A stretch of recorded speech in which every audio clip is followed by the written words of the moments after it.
Доброе утро.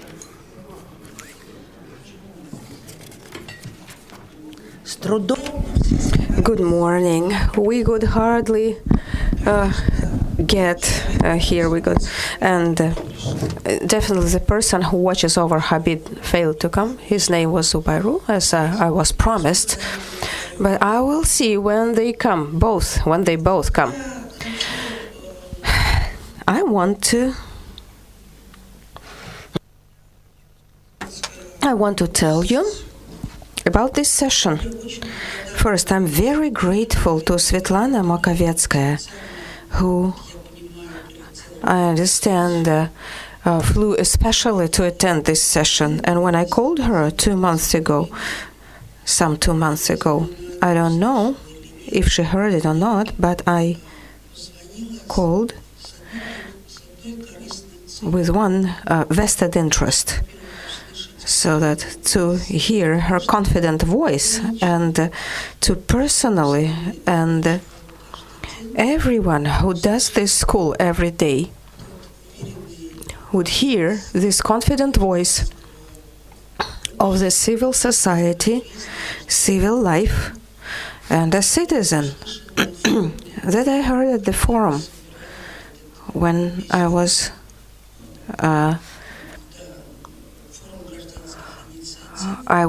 preparing this forum of civic initiatives, and many, especially young people, I didn't know the attendees. I knew only 40%, all of them, because they were alumni, and all the people under 40, and we were there together, and I was impressed so much by the speech of Svetlana Makovetskaya, because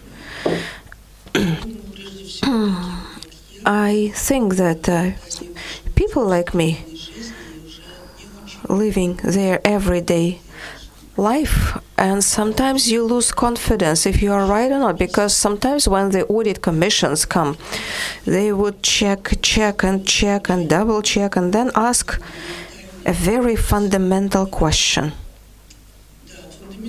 Fundamental for me. After everything they check, they ask me, and they give you money for that? And sometimes, I'm at a loss what to say. It means probably it's not they want to check and close. They don't understand why. And you start doubting why all this. But when you personally listen to Svetlana, you think, where else can I find more money to do something else? And I want this confidence to be felt by you. And I thank you for coming for the lecture, for the Q&A. Shall we start? Thank you, Lena. Good morning, dear friends and colleagues. And I know some of the people who were sitting here at this table through their other activities and status, and I met, and it's an honor to talk to you today. Thank you very much for the opportunity to stop and think and try to explain how I see the real formula of civic success. That's what I'm going to talk about. And probably I have not thought everything to perfection, but I'm still in the process. I'm still in the process of understanding that it is very important. And just like at that forum, and now I say, somehow people responded so quickly and say, yes, I understand, we are going to spend the winter, but it doesn't mean we're going to freeze. And this military preparation of the winter and expectation of the next spring. But then it is important to understand what's important for me, what's the foundation. So that every day, every morning, I wake up with the feeling that we have a decent country, there are so many wonderful people, and we can get good results here and now, and you can go to sleep, but though you cannot really go to sleep every day. So what is changing? I understand now what you call Bolshevism and Sovietism. No, it's not ironclad. It's not made in clad in stone that you can just take and overturn once and as a whole. And it turned out that we have so many unexpected uncertainties, and we were expecting some form of self-organization to emerge, and people should unite and address the issues. They do, but it takes very weird forms and communities, and these are different communities, and it's all part of us. Civil society. We made a research once, probably you're familiar with the Russian political activism, and you can go to our website and brought some books. For those who love reading on paper, I brought some. And it turned out very weird and meandering forms. And then something happened to the public sphere, so more and more new ideas penetrate the walls of the public activities, new authors. But along with that, we see a tilt, a disproportion. I'm not even talking about the reasons. I'm going to talk about my understanding, what's important. General feeling of a tilt in trust when the people tend to be indifferent, turn to hate, and those who hate turn to radical revanchism, so on both sides, and huge number of claims that so-called brother activists pose to each other, absolutely impose. And I have a feeling that people do not understand that these are symmetrical to both sides. These are claims that looks like, as if you can consider it normal when you can treat someone as a mob without any feeling of history or guilt that exists in the country, just wobbling like in an empty cistern. I understand that's not enough for me to justify every time the things I'm doing. I see that the huge deficit of powerful text and civil history in Russia now feels the lack of church and religious text. What that describe? What is the civic culture? What's the idea of civil activity in a country like Russia? Either we're written for the wrong time or the wrong audience. It means that we are living in the age of some intellectual freebie system whereby we only answer the questions of the effective agenda, present agenda, and irrelevant questions. It means that the texts are not very, and everyone is in opposition, so we have no trust. So the question is what to do. So I keep attending meetings like that where people discuss what they can do, and the NGOs and other communities. And then I understand that people have this kind of mirroring picture and trying to return the status quo. International cooperation, autonomous legislative compliance field, be responsible just within your own blog. And I'm not happy, I'm not satisfied with the feeling that you can use the status quo strategy. And then I started thinking, what are the strategies that would be possible to apply and that would be acceptable to me and that could justify the style of my activity? I decided, as a rule, they should be radical. It's a kind of a fork, of the road. Either we have to go to civil fundamentalism or civil modernism or pragmatism, as I called it in this case. What is this civic fundamental? It's not religious, no, in the civil wrapping, but fundamentalism as a style of activity. fundamentalism is a black and white picture of the world, going back to basics, which is a hyper value. So this is coming back to, for instance, for divine retribution. Well, not divine, but legal distribution. So punish those who violate the people's right.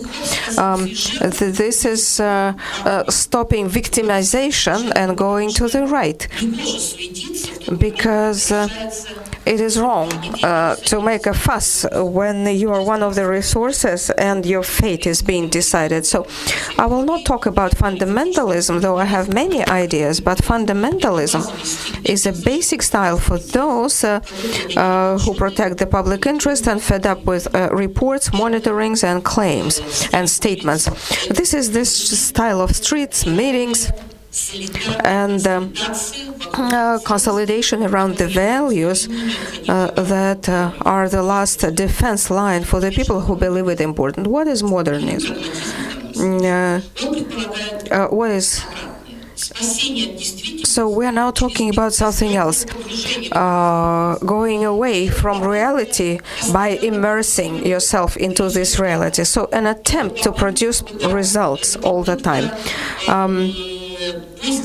So seeking inspiration in everyday routine. So increasing competence through variety. Here and now, there will always be sites where you can be successful, and this successfulness will be the reason. And this successfulness will be your contribution that you provide in order to switch this feeble life to your side. And in my view, the upgrade of the civil paradigm is the main resource. What is civil pragmatism? What is civil pragmatism? Who are civic pragmatists? People who are very sensitive to the poor results. This is a feeling that you need to really focus on the present and shoo away your fears. So keep yourself like a resource, but not cannon meat, not for the power caterpillars that only leave asphalted paved road after themselves, or a responsible or irresponsible pussy riot, because I consider it as a trend. And working resource, I'm ready to think my thoughts. I'm ready to do my things. But I will disagree, just like the civic fundamentalism, to the practices without integrity, dishonest practices that really reduce the temperature of the civic level. So this is the omnipresent feeling of guilt. Yes, I know I am to blame, including and in what's happening with huge number of other people and practices and in the power. So I'm not going to be wallowing in this guilt. So pragmatism is squeamishness. So let's go and work. Pragmatism is a switch from civic templates to brands, to technologies, so that you could again copy this civic activity. People who were polling in the Russian cities once and again were saying, I did this for the reason. Have you tried to explain? Even the most sustainable, active, and repeatable practices are with the inner reflection. So I did it myself, and then I'm going to see why it happened, and then I'll explain to others. Moreover, a new type of civic pragmatists appeared, and I believe you met them already in your regions, just like I did. There are some initiatives, some steering groups. For instance, a steering group would meet and decide on the issue of lack of a teacher of sports at school. And then they would turn to the authorities and say, don't we have men? Can't we actually conduct the sports lesson until they find a proper teacher? So, and then they decide to go away, and then usually a lady would stand up with some kind of experience in the past who would stand up and say, let's exchange our phones or make a chart or whatever and schedule. And these people are the working headquarters. She is not even a civic activist. She is a person who understands if there is something to do, it has to be done properly. And she would launch the process in different forms. Not just like a brain, but this kind of tribal pragmatism that I saw differently. So the question is, what is civic pragmatism? Civic is a value of practical activity with results that can be estimated. This is a value of practical experience, know-how. This is independent thinking and vaccinations from too much enthusiasm, excessive enthusiasm, excessive emotions. This is keeping your autonomous space. And this is responsible civic autonomousness. This is growing in the manifestation of social and economic advantages and benefits of civic activities. This is what I understand by the civic activism. So what does it mean specifically? I would like to give you some examples so that we could discuss further if it is possible to go there. Let us see what is the civic pragmatic attitude to authorities, to the power agencies. And then let me talk now about the administrative powers and real existing authorities. So it's just a pure calculation without any sympathy or hatred. Just like Elena and my organization, last year I felt full-scale special interest of enforcement agencies to my activity, because some part of our budgets we earn money through research, and there is some part of the budget that comes from foreign sources. And when I realized that they're going to scrutinize me, they kind of dropped me from the third floor to the pavement, because I was an AA grade student. I always has been. And we have 8 the most transparent organizations of Russia. I don't know, we publish reports everywhere we can. We have awards from Ministry of Justice for the best representation of the financial sources and I have always been included in some government commission because we're experts in the involvement of citizens in the reforms of the authority. And suddenly I discover that I am a victim. And I try to understand it's not proper to be a victim, and it's not proper, it's improper to hate the people who came to scrutinize you, because hatred burns this desire to do something right now and right here. And in this way, the civic positivism, yes, I understand this. There are restrictions, constraints. This is an art to cooperate but not be friends, oppose but not be enemies, be partners but keep a distance of freedom. And I wanted to talk to you about the new public management as an example of a field that is good for the people who are ready for civic pragmatism. This administrative reform and budget reforms. So for some reason, including the reason that all the nations understand that you cannot just use technology to address issues or use people, an official, a good guy, a good professional, an expert is not sufficient. So there are still failures, and this is new idea of public management, including the feedback, compulsory feedback from like municipal state services, and you must have heard. So repeatedly since 2006, they keep this invitation to co-manage. co-govern. And we have, for instance, uploaded the text of administrative regulation. Would you like to change something? You know, our population is quite experienced. Civic activists have special prism. No matter what we write, they say, you will not change. Surprising, but we have changed 219 instructions.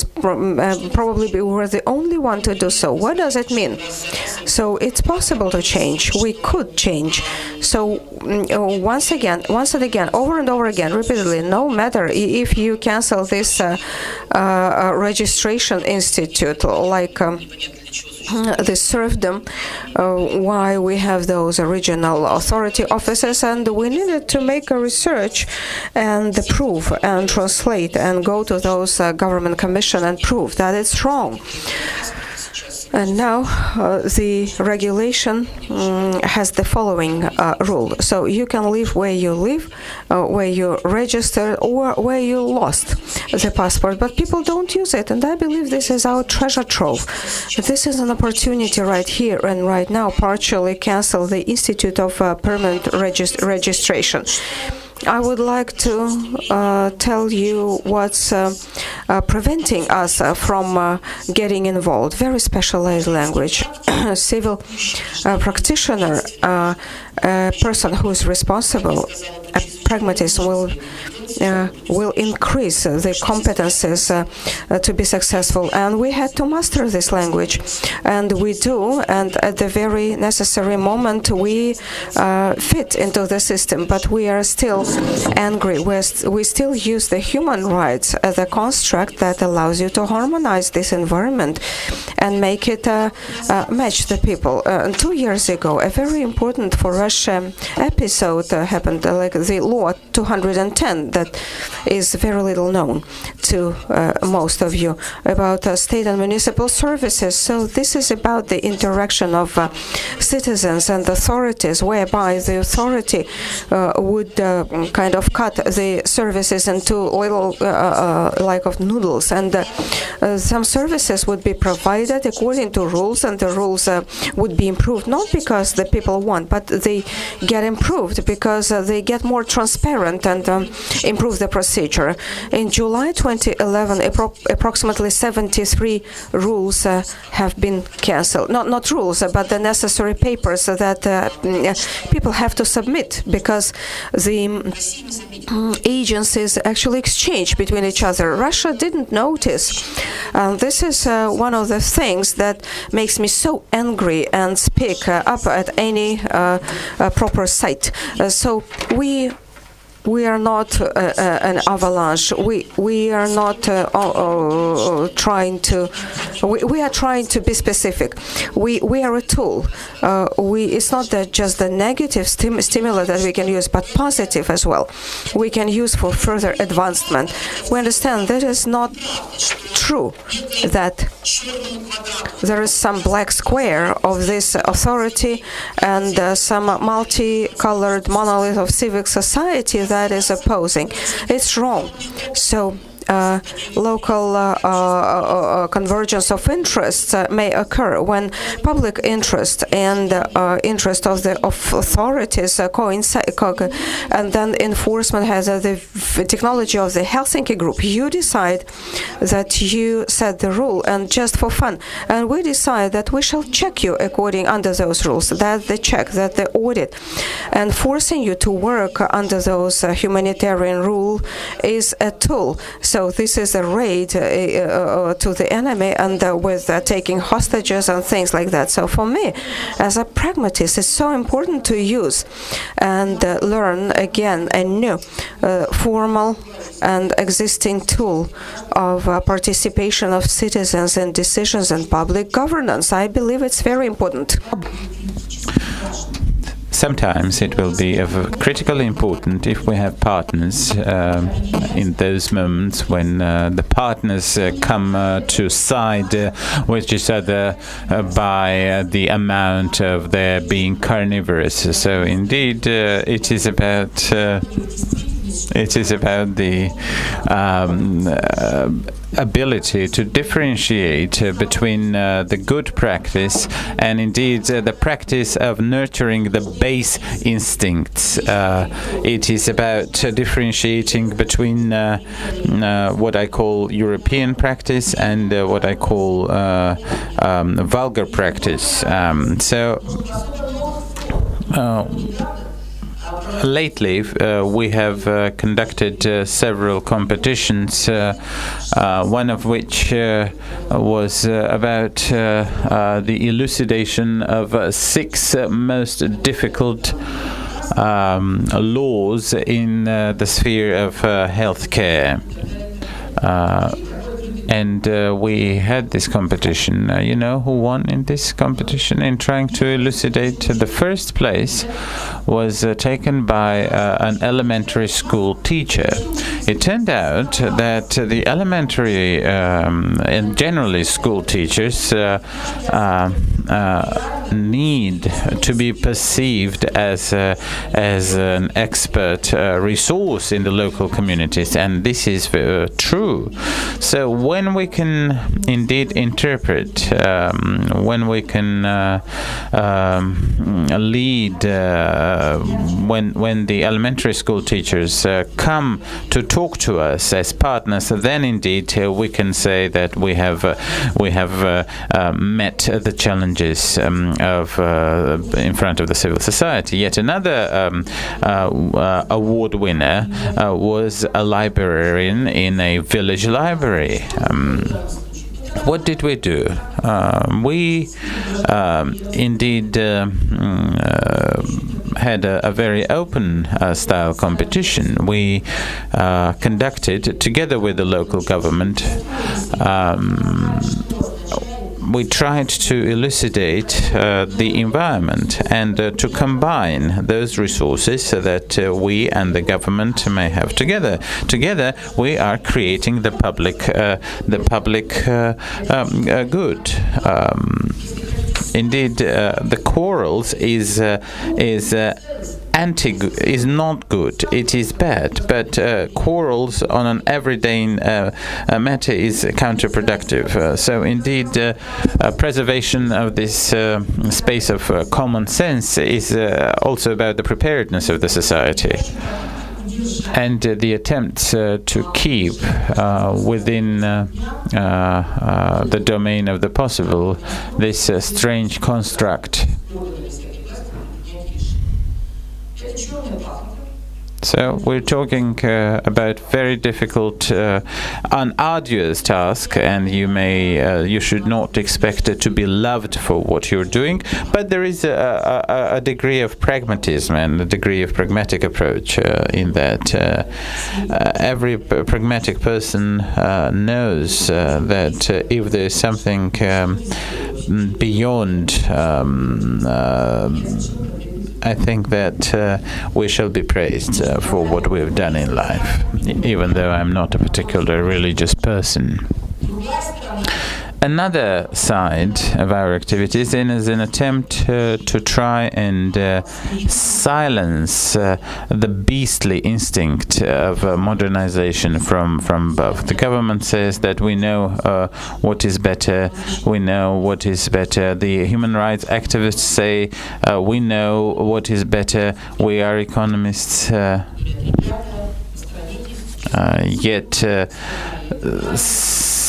So every party vies to become the highest instance of truth. But I think what is most important is to trust into the citizens of this country and to allow people to become a part of this process of enlightenment, to perceive the value of enlightenment. Enlightenment is possible in not just in abstract terms, but in very specific terms. There is this laboratory of the amateurs of education system reform. This is one of the centers that we have organized. We know that the education system reform has been taking place since probably 1989. And very many people, very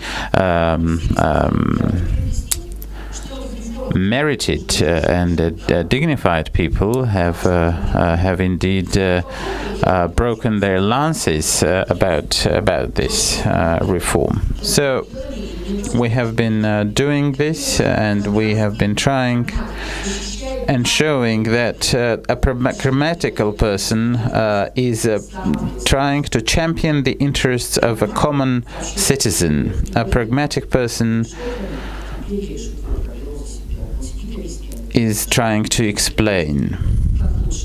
He or she are trying to show what choices does the particular citizen have in front of him.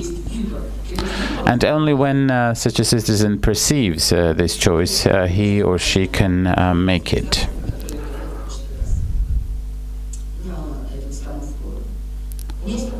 I have an impression that all civil activists and active people, by and large, have their mission, such as a rendering of a more civilized nature to the Russian rural areas. Is this about, I'm asked, is this about the social lifts? No, I'm talking about something very different. I'm talking about the country as a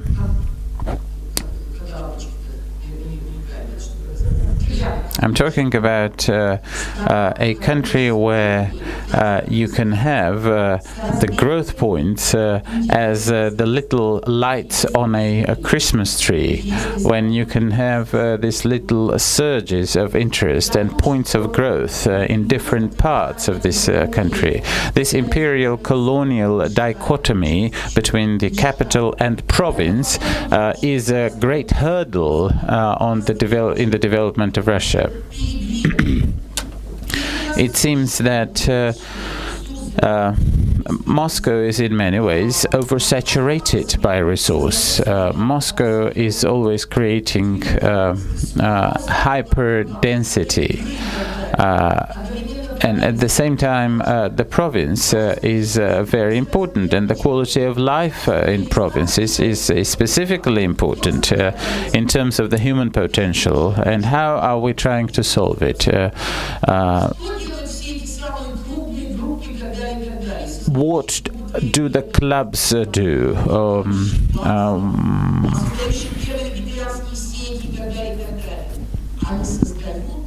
They're trying to create the kind of life that whereby they say that the capital is where we are, and they're making these points of growth throughout the country. I come from Perm, so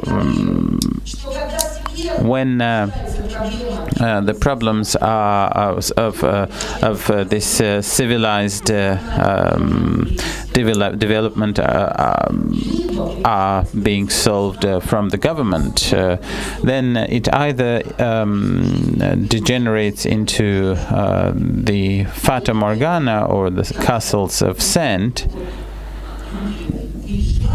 or else people go for concert trips that go throughout the villages and the rural areas, or else finally it's a kind of an offshore zone with low taxation and the fiscal conditions which would be favoring different types of business. But every offshore, it only starts working in about 15 to 20 years. And Mr. Gelman, in this sense, the gallerist, has shown a very interesting concept, the social producing.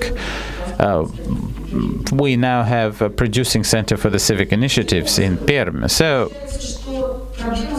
It turns out that the problem is that we have new growth points in the provincial centers in Russia. We're creating these together, and we have a certain strategy, because this deprovincialization of Russia has to become a state policy. It is very important to try and distribute these growth points across Russia. I'm not talking about social lifts. Let me emphasize this yet again. And it is about creating a more comfortable life for those who live in the Russian provinces.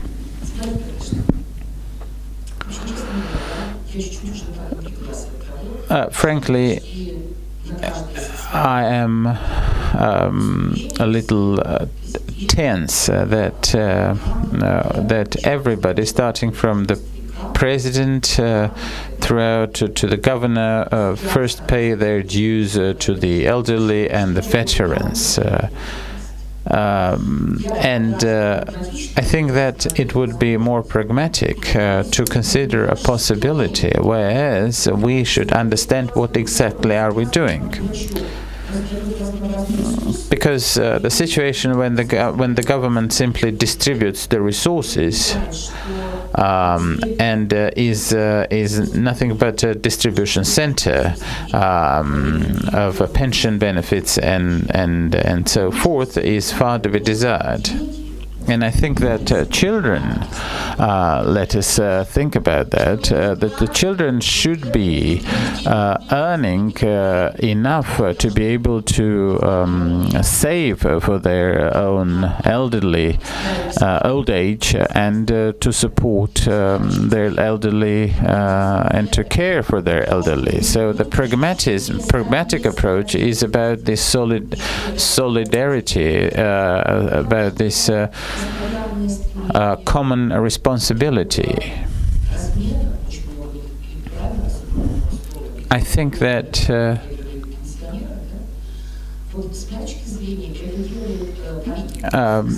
an emphasis on the pensioners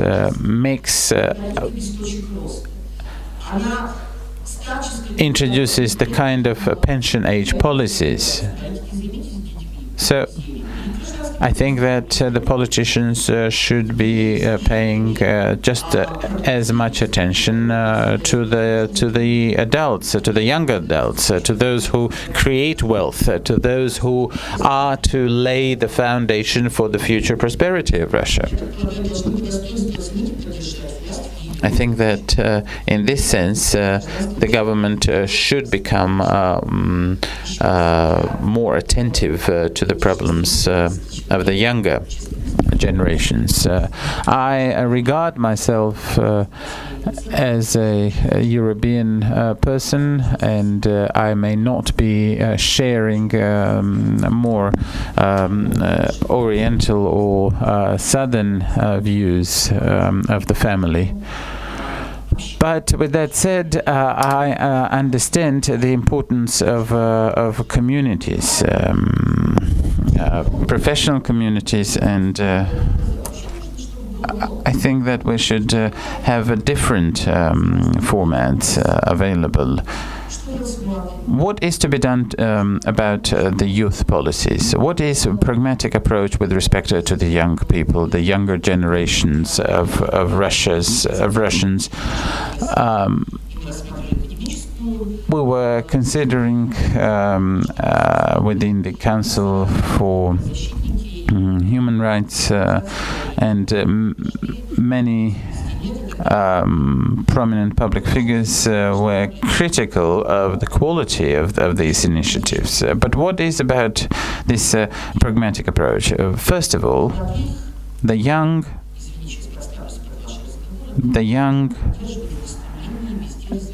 must not be stimulated to create or to indulge into what we call civil entertainment, because civil entertainment such as performances or exhibitions, public reading of verse and poetry. This is all fine and grand, but an attempt to create yet another internet portal or this reformatting of communication models, all these entertainment type models among the civic initiatives may not be of particular relevance and immediacy. First of all, we are leaving.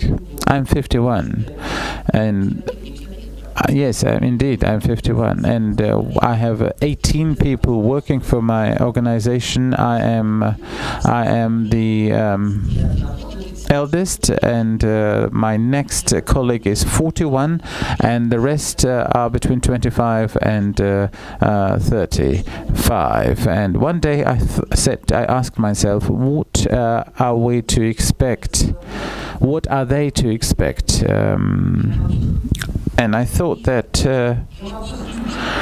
I can love them in such a way that we can talk in such a way that they have their own experience. One day we were talking to the experts from the Center of Economic Analysis, and we were saying to ourselves, this is not about education, this is not about life views, but when we became professionals, when we become professionals, when we can find this language of civic liberties, then the wind is indeed blowing into our sails. And nowadays, we are in a very different situation. So all we can do and find this favorable winds to create this context of vibrancy and immediacy.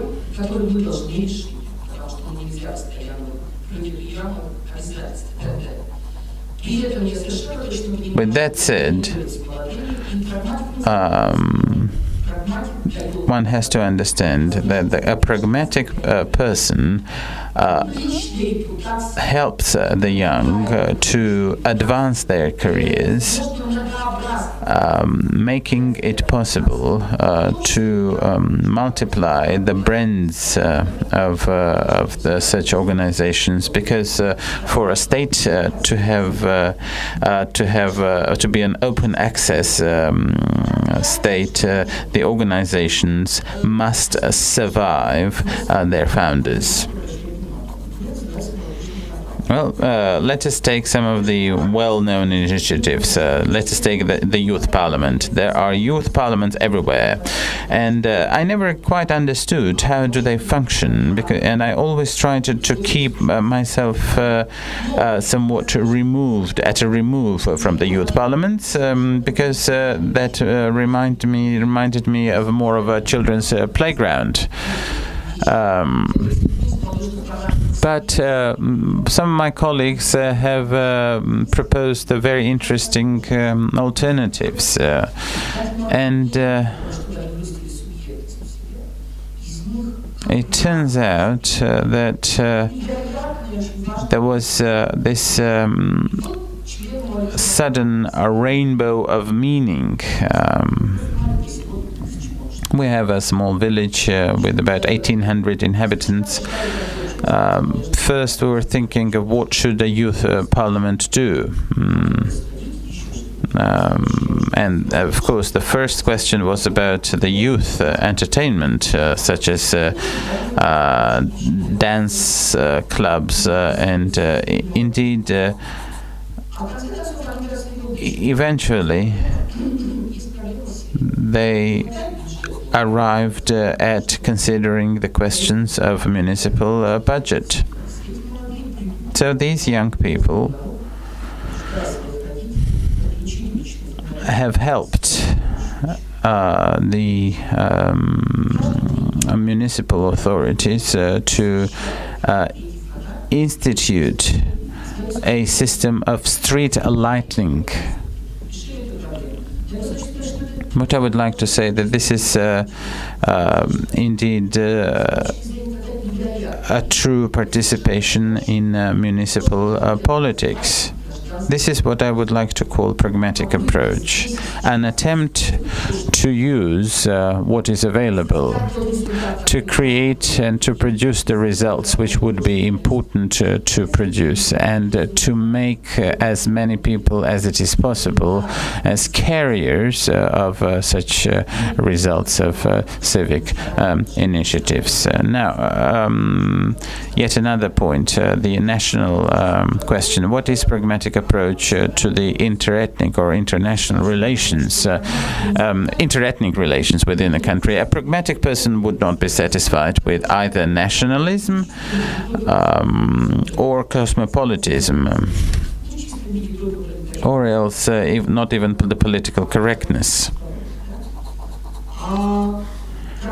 A pragmatic person believes that nationalism is a dangerous thing for a pragmatic person, because it is the day before yesterday's answer to yesterday's question. So what does a pragmatic person do?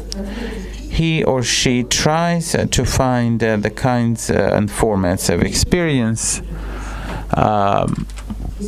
and if you are for the breakthrough approaches, if you are trying to understand what convergence can make, this is about a whole plethora of interethnic relations where people may find common ground, including interethnic marriages, merging of lifestyles, and this is what a pragmatic approach is about. Let us take a pragmatic approach within the civil activities. We have a project which is called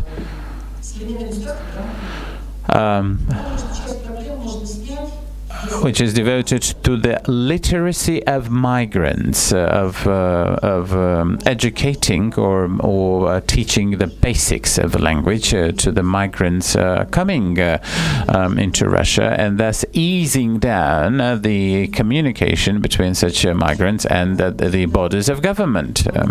And if you can see that the people who come to this country are not in a position to communicate freely with the bodies of government, it would be important to have some materials available to these migrants in accessible language. This is just one dimension, but this is, I think, a very clear-cut and proper practice, because increasing the literacy, the space where we're trying to implement such projects is about these pragmatic approaches. I would also like to impart to you my thoughts about a city as a civil project. A city, an urban environment, is a very special place, a special environment. It is what I would call a rocket launcher of new meanings. And the civil liberties are growing within the city bounds. Probably today, the urban environment is the only way to solve some of the problems. On the one hand, we're not seeing the new type of city dwellers, city managers.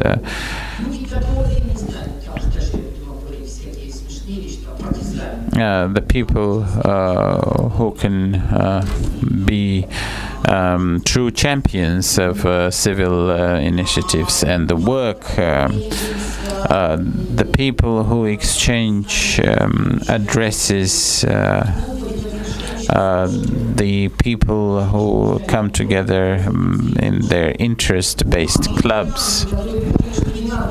Very different associations, a plethora of associations indeed, started from vegetarians to cat owners.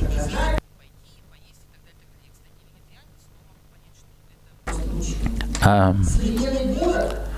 modern city must be an environment conducive to success. That is why I'm trying to talk about the city as an environment for creative work. Why is the city also so important as a civil project? Because it allows us to propose some unique approaches. The archaic approach is one. The archaic, the modern, or the avant-garde, a revolutionary modification, and that's a city from scratch, which is yet another attempt of the public art to try and create new cities or new urban space, new urban environment through a provocation, through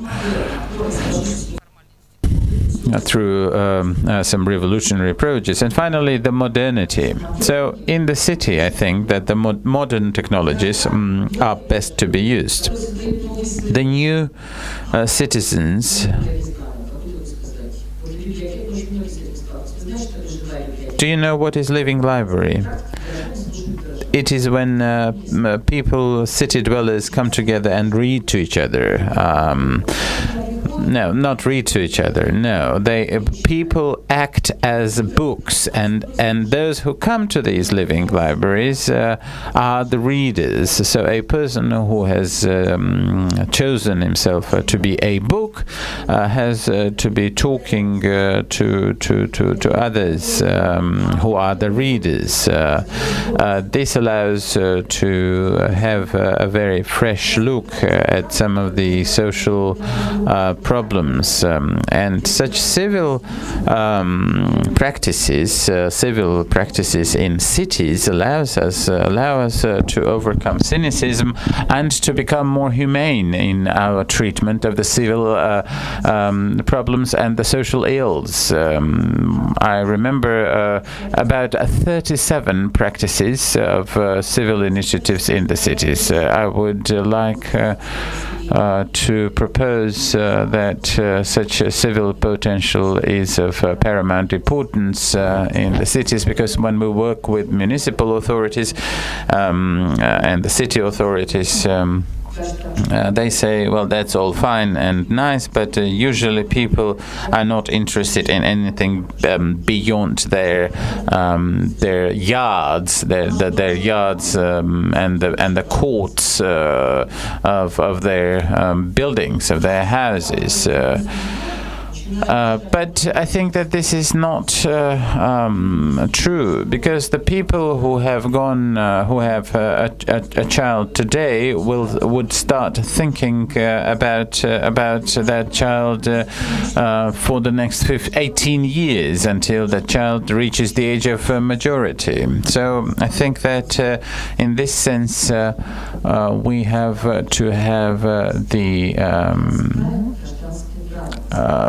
very literate approach, because people have to understand how different and why are people different. Why is it that in some cases one has to apply, say, to the supreme power, and in some cases the local problems can be solved locally?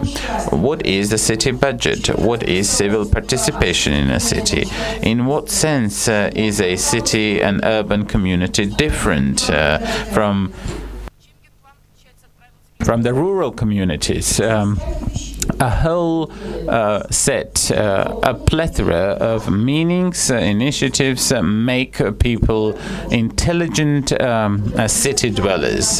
This literacy and the missing literacy, indeed, this might be about environmental policies and sustained development, but I have never seen or heard how the city would be explained within the framework of a particular class at school. And I think that the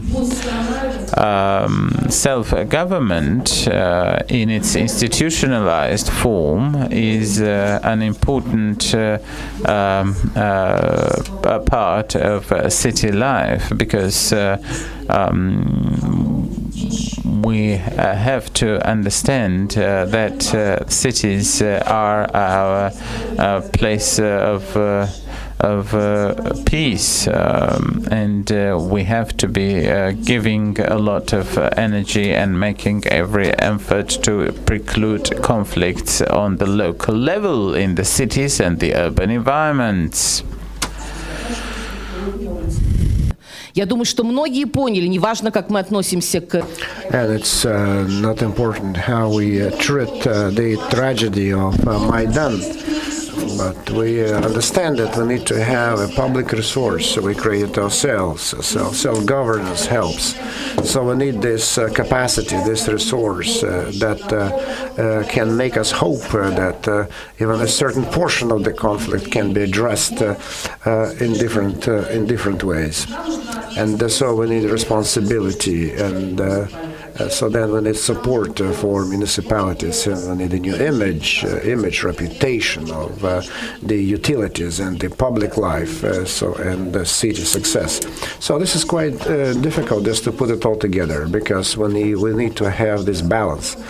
We need to have this gateway, and so all these city practices, urban practices, so they're not always hinged on the decision-making processes in the city. That's why we need to have sites, authorities, because they create this balance. They create this water conduit, so that helps them to interpret their public behavior in the proper fashion.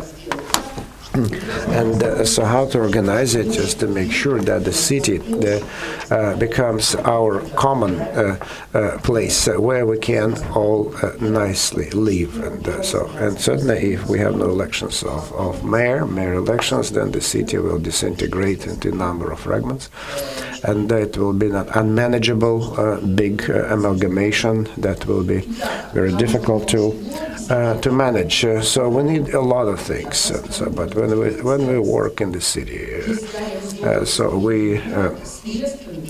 we need to remember that if we start to use certain methods, so that might be destructive for the city. That's why we need to have the public involvement, popular involvement, and we need to listen to the people very carefully. And we cannot refer the decisions concerning the city to only authorities, because they cannot cover it all and see all the problems in their entirety. Mm-hmm. And then there is another debating point that I would like to offer you. So we don't want to wait. We can't afford to wait. Because yes, I know that the pragmatically time is elapsing, time is going. And so we need to move in rapidly. So neither our city nor our family. So we have a great country, and so we have a wonderful population that demonstrates wonderful ways of survival and urban activities and creative activities. So we do have institutions which can generate other institutions, and we can always find ways, sites where people can come to terms with each other, just sit at the table and develop certain approaches. So we want resurrections. We want new capacities, capabilities. So we don't want to live in a country with today's horizons, which are they're either very murky or very close. So we want to live in a dignified country, in a worthy country. and we need to make sure that everyone is involved. Thank you.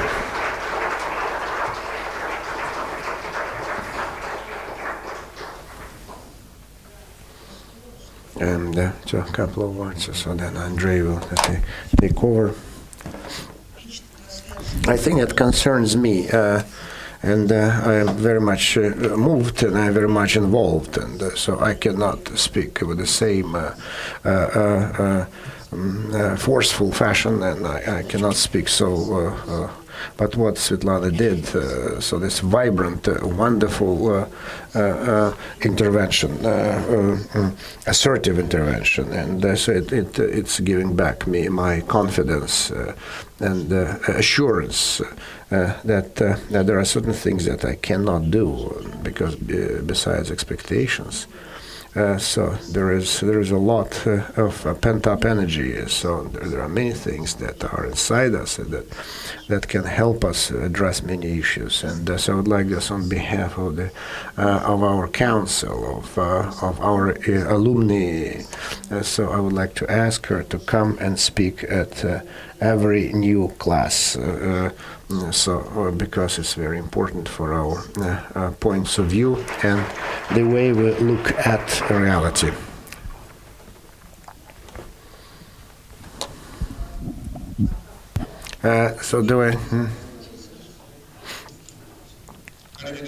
Good morning, colleagues. Yesterday, so we didn't have enough optimism, and so suffering from a lack of optimism, a shortage of optimism. But now, just we got off on the right foot this morning, and so there is a lot of optimism. That's true. Thank you very much, because this optimistic, energetic, vibrant intervention is wonderful. But what do we do with it? Because you just think about it. It's one way to think, and a spiritual practice. But we need just to put it into practice. And so more specifically, what did you mean by? I didn't get what. I was talking about bad rules and German rules. And so I think that we need to be very careful, exercise extreme caution when the authorities of the state, so without thinking, so give the right to violence to other groups. I don't know this Occupy Pedophilia or Stop Ham or whatever, this anti-tobacco or Cossack družinas. I don't know. This is very bad. So when the authorities give away this right to violence to others, so when you become partners, but sometimes you are a partner with something that you're not happy with. So for that, the rules on which, so I never paid any bribes, anyone. So I will never pay. So I always just get out of the situation. I say no. So I'm not going just to give a bribe to anyone. So and I've never been venal. So that's the point. Is that so the ability, an attempt to acquire your reputation, to piggyback on your reputation without you knowing about that. And that's another point. So there are challenges. One thing is when you do not agree, and then the authorities they know how to handle those who do not agree with them, and they do not, and they cannot actually retain this resource of the independence of those who do not coincide, whose opinions do not coincide with their opinions. So because this is bad, because there is a good resource. Because even if they do not agree still, so they can be used, and then. So these base rules, so collusion. So then, so when you take only your friends and then transfer of violence to others. So these are the base practices that I would like to get rid of. Thank you for your presentation, Chelyabinska Oblast. I think that you will agree with us that the civil society should be placed on a professional foundation, developed institutions, civic society, communities, etc. But actually, I was a little bit apprehensive because when you said so about the classic agenda. So we're not talking about ecology, not about the human rights.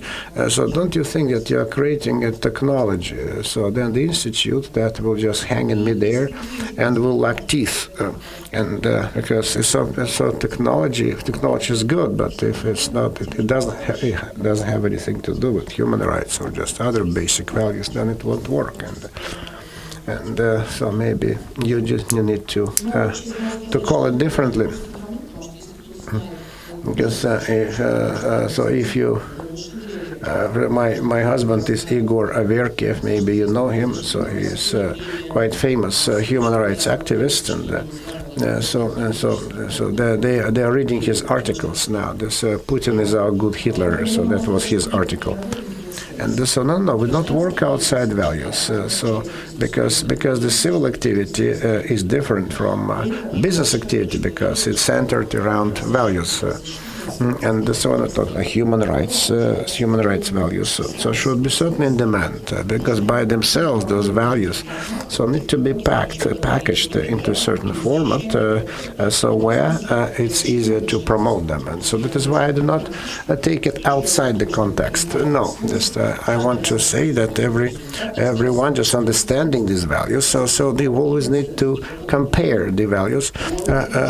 With the way they are practically implemented.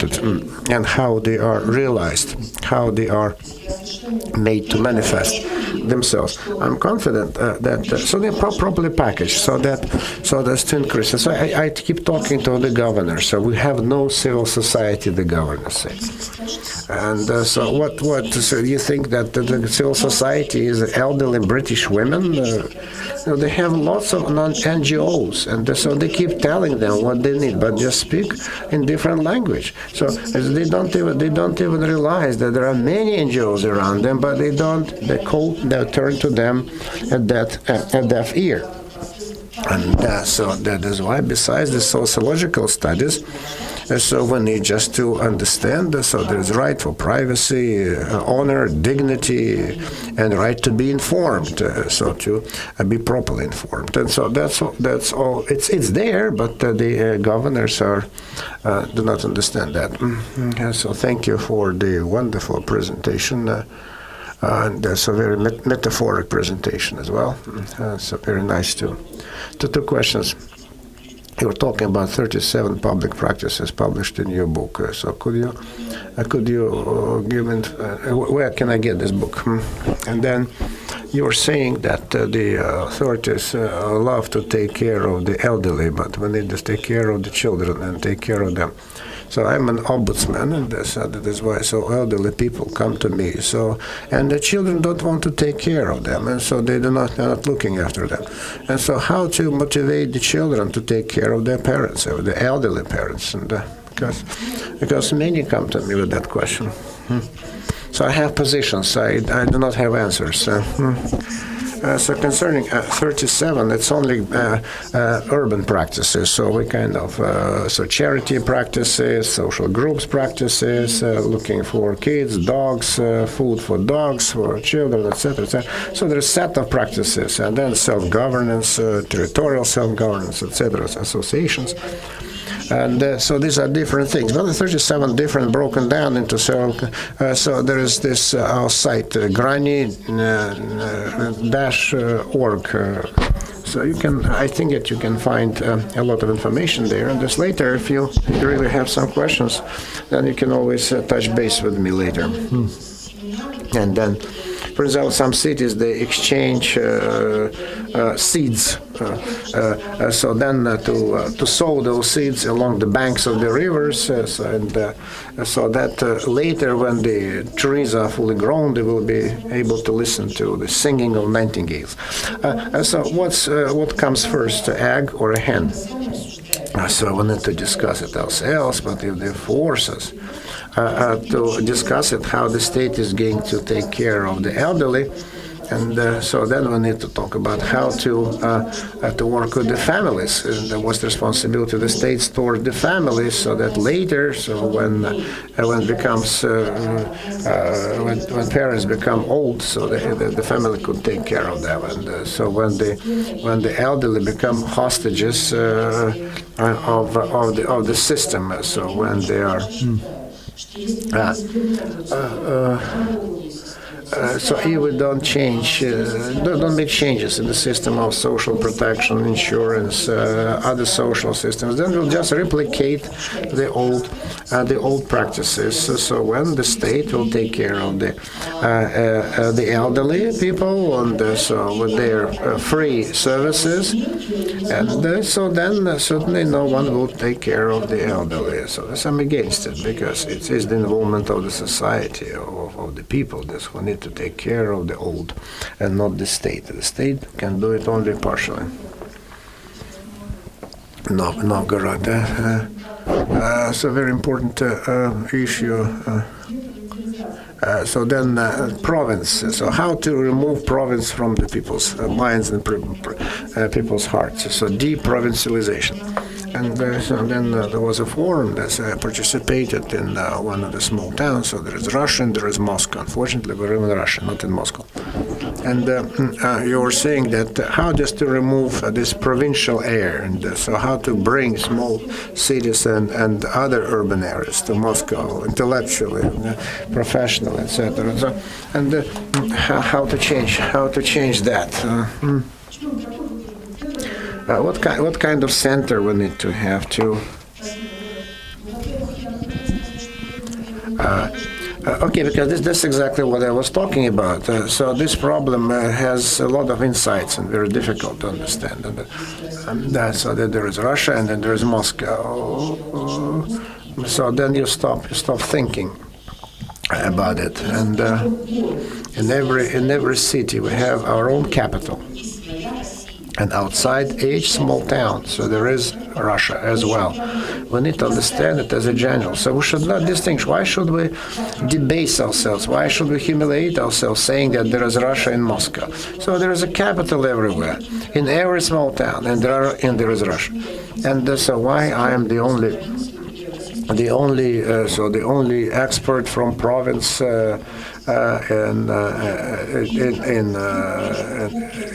in the Duma, for example, or this. So I'm the only one in certain commissions, so which deals with the development of cities and urban development, because I'm the only one. But who should be there? So people who live inside Moscow circular ring? So certainly not, because for example, so there's a competition of children's paintings. And so then the cost, so just to place a phone call from Moscow to Vladivostok is very expensive, or it's 9 time zones. That is why people just even who want just to present the children's paintings, pictures for a competition, it's impossible, because it's too expensive, because Russia is the country of the regions, and we need to change that. And so the country region, and certainly they are compartmentalized. And so within the framework of education, free education, so we pay for the Hermitage, for the Pushkin Museum. That's right, that we defray the expenses. And so then why, within the framework of general education, we would not guarantee that every child within the framework of this program is to make sure that he comes to the Hermitage or comes and visits the Pushkin Museum. So because we're trying just to sew together these pieces, this patchwork of different principalities, of different regions.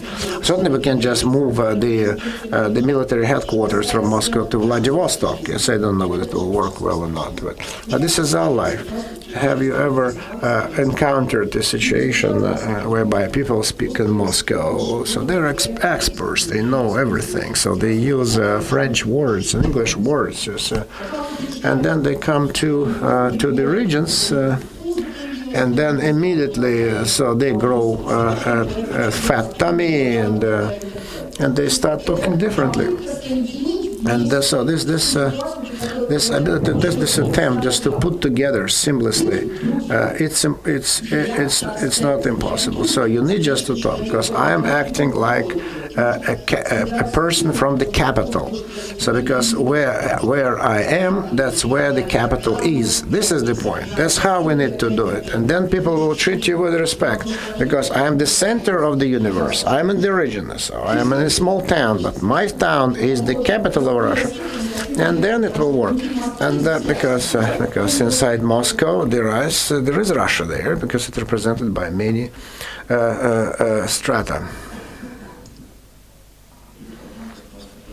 Krasnodarsk region,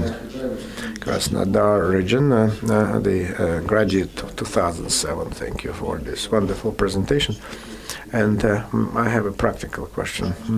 In your presentation, you failed to mention the interaction with the bureaucrats, so public officials. And being a deputy, so we've done a lot, and as we understand, the main driving force is the community of women. So in each administrative district, so we set up women's communities. But then eventually, so a bureaucrat comes in and he starts to be envious because the citizens are doing something by themselves. And then there is not enough resources. So then the people come to the bureaucrat, say, give us some money. Then he says, I don't have it, or he doesn't want to give it. And so there is no support provided. And that is why we know for sure that maybe you have more experience how to deal with different. So because, for example, so how to deal with those departments? So how to talk to those bureaucrats and public officials? So how to are there any approaches to make them see, to make them hear, to make them cooperate?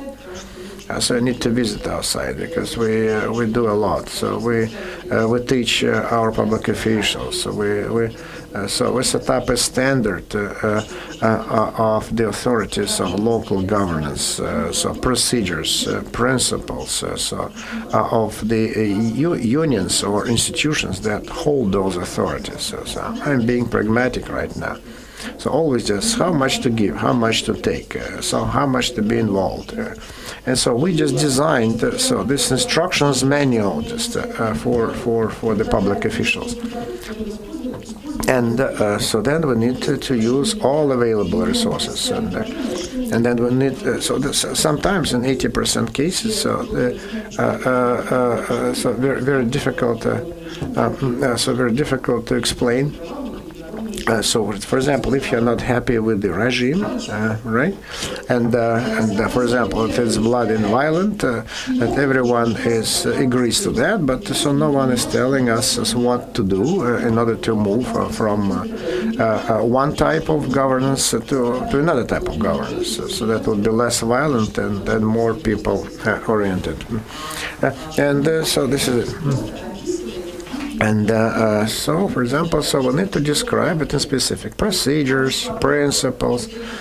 So a certain paper comes in, for example, and you know exactly what to do with it. It's a claim, or if it's an opinion, or if it's a statement, or if it's a letter, class action, whatever. Just when you get, so you need to know the exact procedures. So there should be stencils, matrices along the lines of which, so you will know exactly. The public officials will know how to act within certain period of time. So deadlines.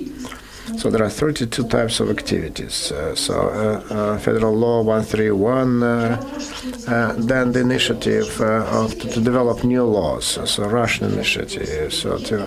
We need to collect signatures in the internet. And so I'm a member of the expert group, the federal level of the Russian public initiative,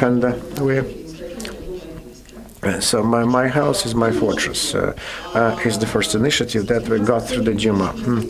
And then the regulatory influence. So you need to when you work, so you need to find a certain format so which will be appealing to the bureaucrat. And don't start using this instrument, because don't do the expert examination in general, but make a pinpoint impact actions. So you can always find in your instrument box, you can always find a way to influence your authorities if you select the right instrument, because it might become appealing to the bureaucrat. And so then support of other resource centers and the social sphere and the provisioning of social services. So we're involved in that. And we support such resource centers in 17 administrative districts of Russia, constituent units of Russia. And but certainly we cannot force anyone to be active, but we can always support and tell exactly step by step what needs to be done, so that you will be heard and listened to, paid attention to, and that can be done.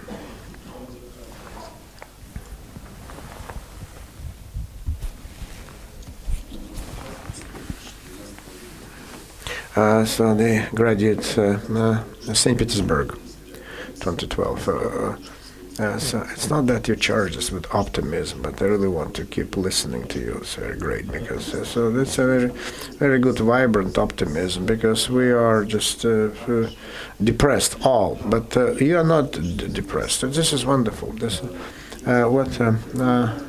it's only one question, but it has two components. Maybe this position towards the authorities brings about this mutual admiration society. So when they always say yes. And so if you start to cooperate with them, so you are being bought, and you cannot say no or just counteract the authorities' opinion.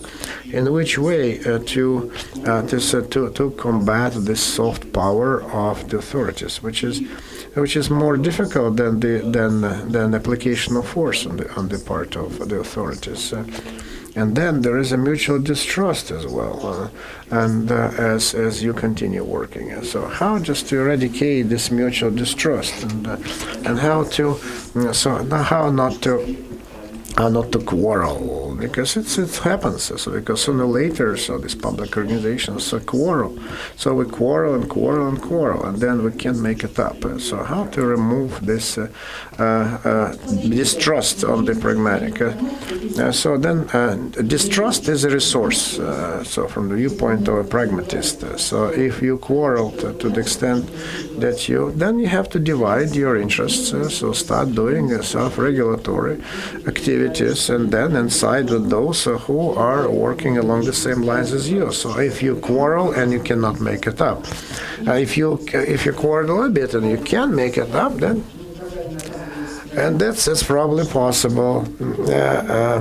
Because you either stick by the rules or you decide to go against it. So and that's a resource, a hidden pent-up resource. If you disagree, if you don't want to cooperate.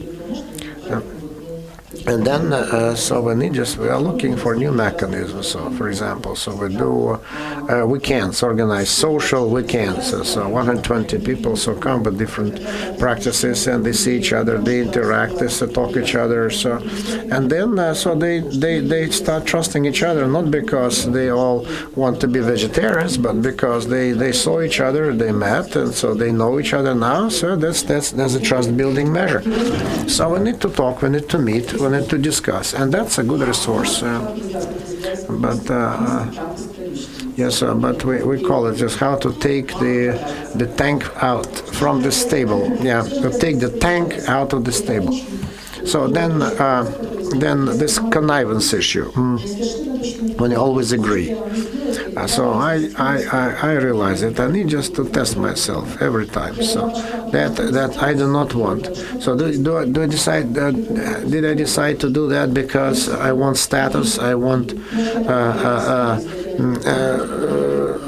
power, I want authority, or just I want to do it because that's part of my heart. And so what is it that I'm after?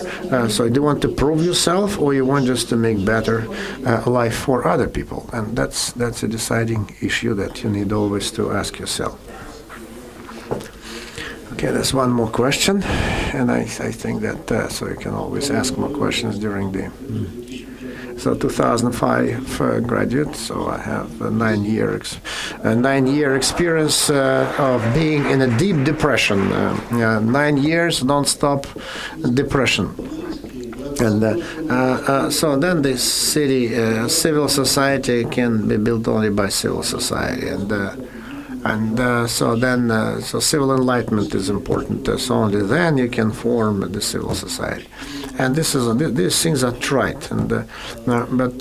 So education is important. It's in Dagestan, so there are people who are involved in civil enlightenment education, and so it's good. So there are many people who want to educate our kids, and we don't know just whether it's good or bad. So there are too many teachers. And not always good. So let's say that we managed to work in the social sphere and in social enlightenment sphere, okay? And our practices are in demand, for example. So how in this state, at a later stage, by the way, this is the problem of school, and so people will have to work, make money, feed their families. So how they can continue working, not betraying the values of the civil society. So when they wake up and smell the coffee and stand firmly on the ground, so the realities are harsh and different. And how to stick to those high values. So do you help people? So when we go, for example, into business, in a competitive business, because we still enjoy some freedom there. And or so want to work and influence the association of businessmen in the regions, and then we try to influence the media even, but it doesn't always. There is a great deal of opposition. So they agree that. So then the implementation of all the ideas that we got in course of enlightenment very difficult to implement in everyday life. So many times business incubators, businessmen associations, communities, and so we in Dagestan with our graduates, so we are involved in it. So the Echo Moskva, so for example, broadcasting station. So it's correct. Yeah, so I was a member of the agency that supported small medium businesses, and so I did it for many years before I realized that I wanted to be more involved in education. I'm convinced that the independent business is a resource of civil society. This is obvious, and we need to concentrate on that. And that the civil society needs to pay attention to the development of business, because business will save us. Because in the last years, so the state, unfortunately, so build up so business vertically. So it's trying to build business up vertically and responsible, accountable, so that has little freedom.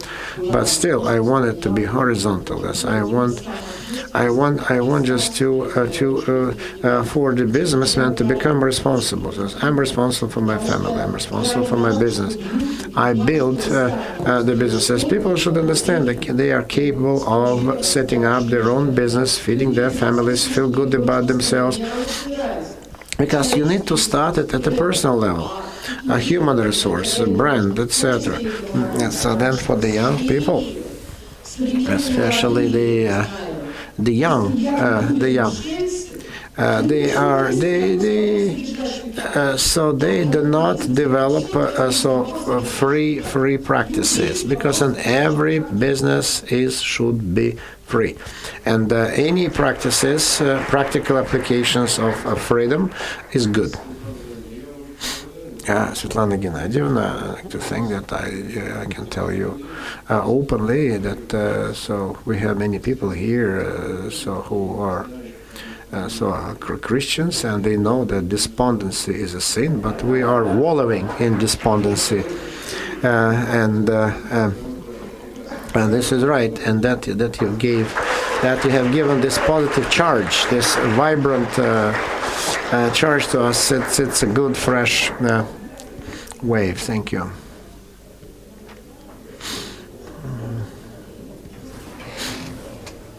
И, пожалуйста, терзайте эксперта, пока он здесь. So you can pounce the expert while she's here.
Друзья, пожалуйста, скажите мне, кто взял все-таки 4 книжки Мариэтты Чудаковой?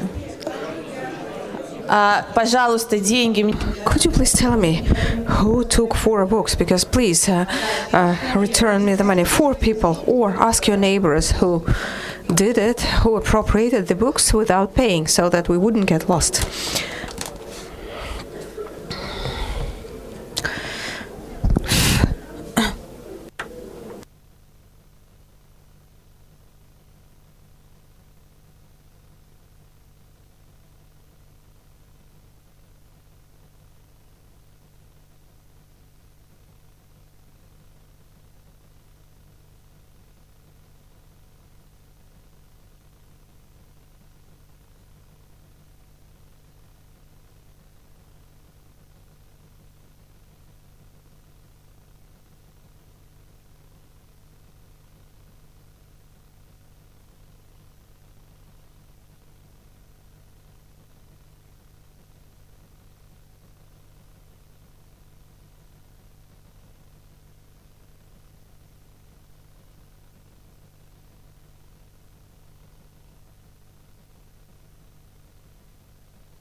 Так, Хабиб.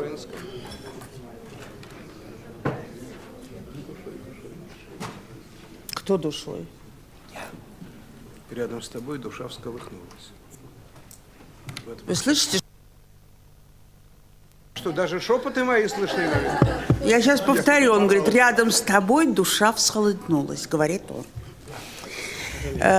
So he told me that when I sit beside you, my soul trembles.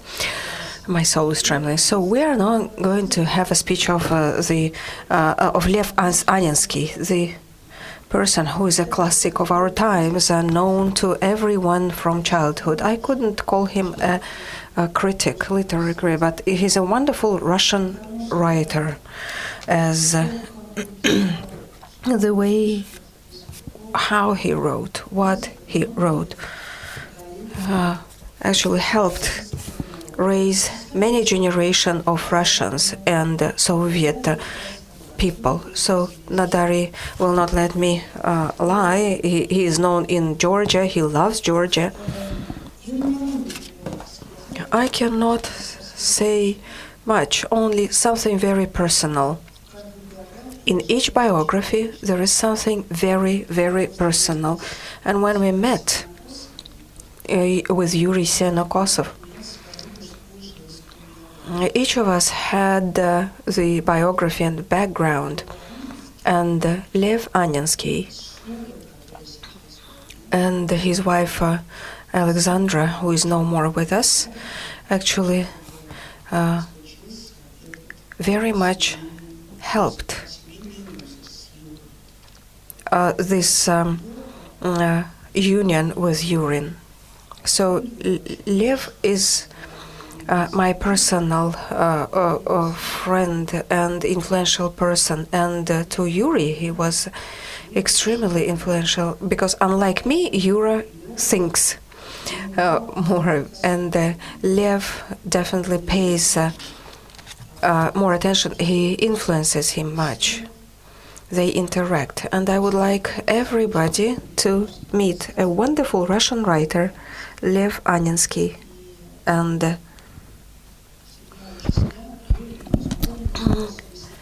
he turned 80 on the 7th of April. When I told my daughter on the phone that Lev turned 80, no, it can't be. It's not true. And you will see by his speech, by his thoughts, that it's not true.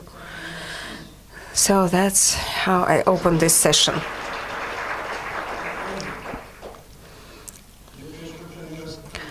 Well, I wouldn't dare to open my mouth after this wonderful description, unless I knew all of you for many years, and Yuri, when it all started. I was, you know who I was when when I escaped literature. I chickened out because at that moment I signed a letter to protect Andrei Sinyavsky, and I had to do something with that dangerous signing. And I escaped to philosophy, and in philosophy I was employed by the Institute of Philosophy, and with those powerful, mighty minds and philosophers, and Senokosov, whom immediately I discovered to have many things in common. We found a common, we spoke common language, and then we had many wonderful times when he announced that he could give me text of Alexander Meny, the priest, and I got them. I started reading, and my perception, and Meny reads you. So there were some texts, that we turned out to be familiar with each other, and with the divine providence and the Senokosov. And I met Alexander Meny. I wondered if him being a priest and me being an atheist will stop us from... No, it did not stop us from having relations, because something came into my mind. And when people ask me, when I brought up according to our first intellectual traditions, managed to be an atheist and managed to believe in God. This is a very intimate question. It doesn't depend on my church going, but then I found this definition that I was a Russian, an Orthodox atheist. And when I was talking to a wonderful person who interviewed me, and I told him so, and he answered, "So even by your looks, you are an Orthodox, this little beard, and let me baptize you." I said, "No, you cannot do it this simply. I cannot be baptized under a command of someone." That's enough that I was brought up as an atheist, though I could be baptized in my childhood. But those people who could baptize me were killed in those civil wars, and all those grandmothers and grandfathers, I had none. And my father baptized me into the communist belief. I do not change, and I remain a person of these people, land, culture, and nothing is going to kick me out of the track that I had chosen once. And let me tell you why I feel warm with your presence. So I looked at the these are my people, my audience from different cities, republics. I stay in touch all my life with such people, and teaching in the universities. I was lucky to teach in 2 universities. I observe changes among the youth. We can have a separate discussion.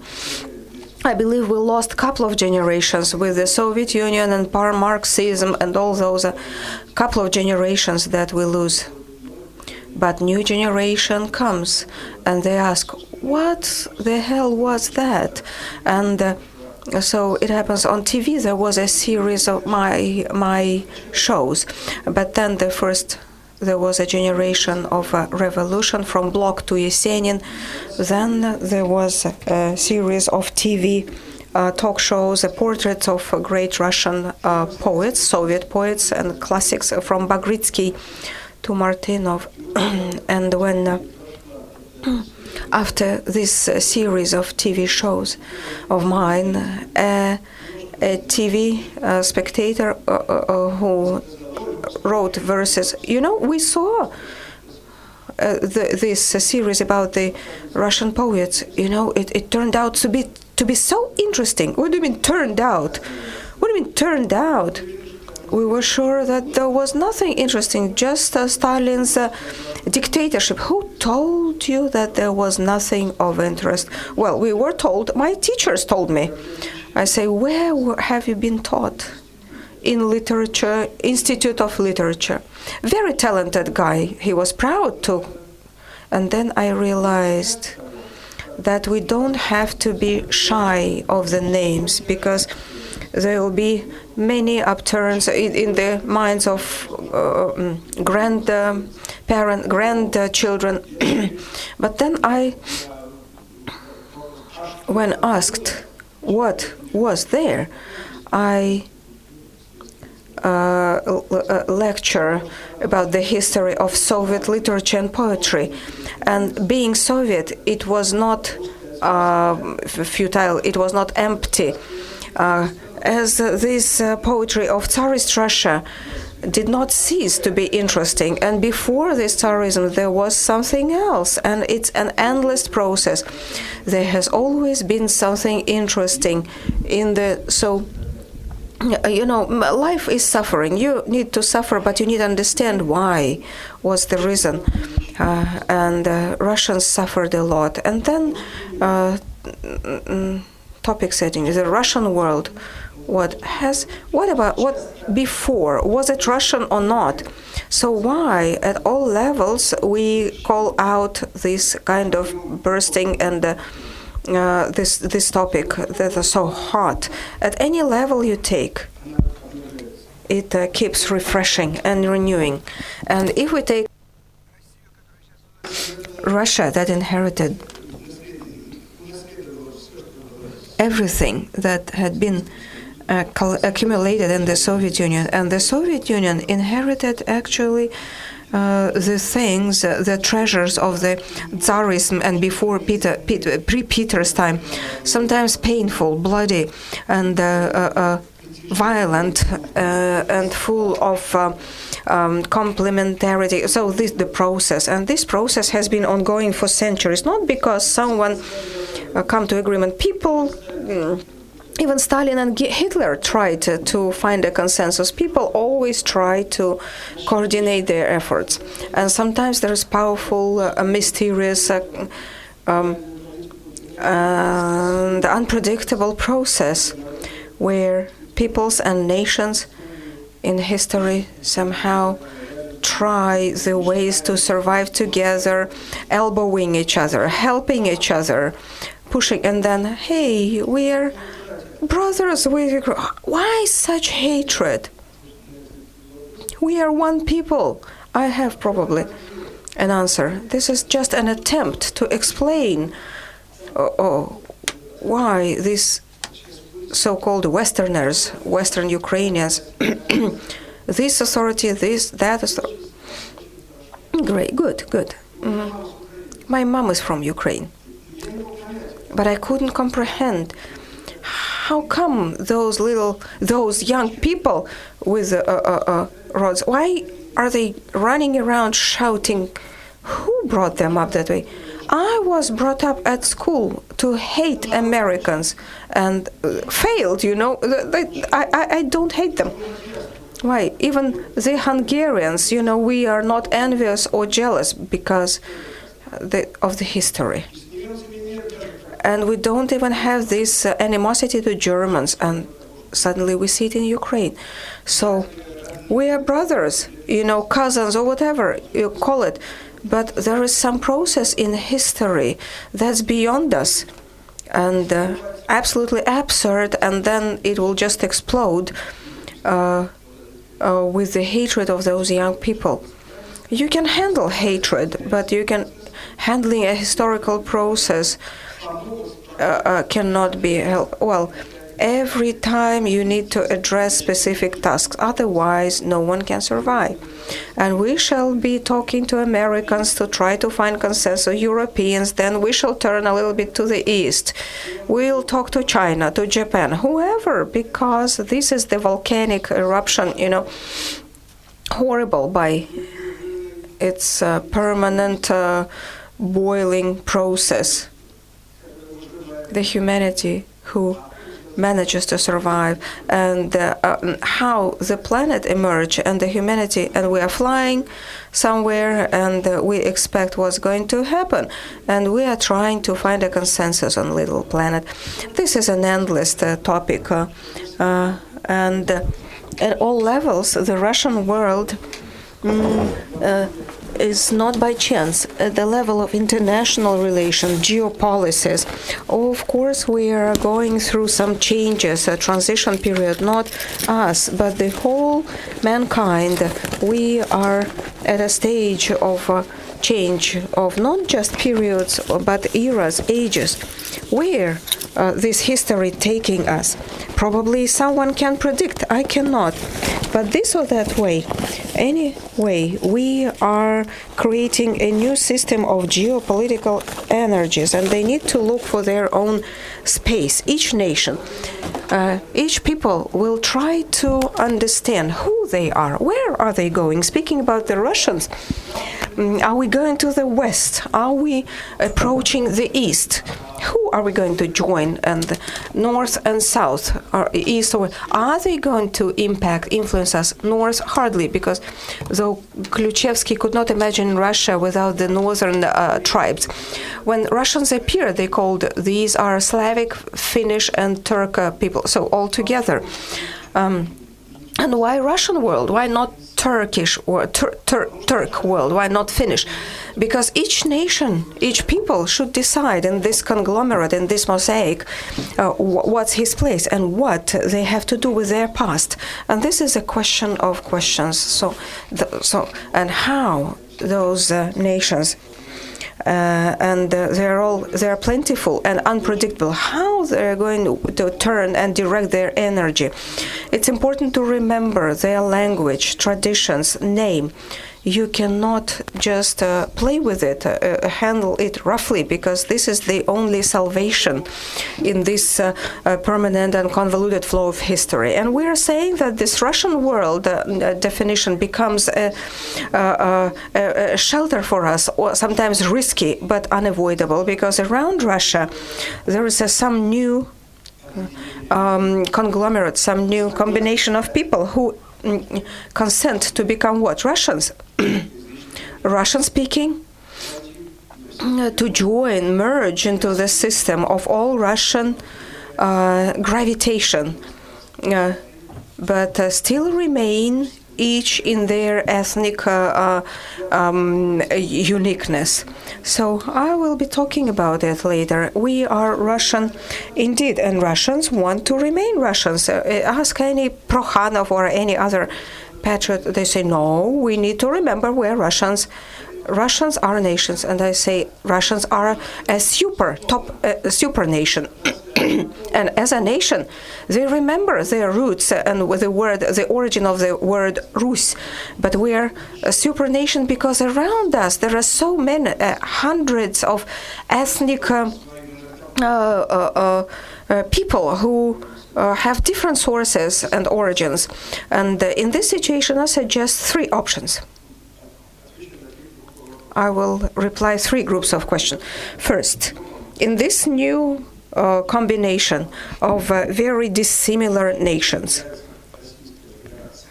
within the Russian Federation, so-called, or Russian Empire, as it used to be called, in this space where there are no natural boundaries. Well, take the UK, it's clear. There's water around. You could do parliamentarism, whatever you wish, but building empire on water, and the British built the empire with waters, and how can we build it? No boundaries until the Urals, even there is no mountain, and all rivers flow from top to bottom, from south to the north, and it's unclear how you just divide this territory. It's huge, it's immense, and this immense, vast, spatial territory, how did it start? Remember those Russian tales? Just a clear field. Clean and clear mean good. And who would gallop, a mighty man, a warrior with his shield and a spike, and to meet another horse-mounted strong guy? And are they going to come to agreement? No, they hit each other. One of them or another fall to the ground from the horse, and then they try to understand why they should actually collapse, as there are no roads, but just a field, you know. You can meet anyone and hit anyone, and then each time, why are you attacking me, Isha? Why you? What are you doing here? What are you doing here? I live here. We all live here. So why? And there are no borders. That's why this this approximation. So people are approaching each other. So you need to organize the space, and there is no yet the notion of Russian world. But in Chinese, it sounds like yam. What is yam? Yam is a postal station. Clear a field, a steppe. So you need to lay a path so that you didn't just gallop across the field, but you need to get a path from one point to another. And there was horse-driven postal services. Who brought those yams through to this vast space? We know who. Don't tell me Tatars. They were rather Mongols, guns, as Lev Gumilev. And what's the word Tatars? Where does it come from? For instance, if in a tent, a Mongol, some wonderful, nice Timuchin from China is sitting and arranging, orchestrating all this, he's not the one to go and attack, to arrange an offense on a city. And then in front of him, those who were following this battle feeling, the Polovtsi, Pechenegi, whoever, and then they storm a castle. And the people who are protecting the castle do not understand their language. They just listen, tar, tar, tar, tar, tar, tar, tar, those Tartars. Yeah, because that's the way they talk, nothing else. No matter who they are. And then they lay the paths, and then the state, and as a rule they call itself a universe, and the Tsar is then Napoleon will come, he's another, he'll bring a code and for land, and he's another owner of the universe, and they are possessed by the global idea. And the Russians, more than anyone, turned out to be possessed by the idea of the global world revolution, brotherhood, communism, unity, whatever. But it should be global, because no boundaries still. No borders, no boundary. And then we have what we call a Russian world, the way it started, the way it evolved, according to Khrushchevsky, the historian, 3 ethnic groups. It doesn't write. He speaks, and someone writes for him. The Slavic, Northern, like Finnish people, and Turks. And out of those 3 ethnic groups, very dissimilar, very different, diverse.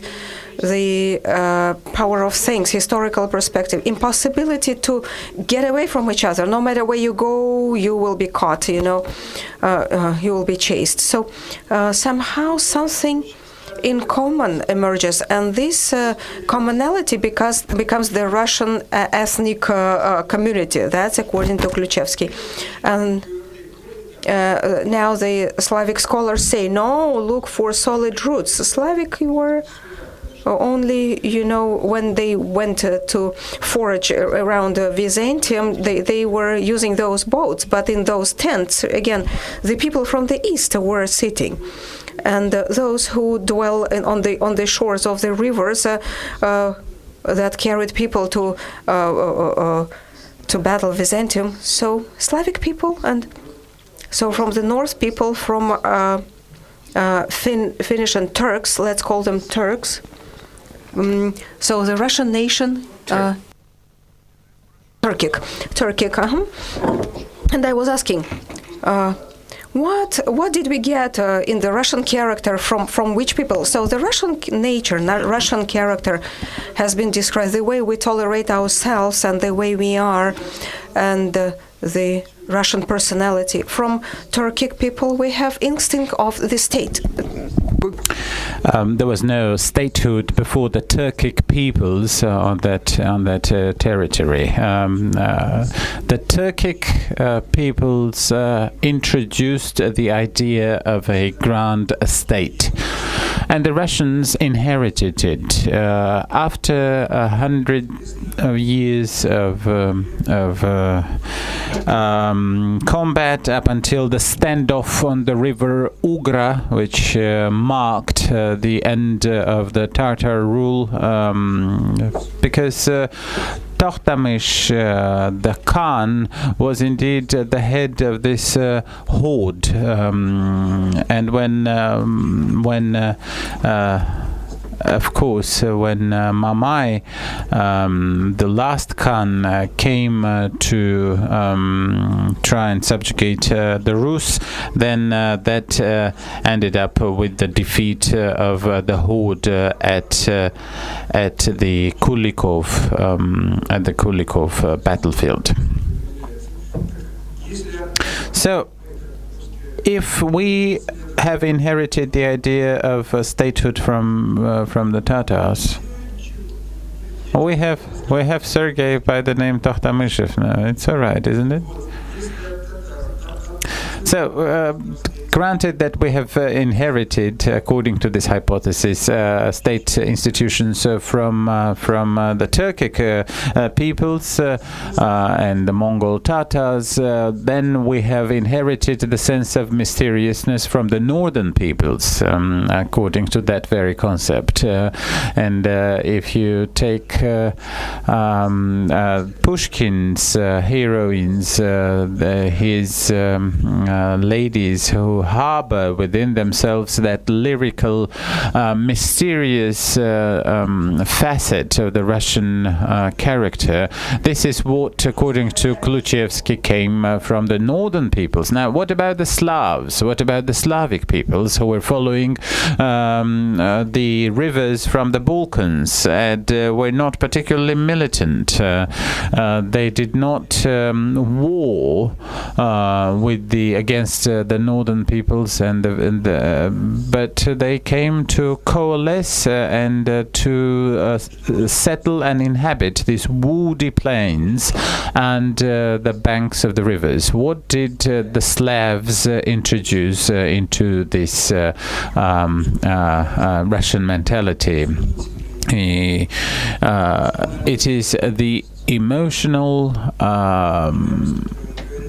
nature, the spark, and the Slavs who have become the Russians immediately come to render and to embark onto the new ventures with a great emotional energy.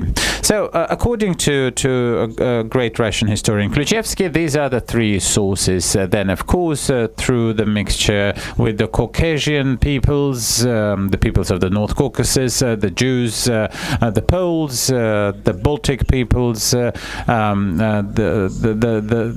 actual nation was cemented. So we're talking about this wide Russian world encompassing both the Great Rus or the Great Russia, Belarus or the White Russia, Ukraine, the Ukraine, and indeed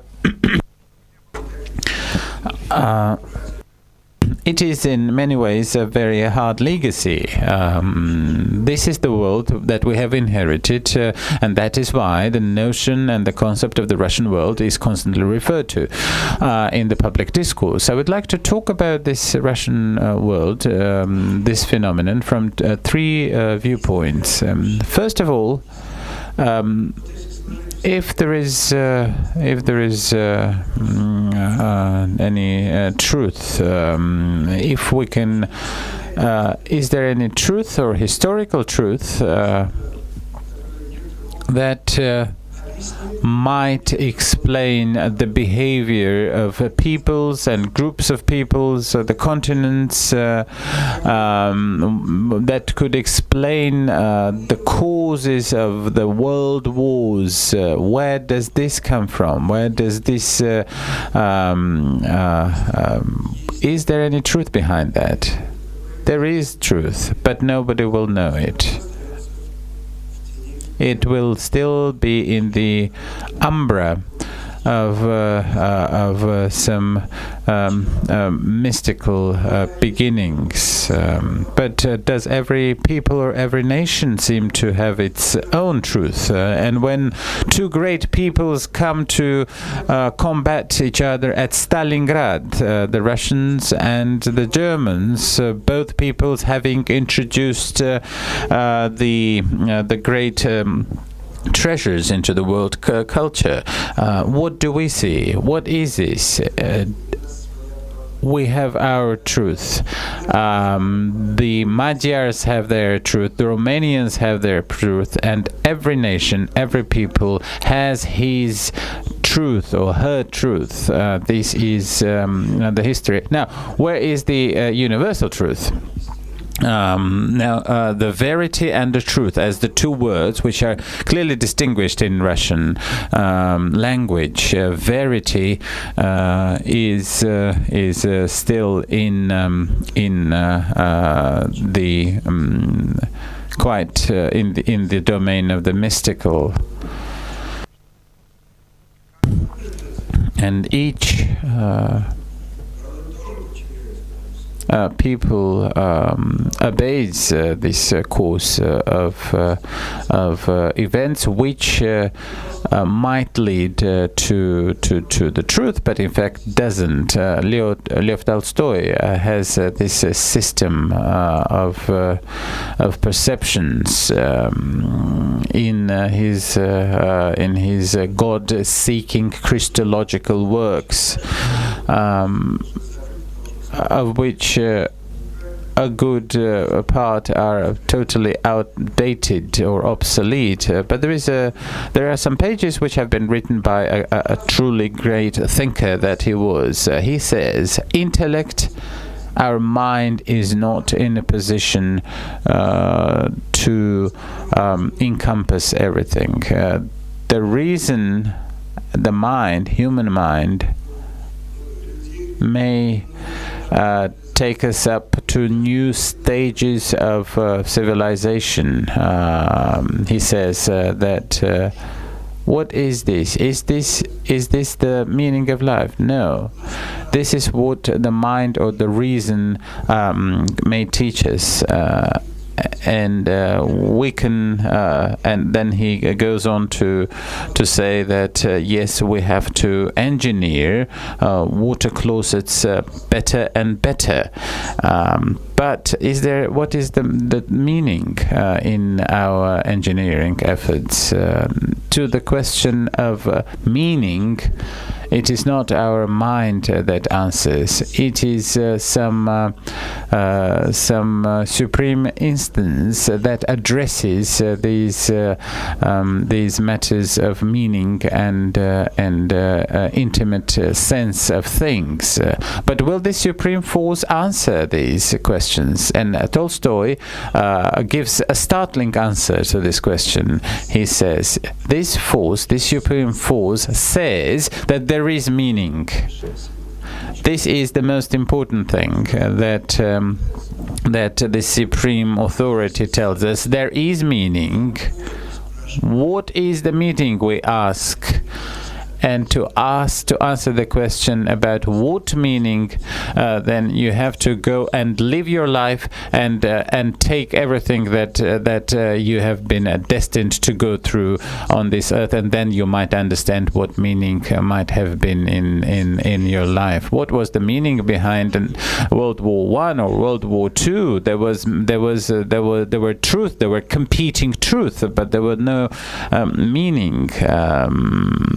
There are no terminal answers to these questions, and I still believe that the question about the two world wars and this damned century, the 20th century, the century of damnation, whereas in the 19th century people thought that 20th century would become the culmination of our hopes. Both the Germans and the Russians hoped for socialism to solve our ills, national socialism in Germany and international socialism as we saw it in the Soviet Union. But I can't understand why is it that the 20th century came to become the very sad end of the great hopes of the 19th century. And this probably I will leave this world without being able to answer this question, including the death of my father. And I met Lev Nikolaevich Gumilev several times, and of course I have read him. It was very difficult to read his works, and I had to write a special order to get his books and his works, which were not published at the time. The works of Lev Gumilev made a profound influence on me, and Lev Gumilev only, I think, in England, some of his works were published in translation, but I was able to. And I was working at the time at the Friendship of Peoples magazine, a literary journal. So. When editor-in-chief read his works, they understood that this is a very novel approach to the history of the Tatar horde.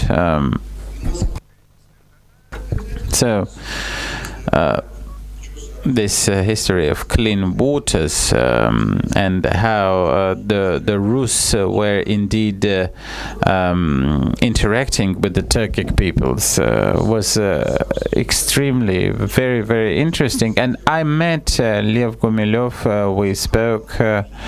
We finally published an article which was called "The Praise of Clio," and Lev Gumilev gave me a copy of this article in the 1970s.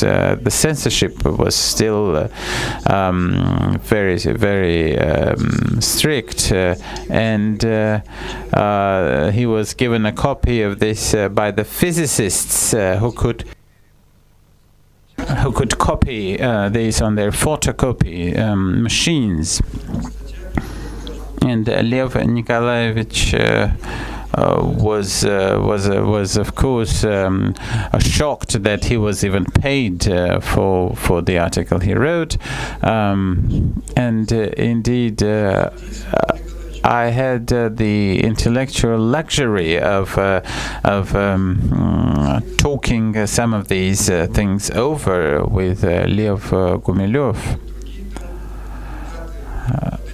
Danilevsky quotes some dates, Kluchevsky quotes other dates, Lev Gumilyov quotes yet other dates, and we are at a position when we're at the summit of this civilization. And I remember in Gorbachev's times when the monument to Ernst Thälmann was erected at the Sokol metro station, airport metro station. So.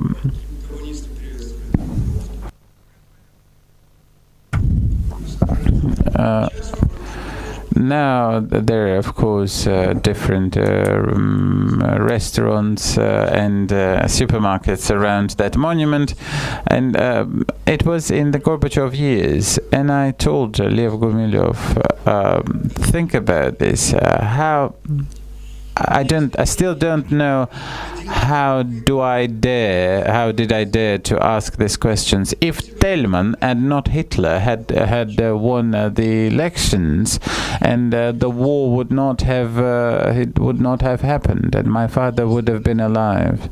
And he said, if Thälmann had won these elections, the Russian-German war had happened in the same period, in the same years, and with the same outcome.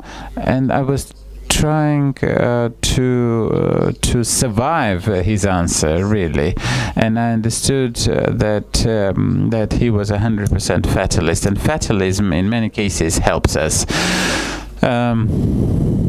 This is what I had to say about my perception of the 20th century. Verity and truth, and each people, each nation has his or her truth, and the absolute truth or the verity is not to be attained. And this truth may become is unpredictable. This is indeed the first concept that I wanted to talk about today. Another issue I wanted to consider during this session is as follows. So on this huge Eurasian space, limited in the north by the frigid ocean, and in the south by the mountains of almost the mountains of Tibet, the eastern borders abut to the Caucasus, and in the west, it is the European civilization who came to teach us. So I'm asking myself, how come that this general system of Russian world survive?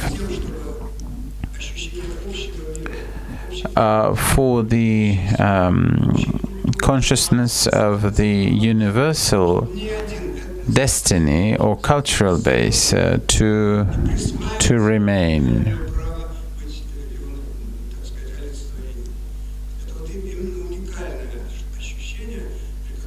So it is this very unique feeling that these ethnic communities, elements, have come together in these vast plains without the natural borders and coalesced into what was to become the Russian world. It is not because Lev Gumilyov told me once, there were no proto-Russians in the world. as there have never been Proto-English or Proto-French, and there have never been Proto-people. Of course, now we're talking about the Angles and the Saxons, but when we're talking about the specific times, we're not talking about proto-people, but the only possible people at each historical period. On this path, on these vast plains, we see three possibilities. If some ethnic groups, ethnic elements come together and are included into some unified system. Let us take an Indian going to settle in London among the English or the British. There are some tensions within Britain itself, but they're all internal. But an Indian who comes to live in London immediately becomes British. So he or she has to go through the English language education for the schools. His children, however, may become terrorists, but at least still everybody has to, either through hatred or through love, has to understand that he or she is entering the existing British culture. It is everything is possible, and some of these migrants may not perceive or accept this British culture, but these exceptions are still vindicating the rule. So those who settle into the culture. So does this mean that everybody has to Russify?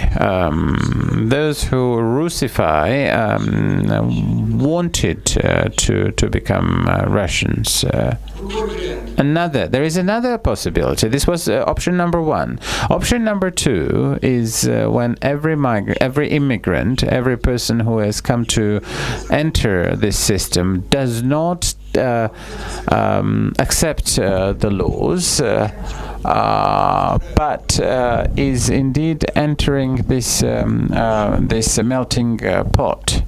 This logic of melting pot has been tried in human history several times, and we have seen that in several countries and on several examples. The United States being probably the most conspicuous of these. It is not just about the melting of people coming from Ireland and Africa, from Germany and South America. So this melting pot may be more or less successful, and of course there have been terrible tensions, the wars, racism, and this is a very dramatic story, very dramatic history. However, we can see that a major conglomerate of peoples or even empires follow the path of a melting pot. However, in doing so, they lose some national unicity or traditional culture. I remember being in New York City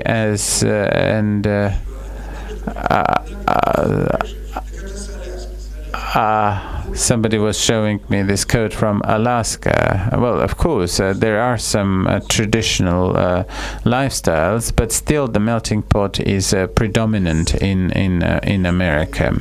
We have in Russia some features of this melting pot, which to me are quite are quite unpleasant. My life has been about the traditions of this world. Oh, by the way, talking of the melting pot, I have published an article in the Rodina newspaper, I have taken a novel by Mikhail Kuraev, a very interesting author. He's an interesting author.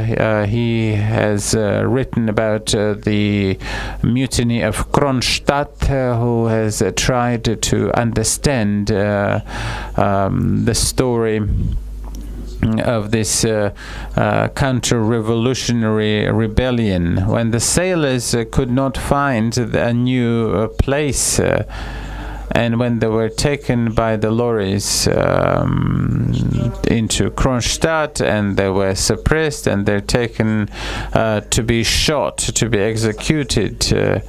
And they're calling from these lorries, from these vans, that they will be shot. And Kuraev was the first person to have taken this through his psyche. And now Kuraev has written his new novel, and he says that to avoid the melting pot development model,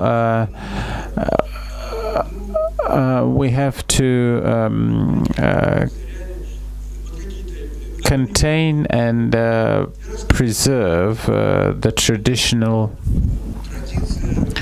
customs of those peoples which inhabit Russia. And the plot of this novel is that the KGB wants to portray some of these northern peoples in Russia as a group of essentially enemies of the people, enemies of the Soviet Union. So to preserve these customs, to preserve these customs of the northern peoples is a terribly difficult task, because the reindeer herdsmen still cannot resist the advances of the civilization. And so, what is to be done then? How can these traditional customs? How can the customs be preserved? And here is the third possibility, which is what I call multi-wire cord, or a multi-wire cable,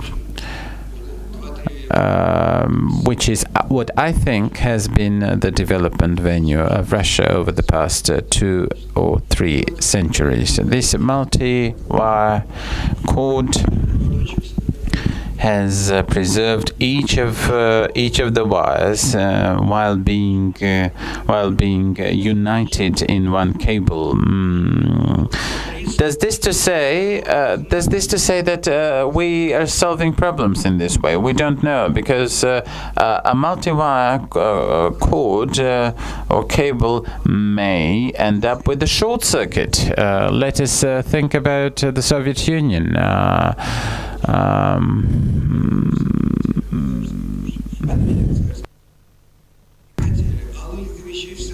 But the logic of things was such that each multi-wire cord always has this danger of short-circuiting, and we can see these sparks even today in Maidan, in the Ukraine, and one has to be prepared for every scenario. What does this mean?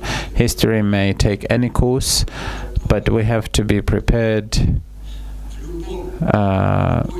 under any circumstances, however dramatic it is. We have to be prepared to preserve what binds us together, the sense of common values, and the sense that the people who have come to live in this vast chunk of land have to continue and coexist peacefully. This is what I call multi-wire cord of the Russian multi-wire cable of the Russian world. And let us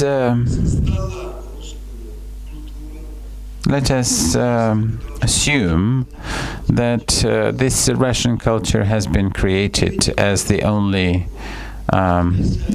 history that we can now take. What does it offer? What does it offer to the world?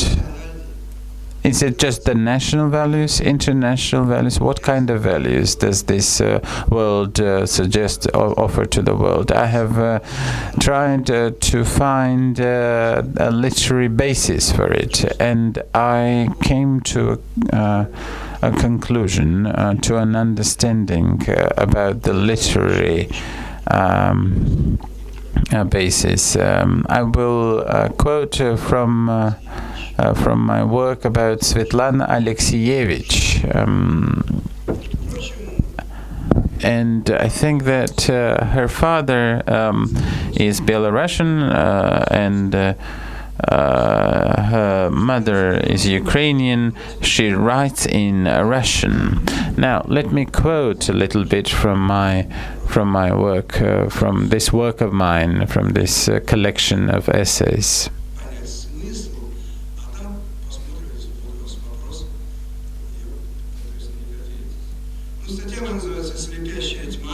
Well, my article is called The Blinding Darkness of Svetlana Alexievich, and there is a lot of darkness in her concept, but this is blinding darkness.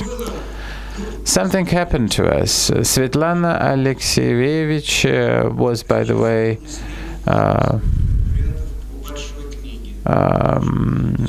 proposed for big name awards, literary awards. So if she'd gotten a Nobel Prize, I think that would be only fair. Over the decades that have passed from her first novella, she has become one of the most hotly debated authors in Minsk and everywhere where her works are published. And her works, her literature is published in Novy Mir, and this is done without the readership. In her first novel, she wrote about the role of women in the war, and she shocked people not only about the graveyards of the Russians, but her second book, The Zinc Boys, which was translated into French and shocked the French public into understanding the tragedy of the war in Algeria. And indeed, the terrors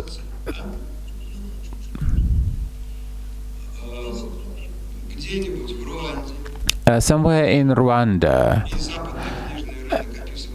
are happening such terrors, and the Western book market is writing about such horrors of today that the horrors and the nightmares of the past may sound as almost unpredictable and unimaginable. However, 30 plus books of Svetlana Alexievich published in over 20 languages over the past 30 years. This is what I call the Russian world in action, in reality. So it happens that people have not departed from the horrors of the 20th century if we're seeing horrors which are in no way inferior in Rwanda and elsewhere. And so now this is their turn to suffer because we've been suffering for too long. And there's another substantive circumstance. so that determined the success, literal success. Svetlana discovered a new type of psychological confession.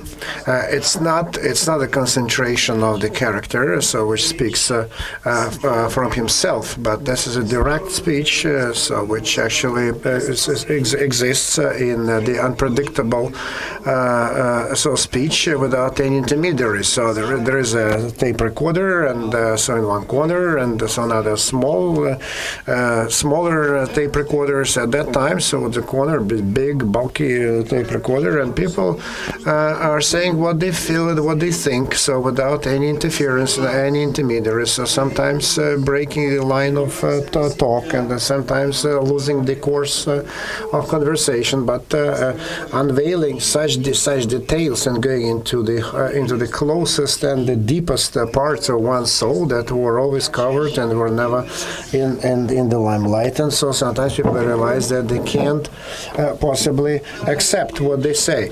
And Svetlana Alexievich shows himself not only as a wonderful journalist and a great person with whom you enjoy speaking, but he's beginning to think and see such truth, such verity that never even dared to pronounce. So you need to learn how to question people, but at the same time you need to realize what you're looking for, what you want to understand, what you're after, and trying to understand this. So after the first novel, so there was the second novel. So she's watching. So then the black consequences of Chernobyl, and so the war of Afghanistan, and so we understand that the war has many faces, women faces, children's faces. So the war kills everyone and does not have mercy on anyone. So children and women and adults and others. So the zinc boys. So the Chernobyl prayer. And then eventually, so the fifth novel, so what it means and why it happened, why everything has happened to us, the Soviet epoch, the Stalin dictatorship, and all this cruelty and horrors, and it looks like we have gotten rid of it, but it's still there. So this is the final book, very difficult. So the confession of the grandfathers and great-grandfathers who fought the war, and who managed to survive somehow just in this horrible arms race with the West and the North America, and then the Gulag and the imprisoned and everything. So how they managed to survive, no one knows. And so then they say it's your fault, because why did you allow yourselves to be subjugated by other people? But it's very easy to discuss things now. But when a person is afraid to die, and so that is why they subjugated themselves willingly to the horrible times of Stalin purges, and then the horrible World War II. So when millions of people died, so she's trying just to connect the previous epoch with the present day times, and then it turned out that the present is worse than the past. So managed to survive. We managed to get out of this bottomless pit, and then the relatives of the veterans of World War II. So they're selling their own country. So they're humiliating their own country. They are stealing. They are killing, and they are the grandchildren of those who won the war. And so that's why we need to listen to the confessions of all those people who survived, who are young and old, and so the curses that are heaped upon each other by the totalitarian epoch, and by the people who survived, who are old enough, and the young guys. And that is why. So the truth is based on myths. And so the second hand, so the final novel second hand. So because something that so previously enjoyed article that is sold again. And this is what we are now. So this is the cursed past which has become second hand, and they're trying just to resell it again to the young generation. And second hand, will I agree with this statement? No, I don't like this name because it's not from other people's hands as we could perceive it, but it's through the hands of those who dragged Russia through all the horrors and all the blood and all the violence that we have had in the last century. And so then there is the time to scatter the stones and to collect the stones, and we can't forget it. And there is nowhere to run, there is nowhere to hide. Everywhere is horrible. So everywhere they shoot, so they say it's much better to live now. But I hate living here now. So it's a certain life has become much better, but I'm kind of squeamishly disgusted with the way I live now. So that's why from the horrible times of Stalin times and the war times, so we got into the perestroika. Horrible times, and because they're not much better, because people at least were sacrificing themselves for the great cause, and now they are sacrificing themselves to buy themselves a new pair of jeans and a new car, and it's still second hand. So. But what kind of this previous experience of 70 years of Soviet power? So her answer, yes, I quote her saying, millions of people on a huge territory so were taken away so by a great dream of building a paradise on earth. Communism, so the society lives along the lines of friendship and honor and integrity, the state that would be based on the sort of free everything, free medical care, health care, so then the young will have career opportunities, and the old people will be respected, and the beautiful future, so then everyone will get what he wants, so everyone will get ask you this utopian ideas. So they were taken away, they were swept away, so by the best people just who decided just to throw themselves head over heels into this new life and create this world that the rest of the world, the rest of the globe would only envy. And we would present this beautiful world to other people. But the horrible lesson of socialism, because they trust more to those who suffered under socialism than those who preach socialism afterwards. And because if they manage to build socialism on the sixth part of the earth, it means that we set an example that needed to be avoided. But at the same time, so there is a spiritual component in the human life, and there is the animal, horrible part, dark rivers of the heart exist, and that is why, and so much depends on which way the person's self will sway, so to the dark rivers of the heart, or the spiritual part. And we always want to look into the void, because we are urged to look into the void, and we want subconsciously to jump into the void, because socialism is not the cause but the effect. Because when you try to explain it now, so you understand that this is an ideological doctrine. So if you turn the socialism out, will you get a wonderful socialism? No, you will get the modern oligarchs, because all you have to do, if you turn socialism inside out, so then you will get oligarchy. And we need to remember that socialism was born many years ago.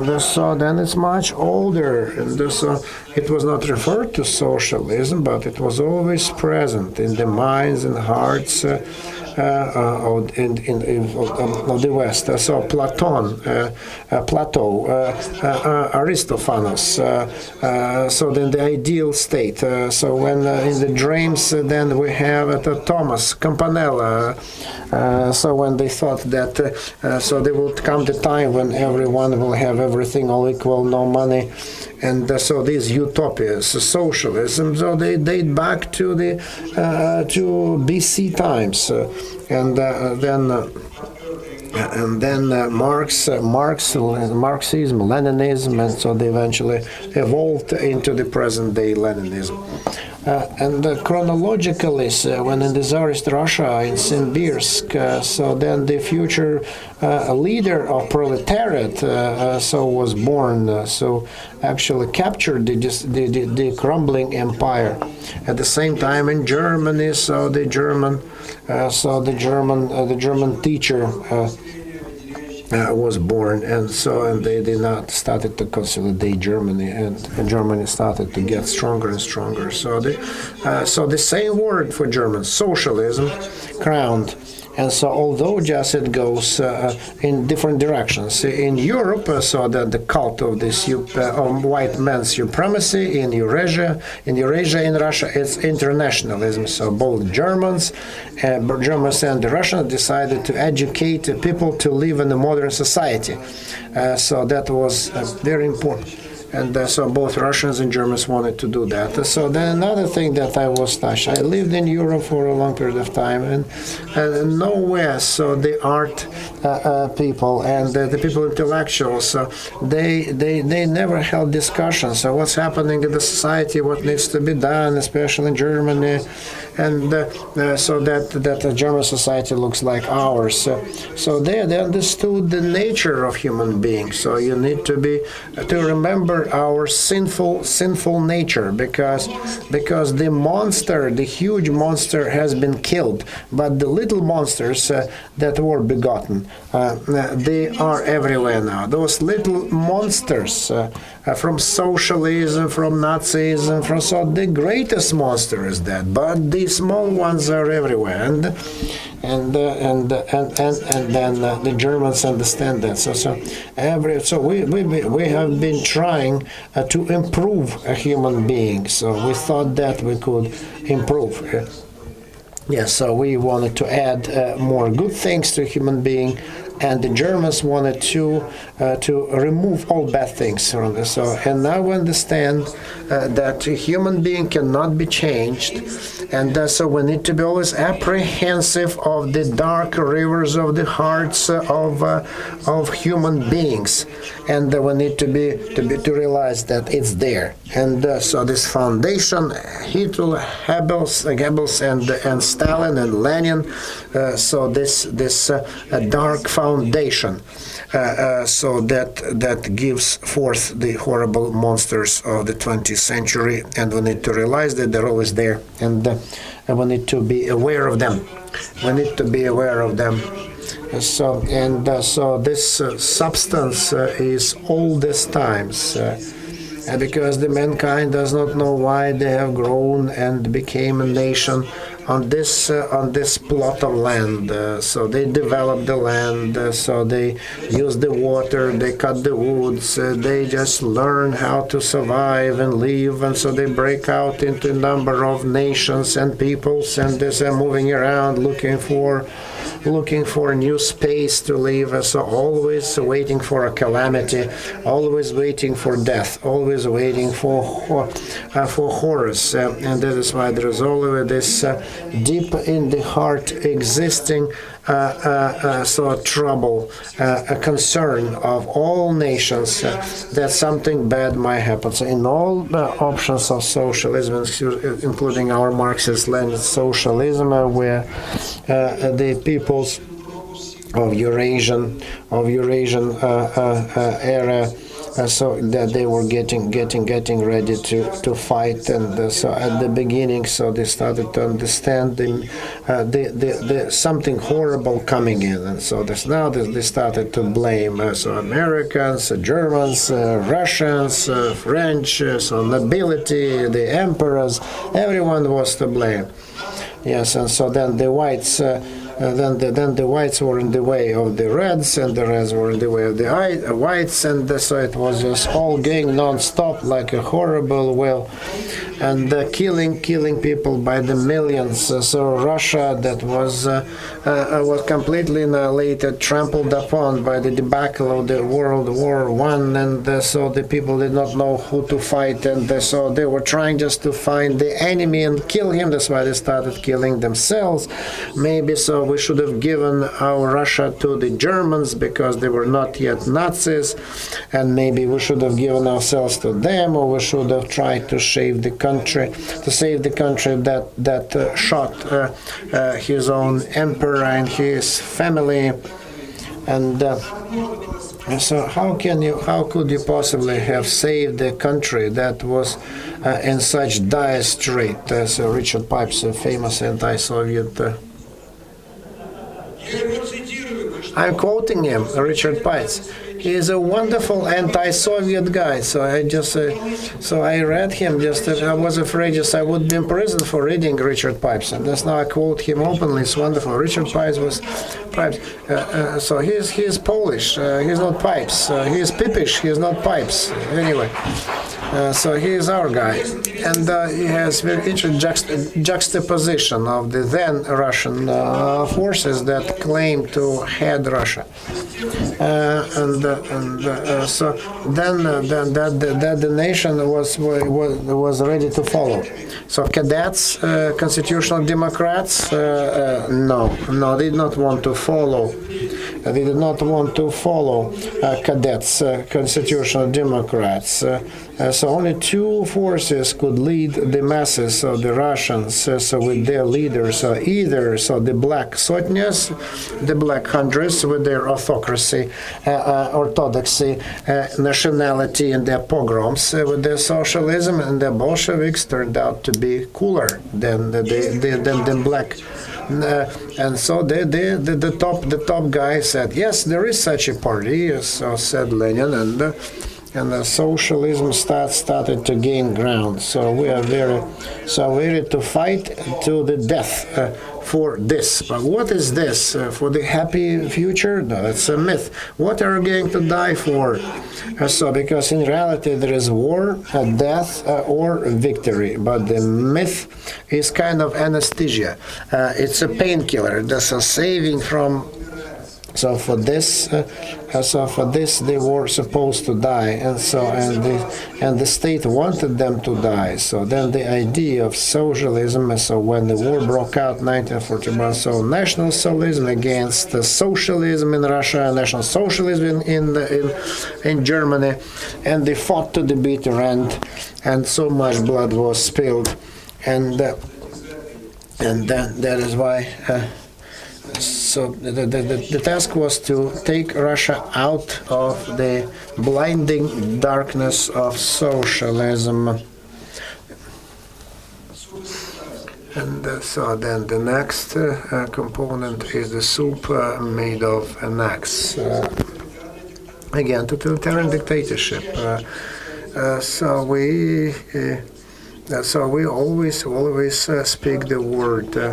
So that's where Gulag, where the political prisoners are, collectivization, movement of the nations, wars, bloodshed, getting ready for wars, from Stalin to Brezhnev. So we had leaders who had been fighting all the time. My mother from the intelligence, before the war, she was crying, so when International was sung, and my mother survived the war, and she always remembered that the Russian soldier hung the red flag on the Reichstag in Germany. So we want such a great war. And the generation that did not see the war, is it a lost generation or it's not a lost generation? They did not experience the war, so there's no dictatorship, there's no socialism. But what is it that we have? And okay, the factories stop making missiles and they start making refrigerators and vacuum cleaners. So what? So the great mission of Russia and toilet bowls. So buy women's clothing, nice. So for some reason, so jeans become the symbol of consumption. So how many lunches a day can you eat to satiate yourself? How many soldiers or the genetic memory will wake up eventually? So then.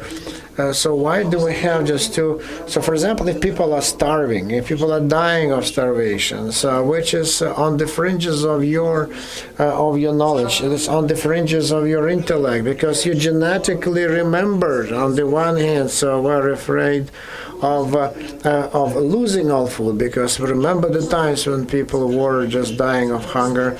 So have you ever eaten soup made of turtles? Have you ever made of elephants? Okay, let's do this and this and this. Are you happy now? I want just another soup made of something else. So what is so I want an apartment, I want a car, or I want an expensive watch, I want expensive clothing. So why?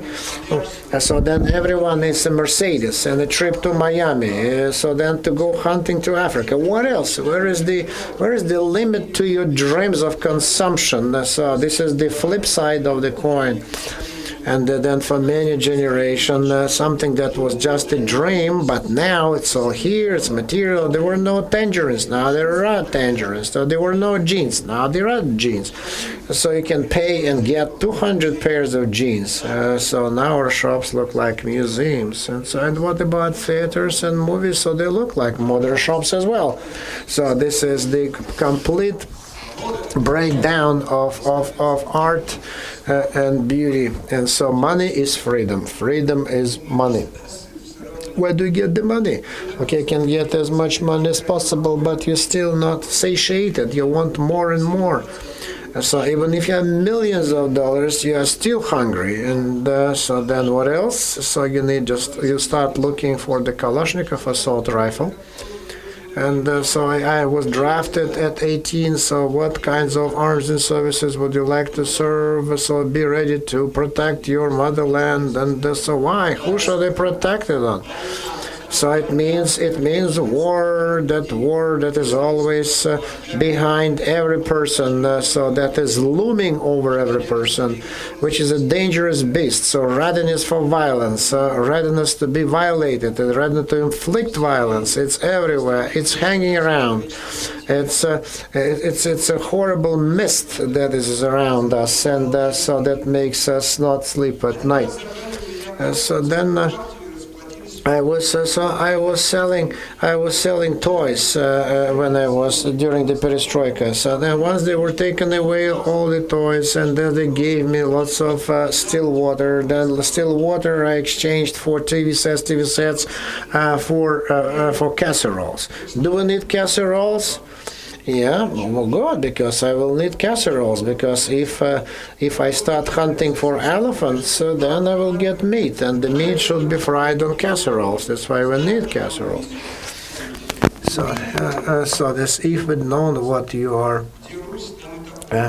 So then eventually axe is much more important than the owner of the axe, because the axe will always survive the owner of the axe. So then the personal guards of modern oligarchs, they are armed not only with axes but with tanks and assault rifles and grenade launchers. And it is why our soup, democratic soup, socialistic soup, a very exquisite soup made of elephants and turtles. But at the end of it, at the basis of it, the base point, the base denominator is the war that is looming all over us. And so that echoes what has been happening. So the butchers and the victims, how did it combine? How did it complement each other? So we so we're lucky. So our happiness that they would come in the dead of night and they would arrest someone. Someone would disappear, never come back. Someone would be shot on trumped-up charges without investigation. But I remember so wonderful. So the bright sun, the blue sky, so friendly relations, the parades, so athletes parading down the Red Square. Everything was fine. And Stalin and Lenin standing on the mausoleum. And that's how just you can see through the beautiful lilacs and fragrant smell, how you can see the butchers and the victims. It's not the nation, because the nation was in prison, and the nation was the butcher, and the nation was the priest, and the nation was the victim. The nation was everything. It's the same people, and it's coherently a closely knit nation that is responsible for what hasn't got, because the butchers become victims, the victims become butchers. And that's how it worked out for many decades. So if you want to go to secret police, if you don't want to go to secret police, then the secret police arrests you. So there is only two ways for the same people. And who were they afraid more? So they were afraid more than Germans, more than the Nazis. So then the generals, Russian generals, were afraid of the secret police. And so why a person put against the wall who was about to be shot was saying, "Long life Stalin." So Stalin answered that question. I do not decide it, but the party decides what to do, what's expedient. Do you think that I'm Stalin? No, I'm not Stalin. Stalin is that guy, and he pointed at the portrait of Stalin, and this is the best, because I'm not Stalin. Stalin was saying, but I'm that portrait. I'm the epitome. I'm the personification of what? So because a specific person can be dragged out of this pit only after World War II was over, but other people framed those bastards and hung them on the wall. And then trumped up charges when people just were whistling on each other. So that's half of the nation was reading, and half of the nation was writing. They were telling on each other, and then one was telling on each other, another one was telling. So people would base. So brother was telling. So then they fought just over just a small room in your apartment. So would you like just to see your criminal record? She opens up, and so that's I know this signature. So that's my neighbor, and my neighbor in the communal apartment. So she told on me, and I was arrested, and she moved into my room. So we spent together, we had vodka together, we ate together, we sang together, we loved each other, and then all of a sudden just she wrote this letter to the secret police. I was arrested. So half of the nation was writing to the secret police, and another half was doing that. And this is horrible, because all these Uncle Yuri and Auntie Vanya and Anya, so they know that if they have not yet been told on, so they will be told on, because this axe is hanging over their heads. This sword of Damocles is hanging over all our heads, and we know that it might fall in a minute, and our heads will roll. And so then the first unscared generation, because there is no war, so the generation that have not experienced war, have not experienced trumped-up charges, have not experienced so the massacre. Yes, and then they say that. So then the Russians do not understand freedom. So they always need a Cossack and a whip. Only then the Russians will be able to act properly. Yes, or the icon and the mace. Mace and the icon. Mace and the icon. This is what makes a Russian, or a war and prison are the most important Russian words. So you stole, then you had some vodka, and then you were apprehended and put into jail again. And this is the vicious circle, and we cannot break this horrible circle. And we always just want the golden fish to grant all our wishes. I don't want to work. I don't want to work hard. Yes, I want just to sit, do nothing, and I want this miraculous golden fish to grant all my wishes. And because we're lazy and cruel. And suddenly they're learning to live in this absurd life, in this distorted mirror life. And from Genghis Khan, so that's a good starting point, good benchmark, because Genghis Khan spoiled our genetic pool, because they always let's blame Genghis Khan for our inability to work, for us telling on each other, just for us being cruel, for us listening only to the whip and the mace, and so we're always looking for someone else to blame, and so then. But the Genghis Khan tried to impose some order and law in Russia. It didn't work out that way, and so we want to start from the beginning. Every time just we start from scratch, and every time we make the same mistake. Mr. Oblomov just is lying on his couch and doing nothing and complaining about life. So then the school curriculum got deep into our souls, and Nikolai Ostrovsky, famous Russian playwright, and so then other and Tolstoy and Turgenev and all of them were writing about the uniqueness of the Russian soul, especially crazy. And this goes hand in hand. That's how steel is tempered. So then the love for the future makes you determined. So Russian should have an idea that would make your hair stand on end, and then they will go for it. So you always have this crazy burning in the eyes and unattainable goal, and then the Russians would be happy to go for it because they want to prove to the rest of the world, and the more bloody, the more horrible. So this idea is the better, the more attractive it is for the Russians.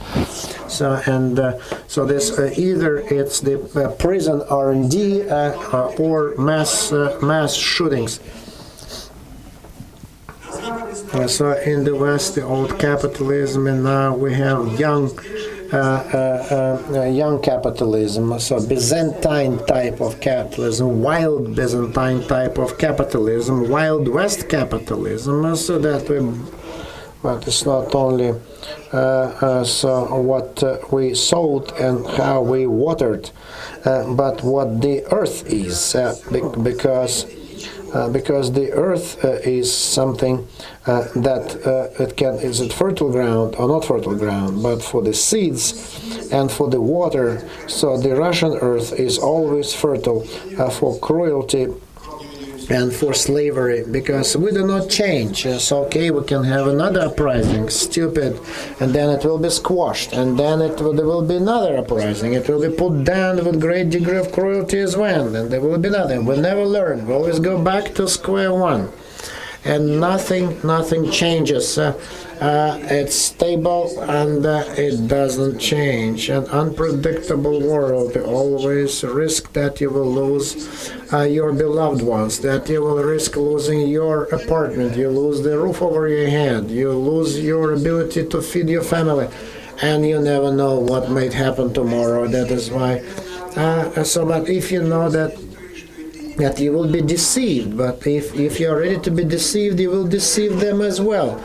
So then the flagrant flouting of basic human values and so the morality is not existent. So Russian people are afraid to be rich because they know that someone will come and take it, because they're not afraid to be they're afraid to be rich, but they don't want others to be rich, because they're envious of others becoming rich. So what do you have in your pocket? In my pocket, I defy everyone. So there is a knife or an axe in my pocket. But then the last shirt, so our Russian can give away. Why he is so magnanimous? Because he knows that he will steal much more, and that is why he is ready to give away. And so the saints, other saints in Russia? Oh yeah, there are lots of saints in Russia. So what do we have deep in our soul? We have only soul and nothing else. That's why we are God-chosen people. That's what we say. But the beauty around us and the tears well up, and the Russian sadness, the Russian despondency, which is so famous among the Russians. So the Russians are not kind, they're sentimental, because the kind people should make everyone happy, but the sentimental people, if you can see this absence of logic, absence of sequence, absence of movement, what do you have? Pity, that's what we have. Sentimentality, that's what we have. We listen, we say yes, we pity everyone, the whites and the reds, and we hate them all. So I can finish up here.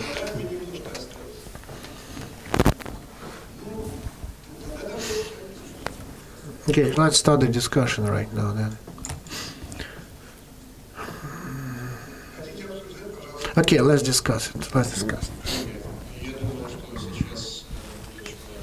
I think that so we can certainly open up the discussion, and that's what we'll do. We still have 25 minutes to discuss. So if your depression is getting stronger, I can give you the first to speak. So would you like to speak? So your depression, has I generated depression? Because he was saying that I'd been in depression since morning, and so would you like just to lighten the mood and be the first to ask a question? Okay, colleagues, I think that Lena is asking me to come up with my opinion. I don't want to do that. So first, I want just to give you a chance to ask questions, and I so that Alexei Rykov wants to start. Please, Alexei. He left. Oh, okay. Mm-hmm. Okay. Your floor is yours. Thank you. So you mentioned Germany. I would like to remind that in the article number 1 of the Constitution of Germany, it says that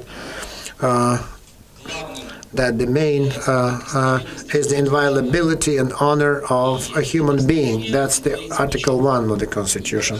And it doesn't say anything about the state, about the people, about the ideology. And Article 2 of the Constitution says that any German can resist those who try to violate the wording of Article 1. So anyone can resist and fight for the integrity and honor. So what about the Russian world? Is that another construction?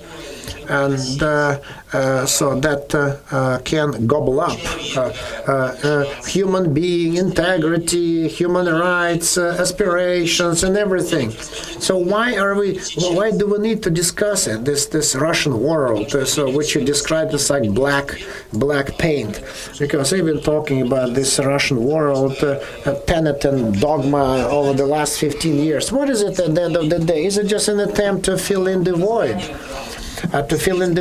This Russian ideology, for example. So, what is it? What's your position? What's your stand? Because your pronouncements about socialism and all those.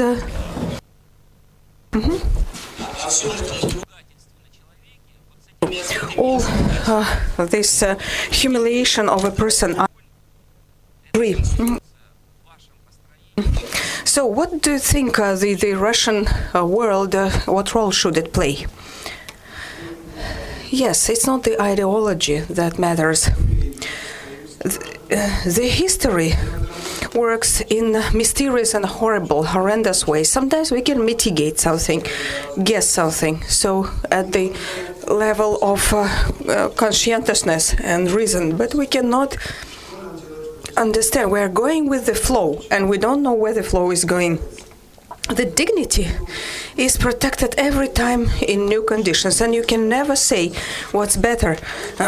A German will say fight, and if Russians say everyone fight, so there'll be a Russian uprising, always senseless and ruthless. Could you please explain to me what to do in this situation? So this rebellion, I will never go away from this country. I am created by this country. I am just getting ready, just in case. And in each situation that I find myself, I try to find a way of salvation in the form of dignity. And as you're convinced, they take the cases when there is no answer, yes or no, and where people blow a whistle of each other, then they go to jail, then they do their term, and they get free, and then if you are still alive, go and live. And where is your dignity? And Tolstoy says, when your life is over, you understand what was the sense of it. And what should we do? Order elephant meat or change the routes of oil and gas transportation? What should we do? Reason. In mid and close term, what are we doing in terms of what are the authorities doing? The sense of life, the reason for life. You have to search in the depths of your souls and among the great writers and thinkers. And we always had enough of them. There were not many. We are very talented. We Russians, we have so many smart people, but so few people who know how to do things. Lenin was saying something and Gorky was writing down. He didn't write it down. And in his first publication about Lenin, he published and said, and this sentence was actually deleted, and I can tell you the follow-up of this. We have talented people, but not very many smart people. Because a smart person is either a Jew or a practitioner. So, and in Perestroika started printing and printing over this piece. So we Russians are very surprisingly talented people. What is a talent? Is when a person is ready to answer the unexpected moves of the fate and nature. All the rest is skills, experience, reason, rationale. But if you mix it with talent, then you can try to live within this unpredictability. How do you protect your dignity when I'm sitting here and reading God knows what? I'm telling you what I feel. And you feel something in return. You may tell me I'm wrong, or you may think first and say something else. But this or that way we exchange. And we exchange our feeling of dignity right now.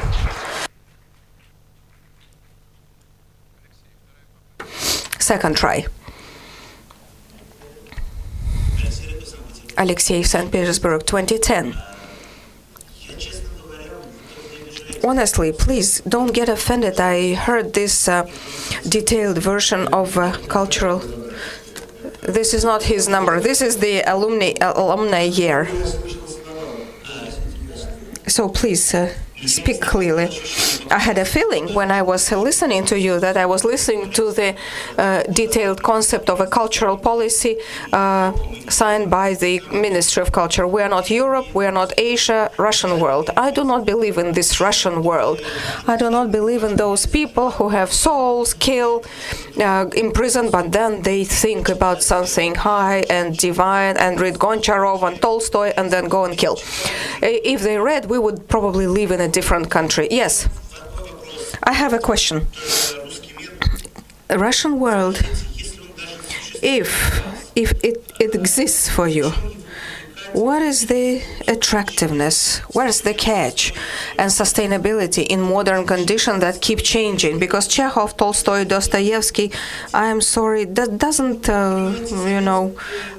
matter so much. they're not so sexy anymore, because you have not tried to make a cooker out of a washing machine. So jeans, elephant meat. But if I believe in the Russian language, so what you were saying, probably the Russian language space does exist, but it's shrinking. And when you speak from this high elevated position, say we want such a war, we keep forgetting that we were allies in a coalition. Yes, Russian Empire is our space, but understanding, and other people are different, and understanding them and finding, like, what do you think? How do you think the Russian world is attractive? How can it attract and lure people? Attractiveness of the Russian world is not a subject for discussion. But for me, is one thing. Can you live among other nations? No, I cannot. It means I do not fit. And any person who can survive among others either changes the culture, tradition. Okay, if you can, go ahead. God bless you. I cannot. I am not looking for some special attractive trait. It's just fate. If fate is horrible, I better share this fate than teaching others how to get rid. You cannot get rid of your fate. You don't believe it? You will find something. I believe in your generation because you have no way out. This is it. We suspected St. Petersburg is not the Russian world. You have just proven it. This is St. Petersburg. It's also Russian, but it's with a St. Petersburg taste, you know.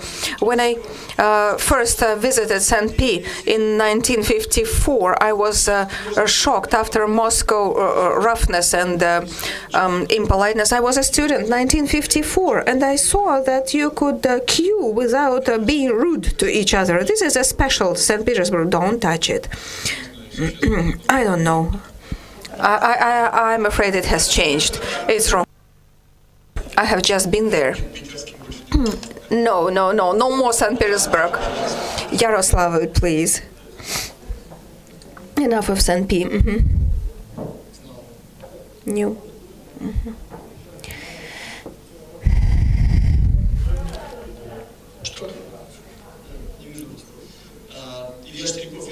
Ilya, Yaroslavl, 2012. As for this multi-wired gate, I have humanitarian education, but I understand, so that to avoid a short circuit, then we need switches, and I hope that the last switch has not yet burned, and there is still a chance.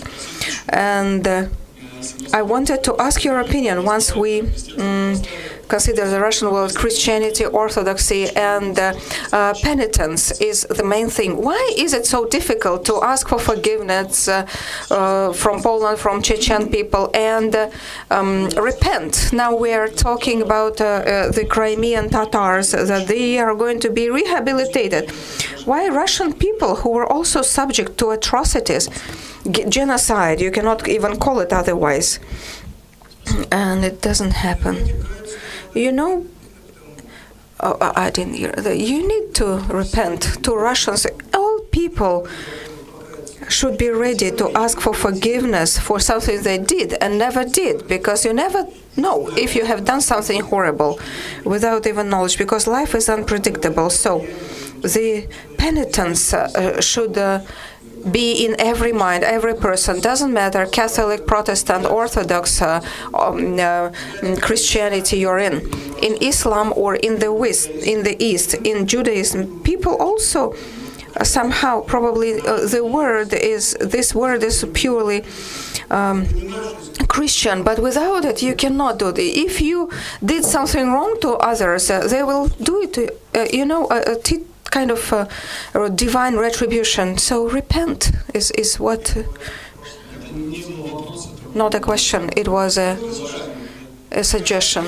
Yeah, I'm happy I at least caused something that you could say. Habib Magomedov, Dagestan, 2005.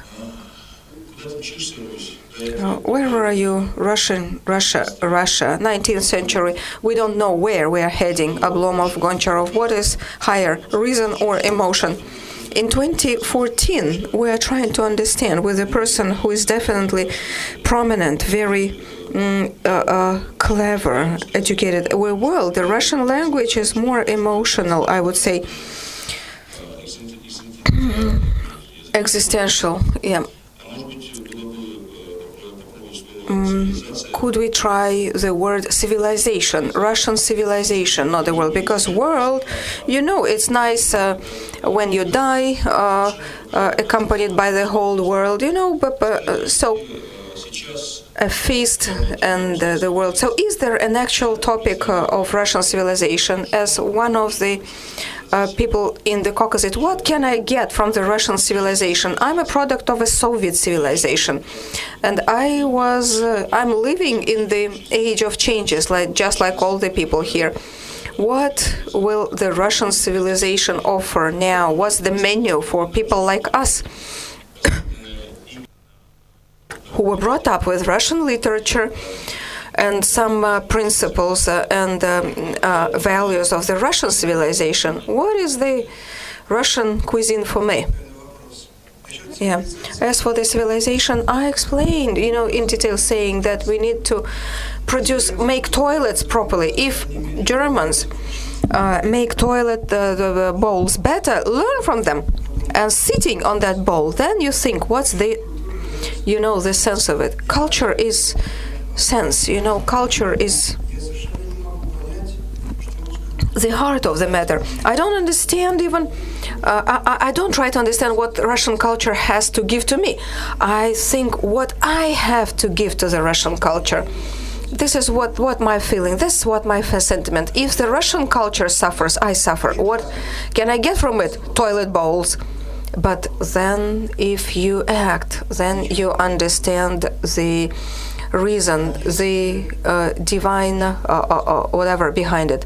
And if you read Russian books and then expect what else it can give you, probably you didn't read, because there was so much suffering. And if Chernyshevsky was teaching us to appeal to Russia, to the acts, there's no need even to appeal. They're always ready. So don't be afraid of dirt. If the dirt is real, is life. Are we afraid of dirt? We are washing our toilet bowls and keep asking, what can it give us? Nothing, except belonging to the great culture that is inseparable from great suffering. That's all I can tell you.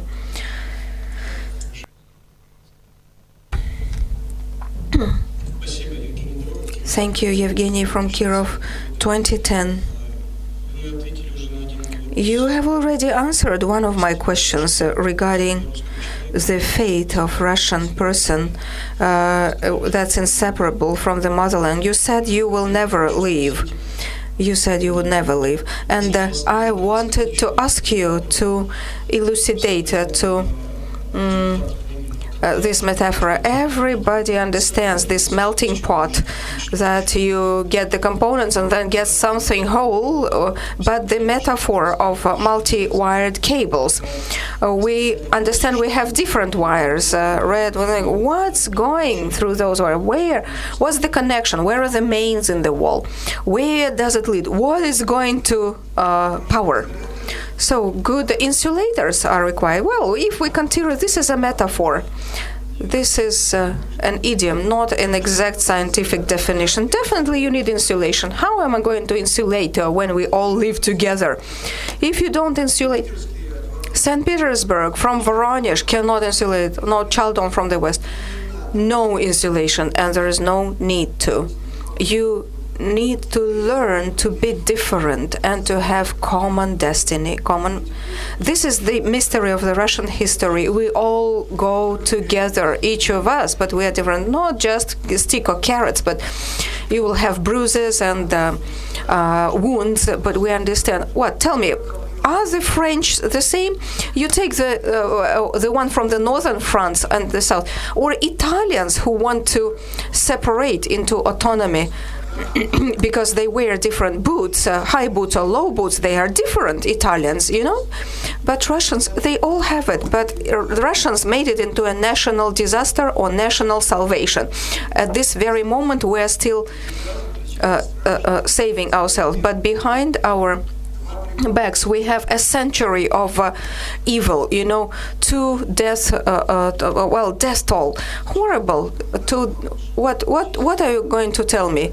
Clean the bowls? Yes, we are trying to, but sometimes we are quite tired, and so there is no stamina. But as for the reason behind it, yes, there is some. As soon as we have this Russian land, Russian space, the question, who are you? Why are you joining together? What do you want to build?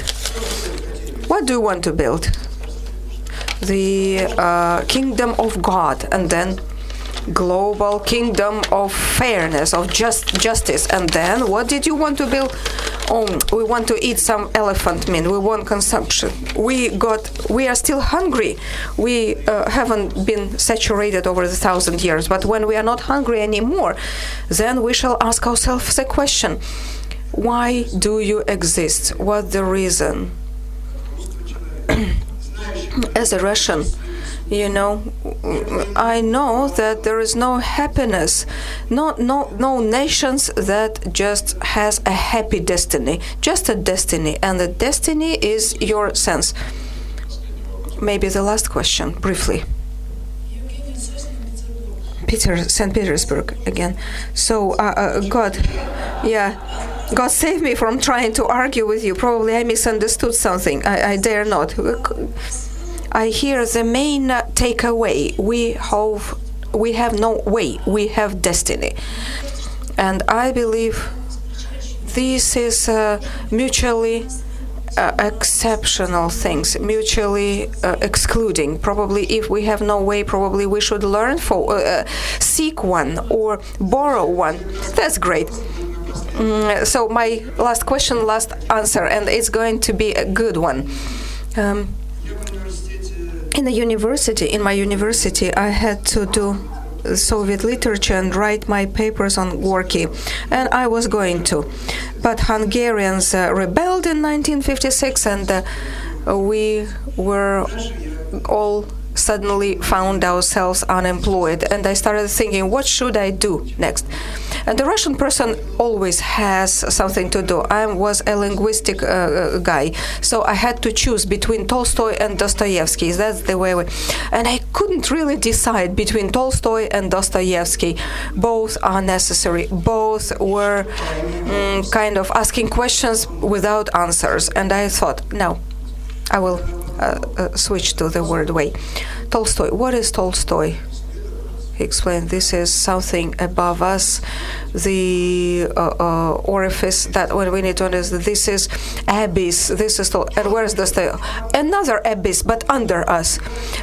You go down, you meet Dostoevsky. You go up, you meet Tolstoy. And when you go down and you see the abyss and the nightmares that you have to overcome, this is the lower abyss. And what about the Russian culture? It's definitely abyss, upper or lower, underground or over this in heaven. But what's in between? Is there nothing, no way between those two types of abyss? And then I just say yes. Just learn reading. Read Leskov. This track, this path between those two gaps. And Leskov was walking. What path? There is no path.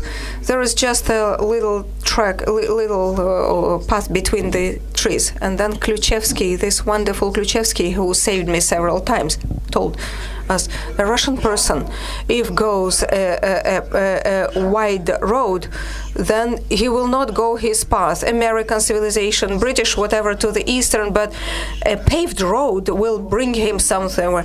But use your little path for one person, it will meander, it will be hidden behind, but it will bring you somewhere. Probably I'll end up with this wonderful saying of Leskov, great Russian historian Kluchevsky: use your little personal, meandering, unclear, but your own path.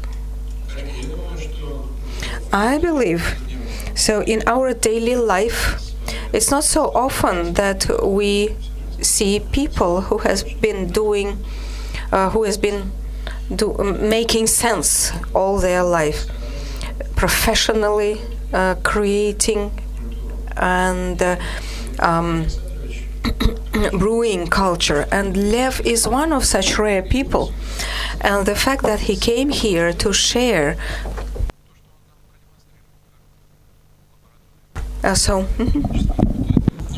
And indeed, this is one of the most important features of this public discourse. While I've only been granted a word as for concluding remarks,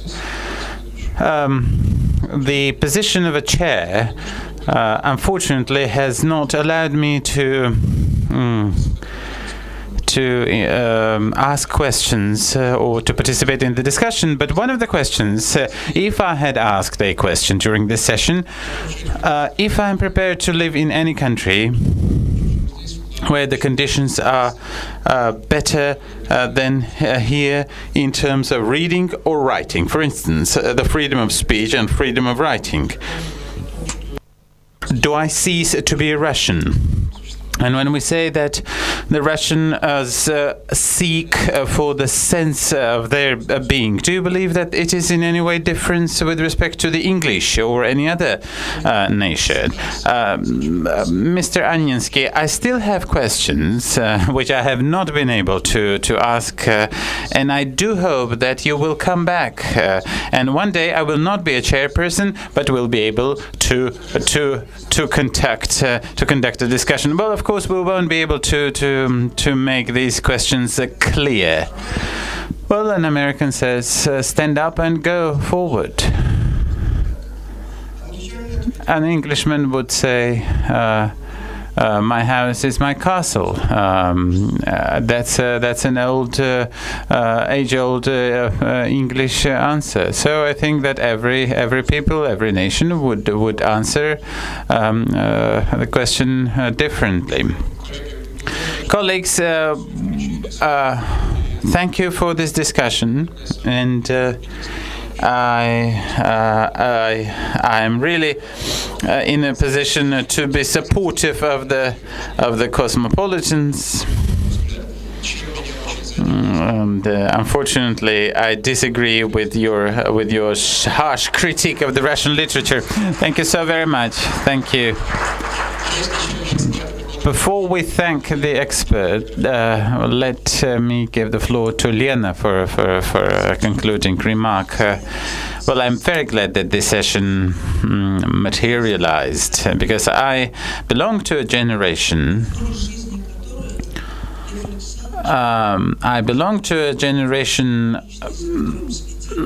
Which always followed Mr. Anyansky's intellectuals, and I would even say intellectual and poetic pursuits.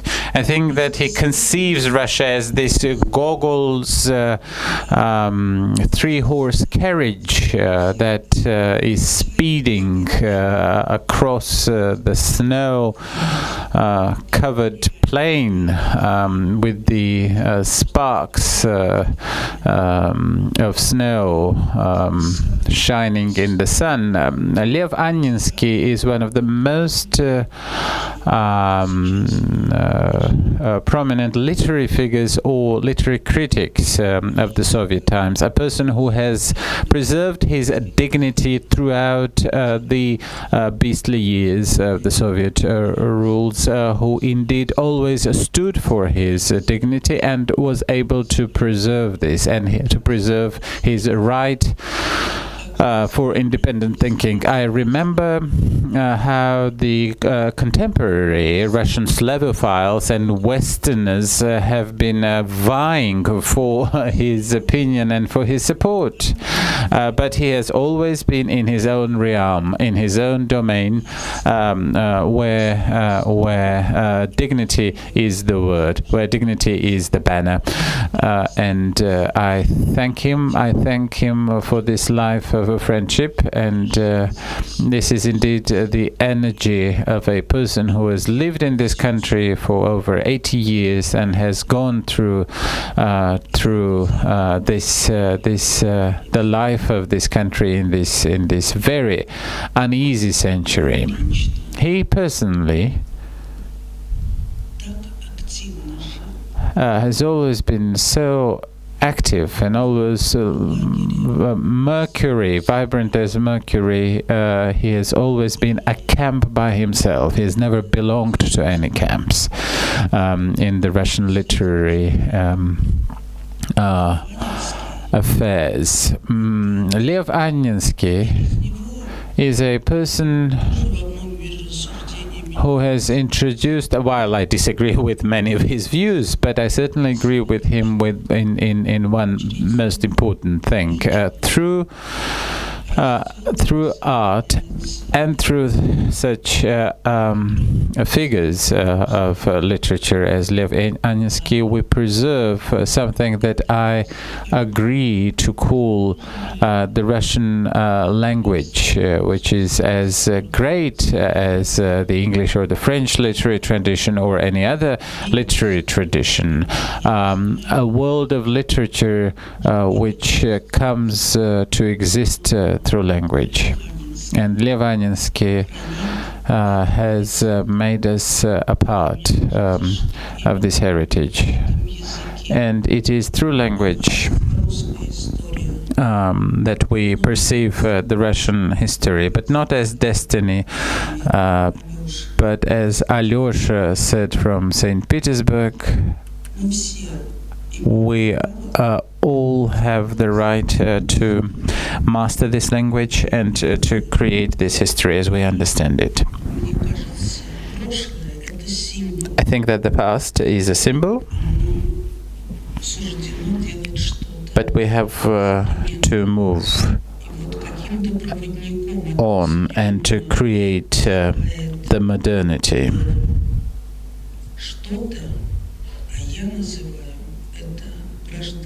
And I call this a civil stance that may happily combine the traditional Russianness and the universal freedom, the universal values. Thank you. Thank you very much. Colleagues, bon appétit. We shall break for 55 minutes. Два организационных момента. Первый, у вас на столах лежат анкеты, заполните их, пожалуйста, и сдайте мне, для нас это очень важно. И второй момент, кто не расписался в регистрационных листах, они лежат в начале зала. Пожалуйста, сделайте это за 3 дня работы. Спасибо.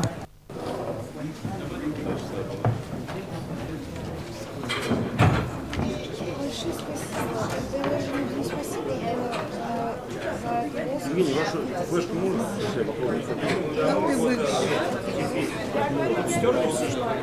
Даже не знаю. А было? Если было, я бы отсюда скопировал. Было на рабочем столе.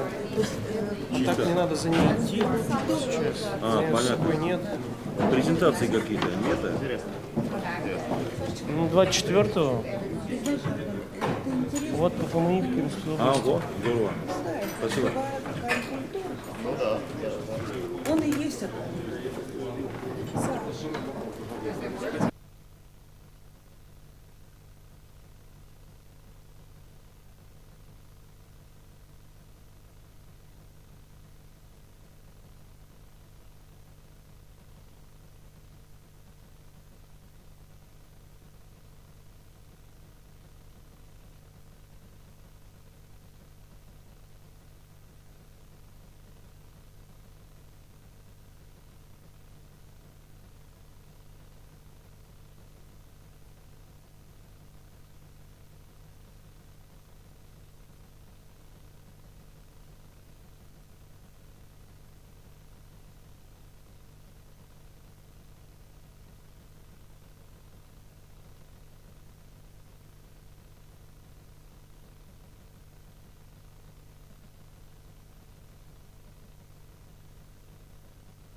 Коллеги, сдайте, пожалуйста, аппараты для перевода после этой сессии. Спасибо.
Today is the last day of our seminar, and we would like to have some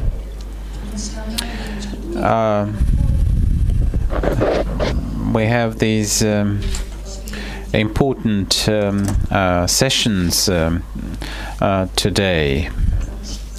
The one before lunch and the one upcoming.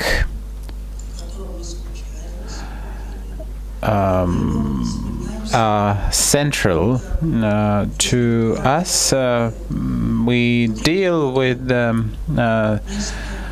our seminar topics even between our seminars, and the historical memory is something that we survive on an almost a daily basis. I'm not prepared to say that every young person should be deliberating and thinking about the Russia's history in the past century as much as we do, the people of the older generation. But what I have been deeply impressed with in the past several days, and why is it that I say disagree with unfortunately the majority around me, and why the majority is so swift to exclude the memories from the public space. Why is it that it is with such great reluctance that people are talking about this subject of historical memory? Why is it that with such reluctance are people talking about the reforms? I'm not talking about economic reform, but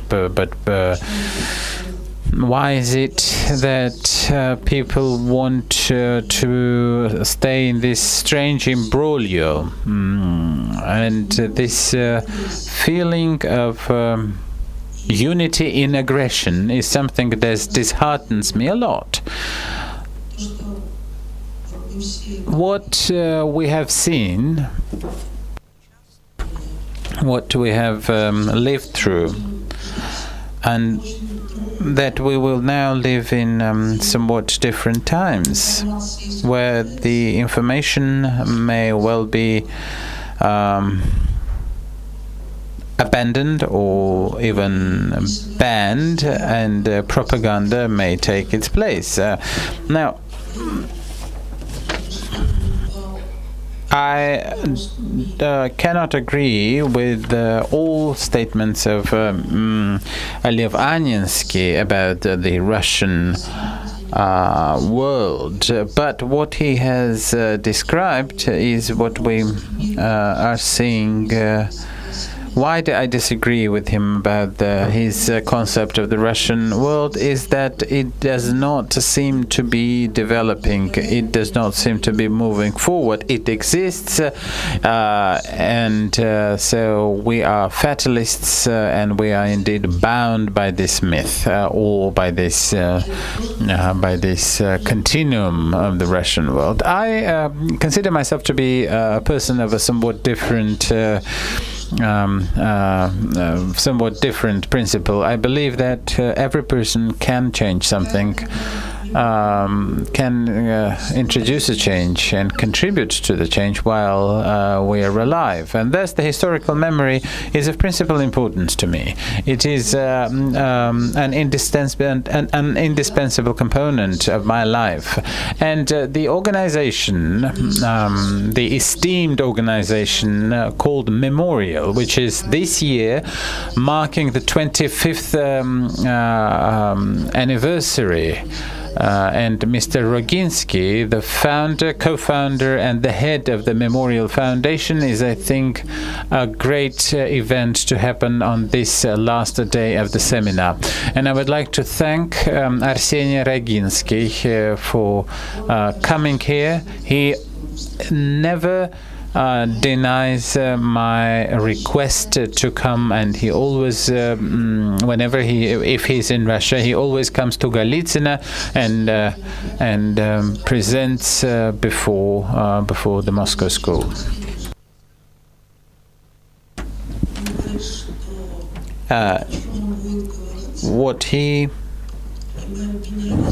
We have exchanged these impressions.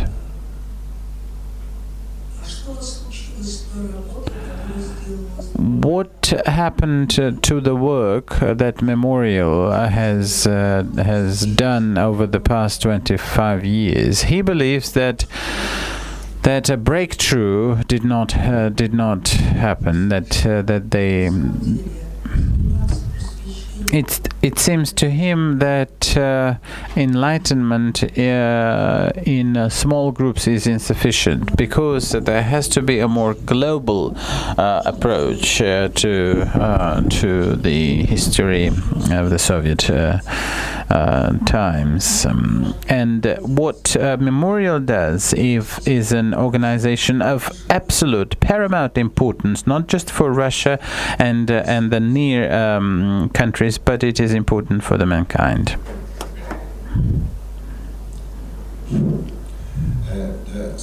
Thank you very much, Lena.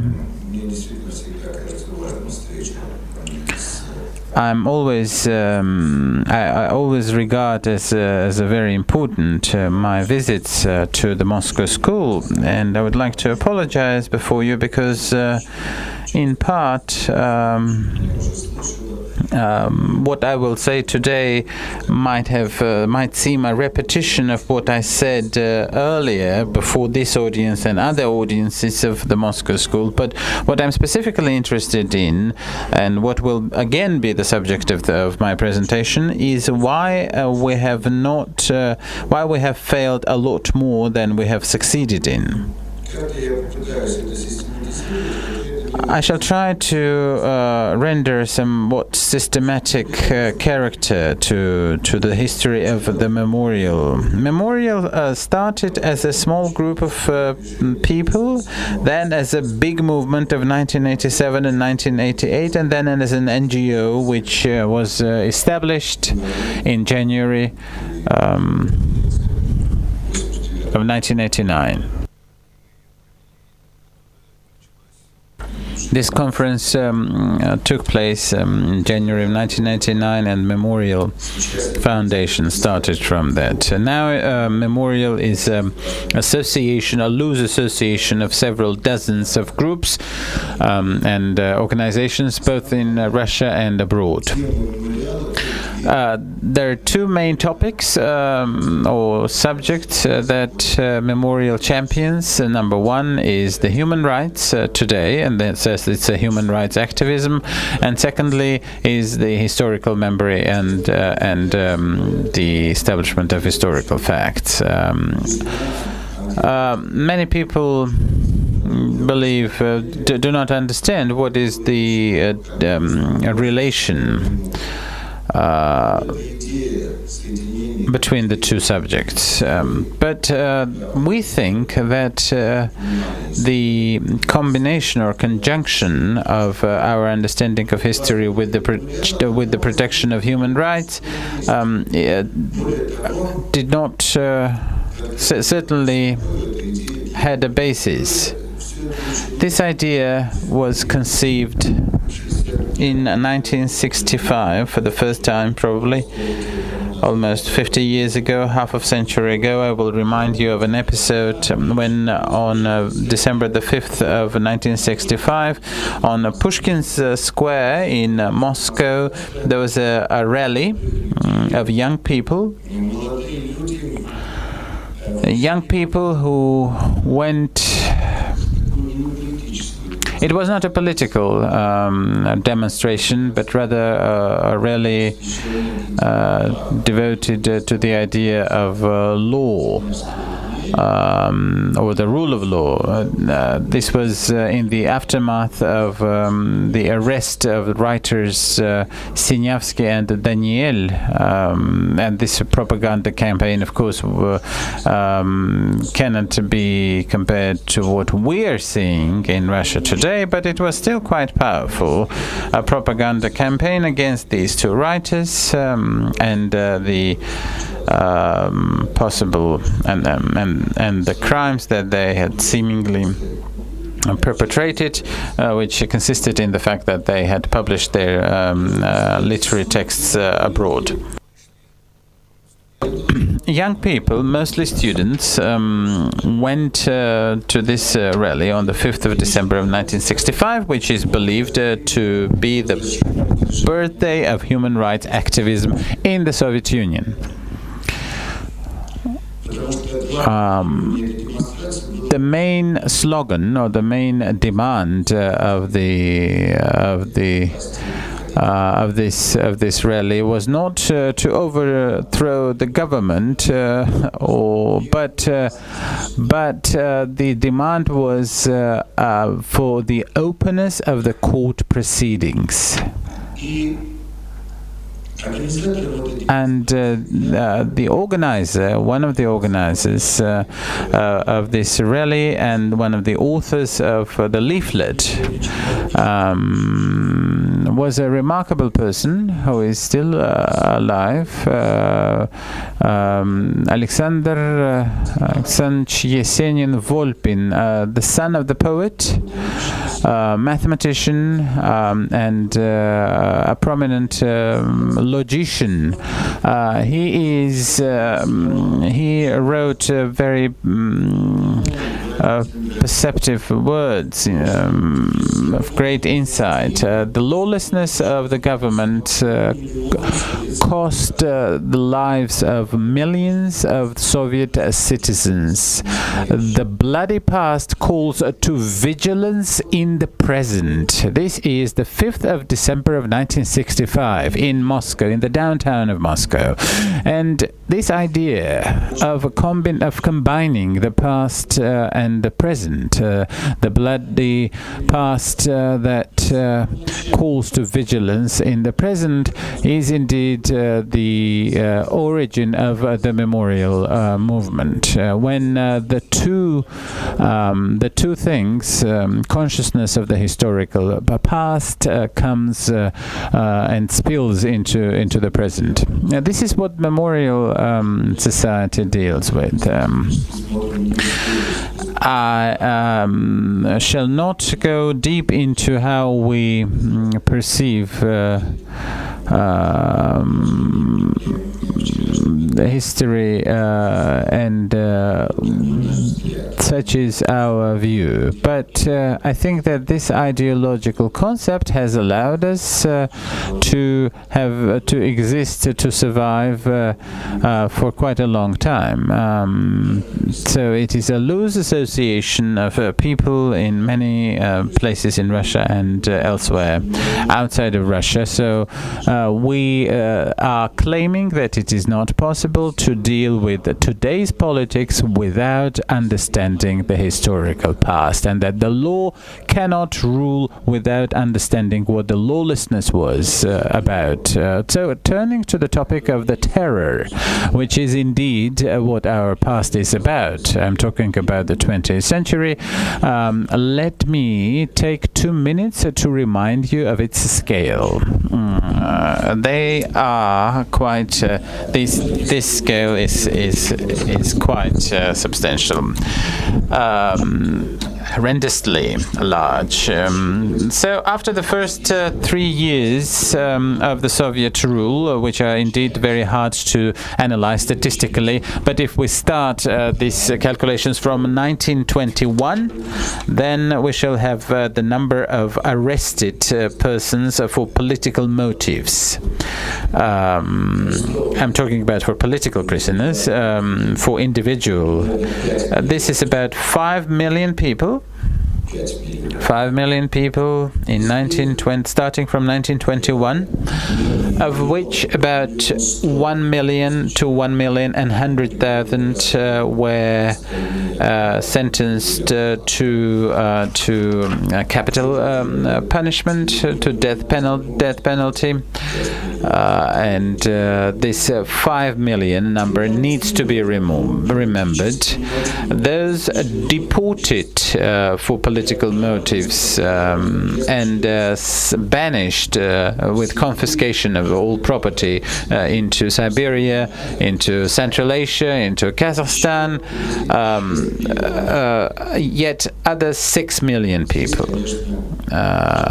And here, of course, we're talking, that's very important, about the deportations from the eastern Poland, or what is called today the western Ukraine and the western Belarus, almost 400,000 people. The preventive deportation of the Germans in the beginning, over 1 million people. We're talking about the Soviet Germans, Soviet citizens. The deportation of the so-called punished peoples in 1943 and 1944 specifically. And if you remember the story of the Chechens and the Ingush, of about 484,000 deported, including, and of course of these deported nations is the people of the Crimea Tatars, 191,000 deported. So all in all, the number of the deported was about 6 million people. So when we add up, we get to the number of direct victims of the repressions, which is not the end of it, because we should not forget that these 11 million people are the names of the persons who were directly repressed. But we should also remember the peasantry, those who died of famine in 1932 and 1993, about 6 million at the very minimum, of which about 4 million in the Ukraine, but also in the Northern Caucasus, in the Volga area, in Kazakhstan. 6 million peasants who died of famine. And we should also never forget one other category, which cannot be directly ascribed to what we call the politically repressed, but still a category of people who were punished and indicted to and sentenced to prison or concentration camp for some minor offenses under the so-called labor administrative code, such as the delay for work. You know that we don't have, unfortunately, but one could be unauthorized transfer from one job to another job, and this category of people would also include the so-called labor code. There were 180,000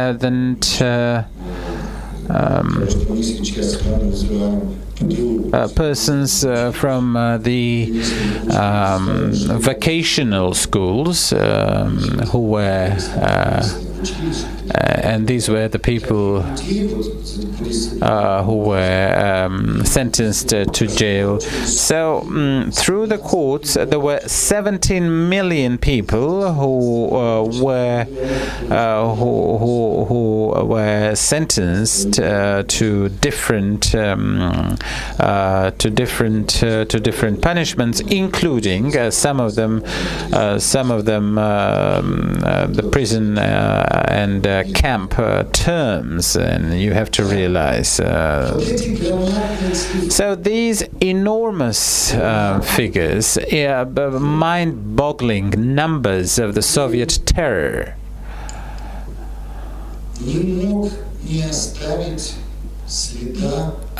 necessarily left a profound trace and impacted the consciousness and the minds of the people in this country. So what Memorial is importantly dealing with, and where it is having a defeat after a defeat.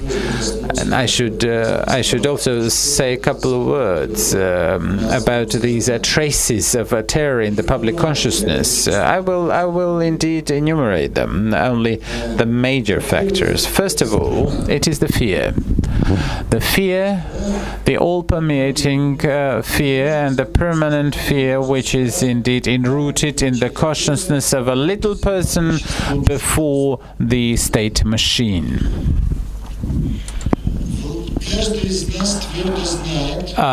every one of us knows, well, at least even we do not know that there are people who are next to us, that the government can do whatever the government wills to do. Everybody knows that. And in the bottom of their hearts, many people think that the government even has the right to do what it wills, because it is the government. It is this mystical horror and the fear before the state machine, which is another side of the sacralization of the state, which is, I think, unfortunately, is a psychological property of the younger generation also. Another consequence of the terror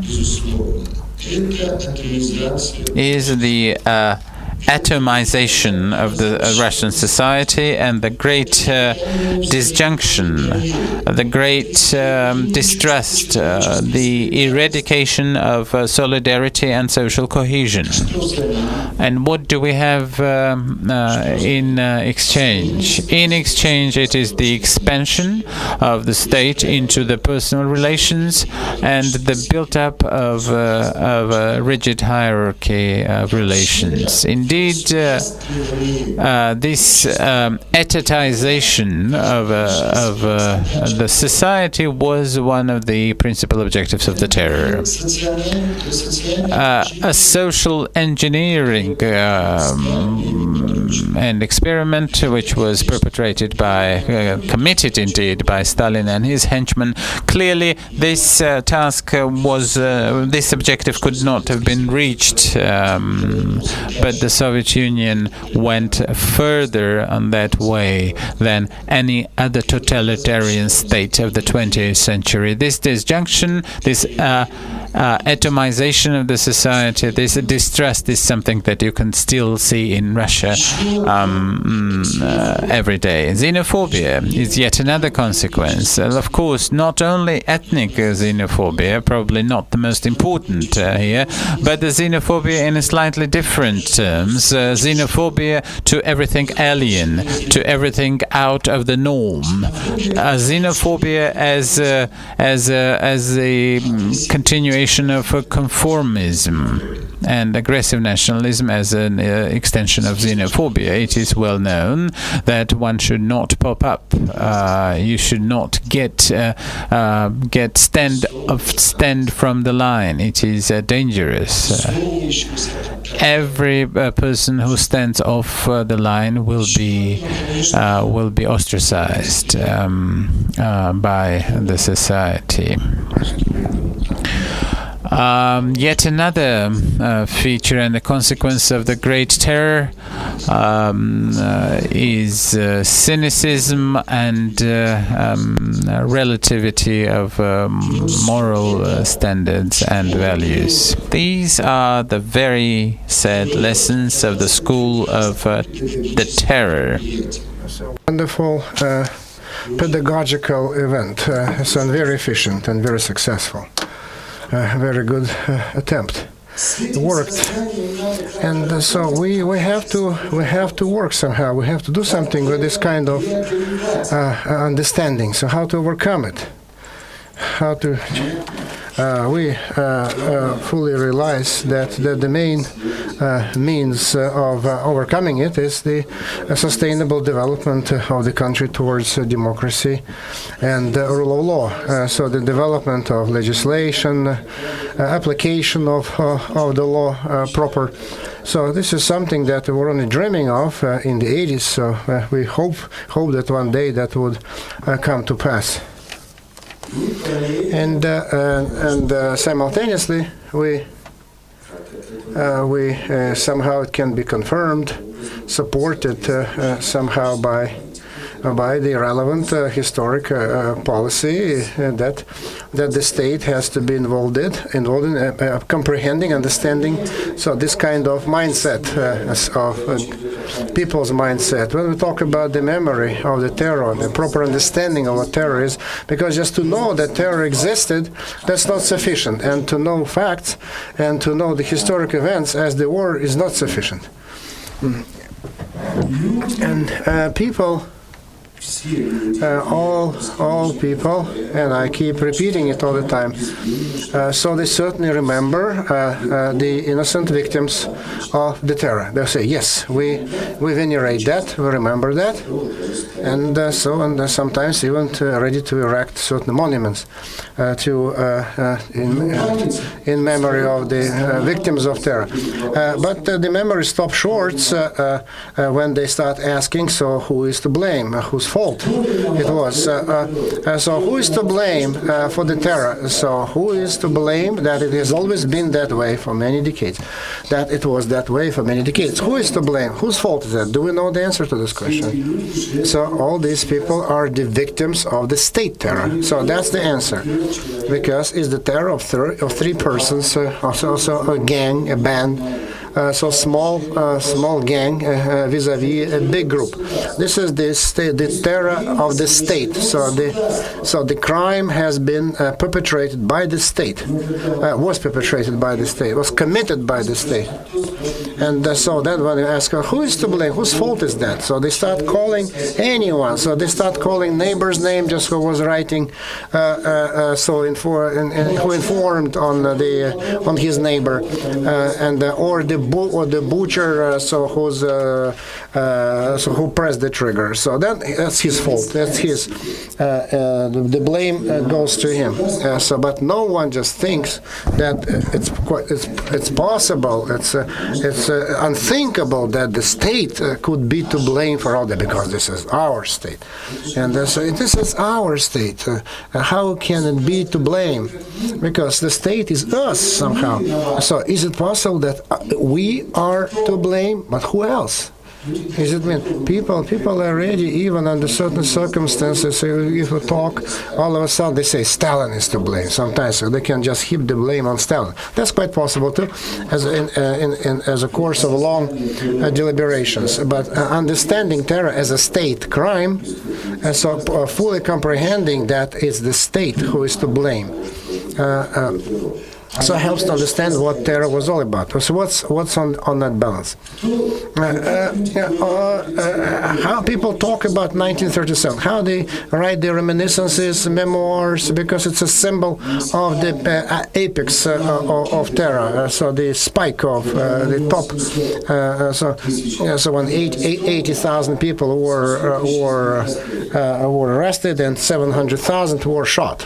So that was the apex. So the peak of the terror was coincided with 1937, fell to this year.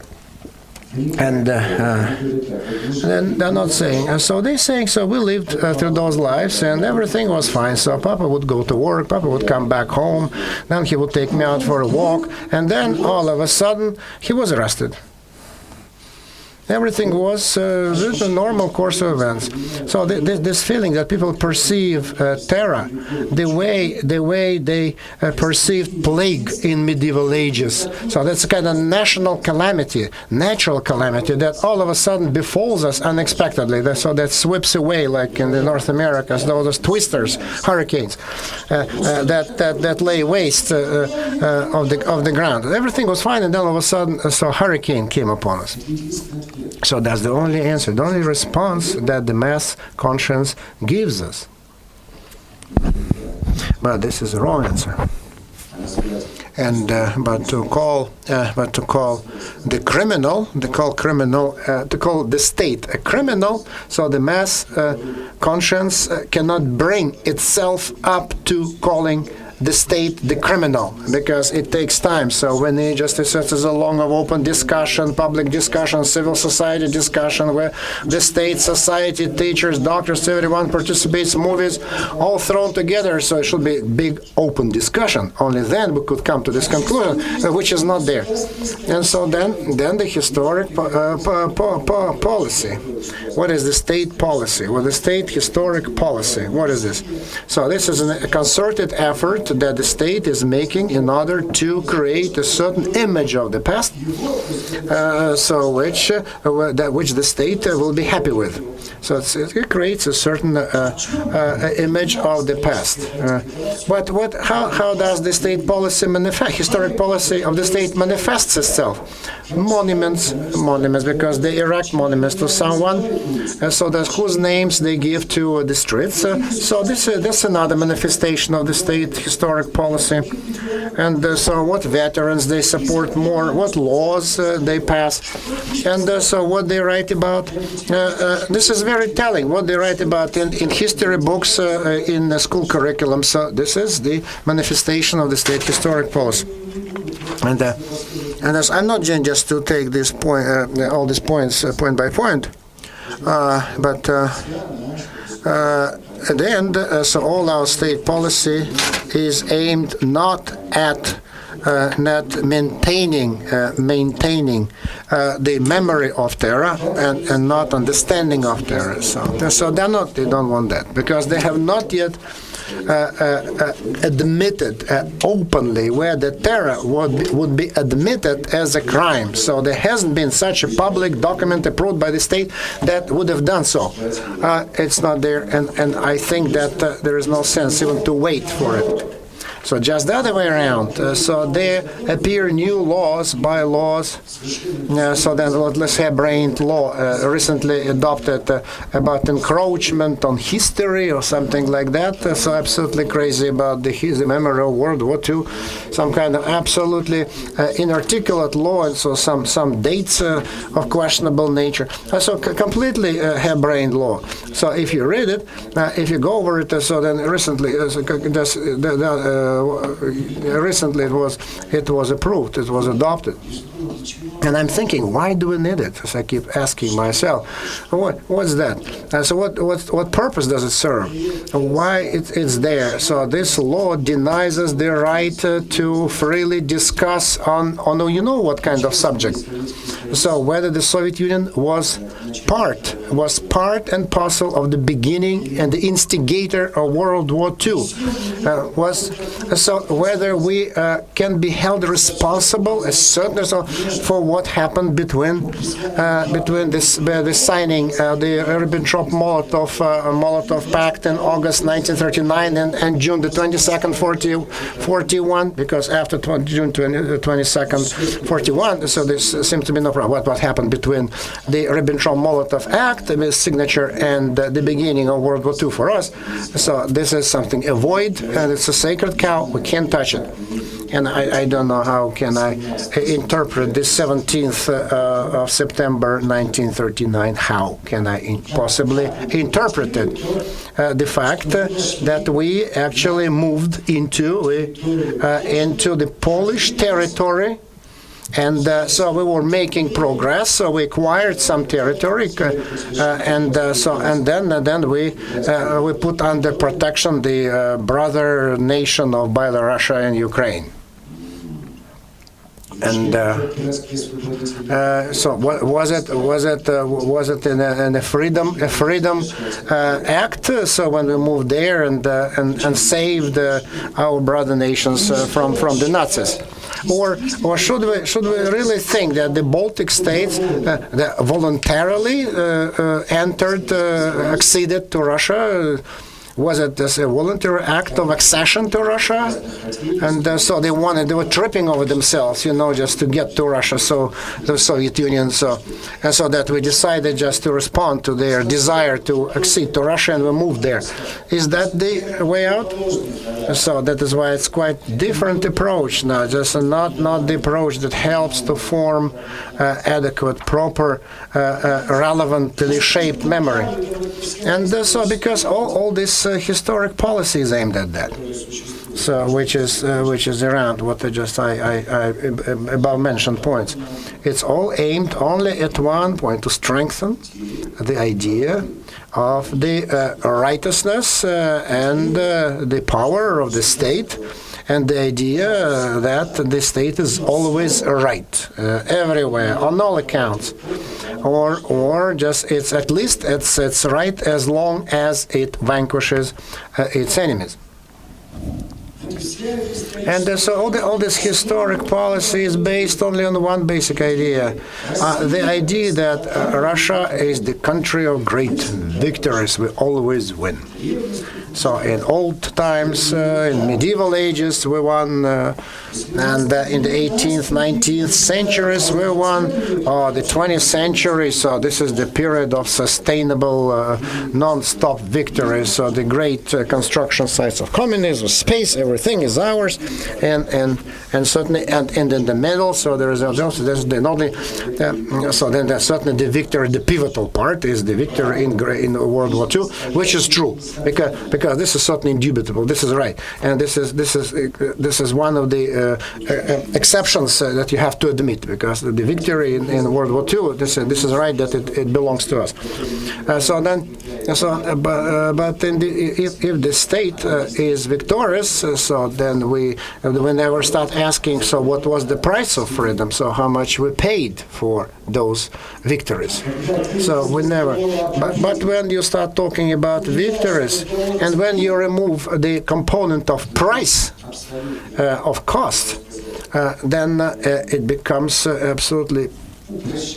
So you simplify this, you see, this situation.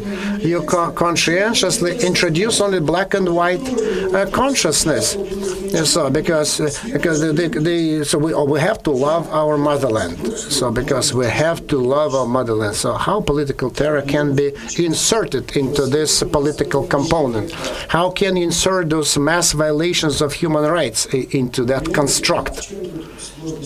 And so then the memorial problems are that because we establish not the black-white concept of the past, but a comprehensive, convoluted matrix texture of the past, because there are many things that we can be blamed for, so, right? And so then there are many things that we should be ashamed of yourself, so they're as numerous as the things that we should be proud of. But we need to put it together, because it's your conscience, and we need just to put both. So things will put us to shame, and the things.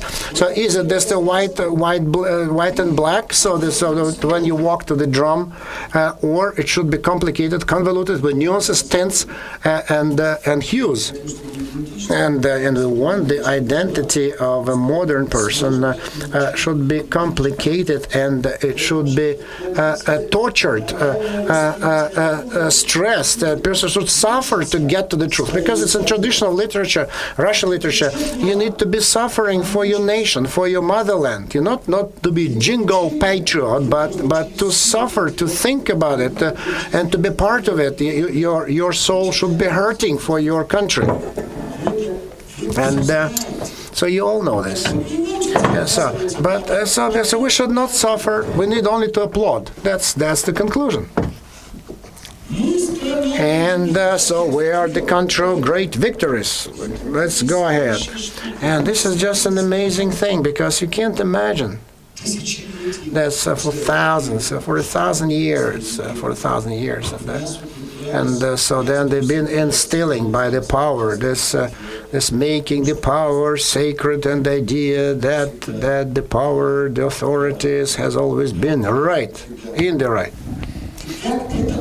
And how it's strengthened, so it become, we imbibe it from our mother milk. It's a stereotype, and in Stalin's years, so it became an absolute. It becomes the alter ego. So we are good. And all around us are bad guys. All of us are bad guys. But so we always bring good to everyone. We always just bring. And they just don't pay the same. They don't pay in kind.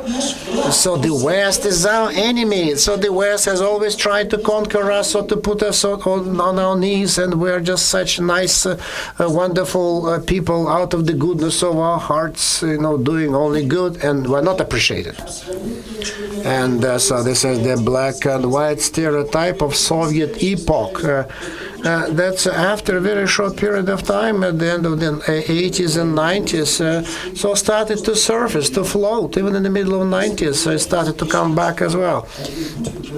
because I thought that if it's only Putin's fault, so I would say Putivian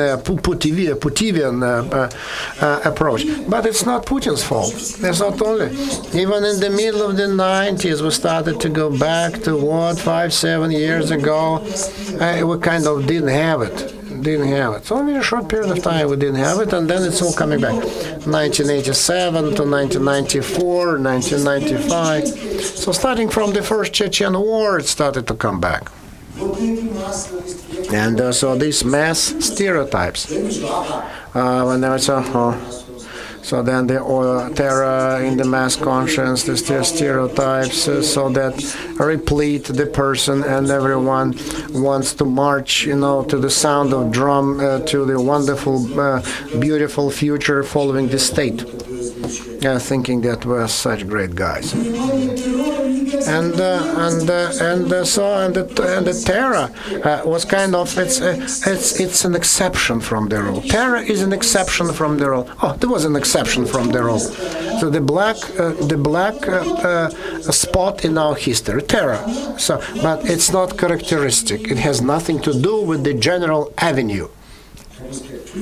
But the fact that the terror was the key means of handling the country. So they forgot about it. They just jettisoned that. And so on the face of it, the state should fight this conscience. So the freedom of democracy, human rights, so they should fight it. But when the state starts to support those kinds of stereotypes, this kind of conscience, it becomes very troublesome. Yeah, and so the Russian intelligentsia, it has. So we have it. We are living through difficult times. So then in 25 years' time. So I've been working at Memorial for 25 years. Lots of projects, lots of books have been published, and so we've done a lot. Maybe you've heard.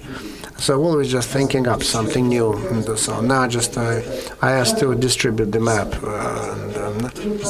This is the most recent map. So the young people, younger than you, they started to work on this project. And because the state does not want to put a memorial, they don't want to establish a monument. So let's set up a map on the internet.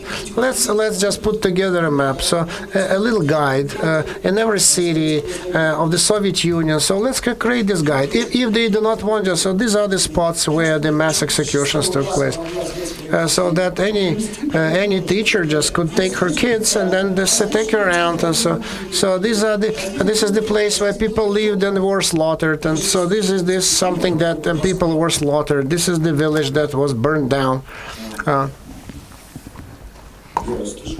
And I'm ashamed that in Moscow there's not a single memorial plaque that would say at least something about the killed and murdered and tortured people. So then only on the building of the anti-Jewish committee, anti-Nazi committee. So there is a plaque, and that's it.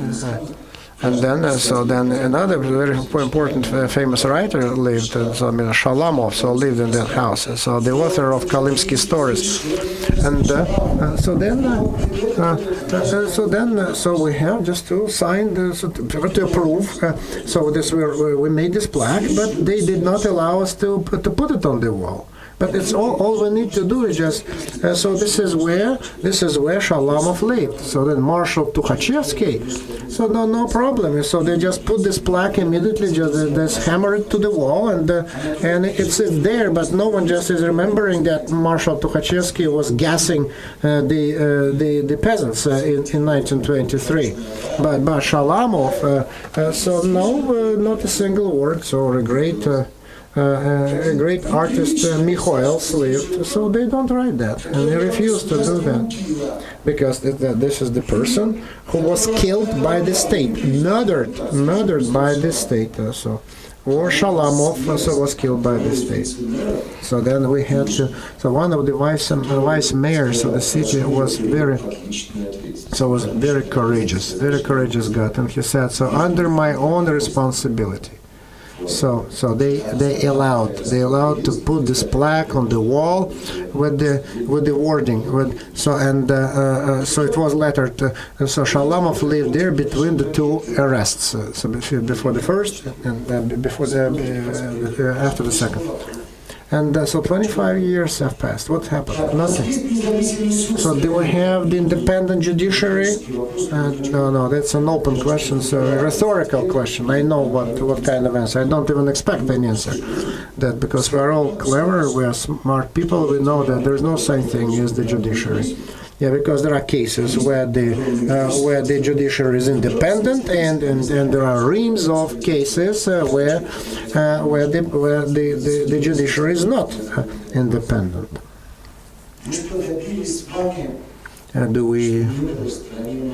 Did we manage to stop the violations of human rights, mass violations of human rights? Did we get to that point? No. So did we manage just to get people start thinking about their past, about their history, about the horrors? No, we failed to do that either.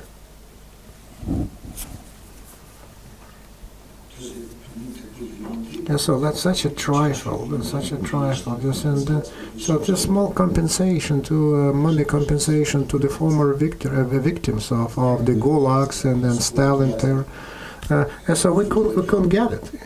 You know how much one-time payment to a person who went through the prison camps? 75 rubles per month of the time done in prison.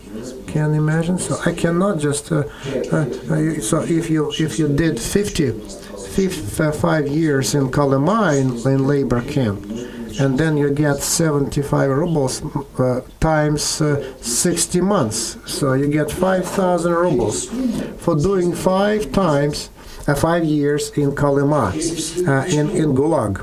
And for this you get less than $2,000. And so we even couldn't get them to do that. Certainly some things were done. We've done a lot. So we just because people now know about the past, and so now much more truth than they knew a few decades ago. Because everything was just was passed from generation to generation by word of mouth, because nothing was written. But now just we have all this information, it's available, but one thing is just to have knowledge of it, but you need to put it through your heart and soul. And then you need to say that this is the symbol of the absence of law, and I want to live within the environment, within the ambience of law. So there is one law, so there are some laws restricting this and that, but so this is all not important. This is true. This is true. This is true. But compared to what? That's in the main. What's important? That in the main, we. So that's in several decades of our work, we have not achieved almost anything. We've made very little progress, and these considerations about our future, to what extent we are needed for everyone, so what efficiency we have had, and whether we made any progress. So how many? That's 20,000 people at least have gone through this school, right? And so all these years of existence. So about 20,000 illustrious, wonderful, bright, young students have gone through this school, and they're from different parts of Russia. So 20,000 people have gone through this school. It looks like there should be the backbone of new life. Where are those 20,000 people? Where are they? I don't know how they impacted the present day situation. We don't know. And with these doubts, I'm not just cursing the authorities, no. But in these doubts, so whether we manage to handle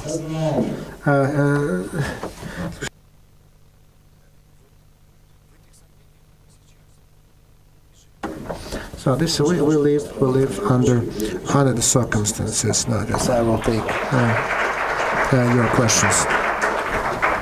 Отодвинь, попроси. Ничего сложного нет. Let's open our discussion. Thank you, Arseny, for the wonderful presentation. So I come to school mostly because I want to listen to you, because you always open up new problems, identify new issues. I'd like to share with you one personal consideration and one personal comment. Now in Moscow region, so then there is the public chamber reformation going on. So then the authorities and thus I am in one of the public chambers of Zvenigorod, a small city not far from Moscow. So the main issue is to rename the streets. So who bear the names of the people involved in terror and mass repressions, and so to remove those names. And I'm discussing this program with my electorate, so I get responses on social networks, and I came up face to face with an issue. So many do not want to change the names of the streets because they think that they will remove those names. Then people should remember the history. If we remove, people will forget their history. And so this kind of strange, ironic situation. But what kind of history should people remember, and why should they remember the names of the butchers? And so if my child and I'm in the Moscow metro, and then I go through Voikovskaya metro station, whose memory this station was named Voikov. And who is Voikov? Voikov is a butcher who killed the imperial family.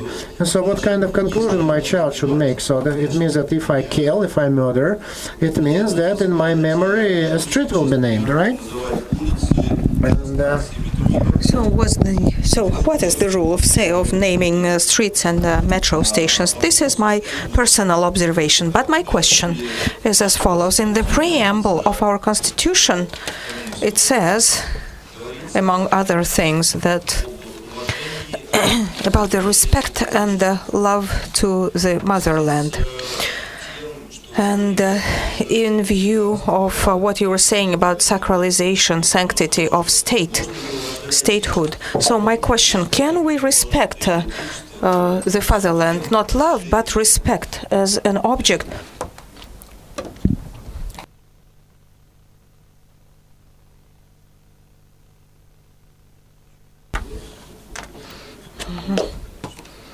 Okay, we may gather other. Thank you.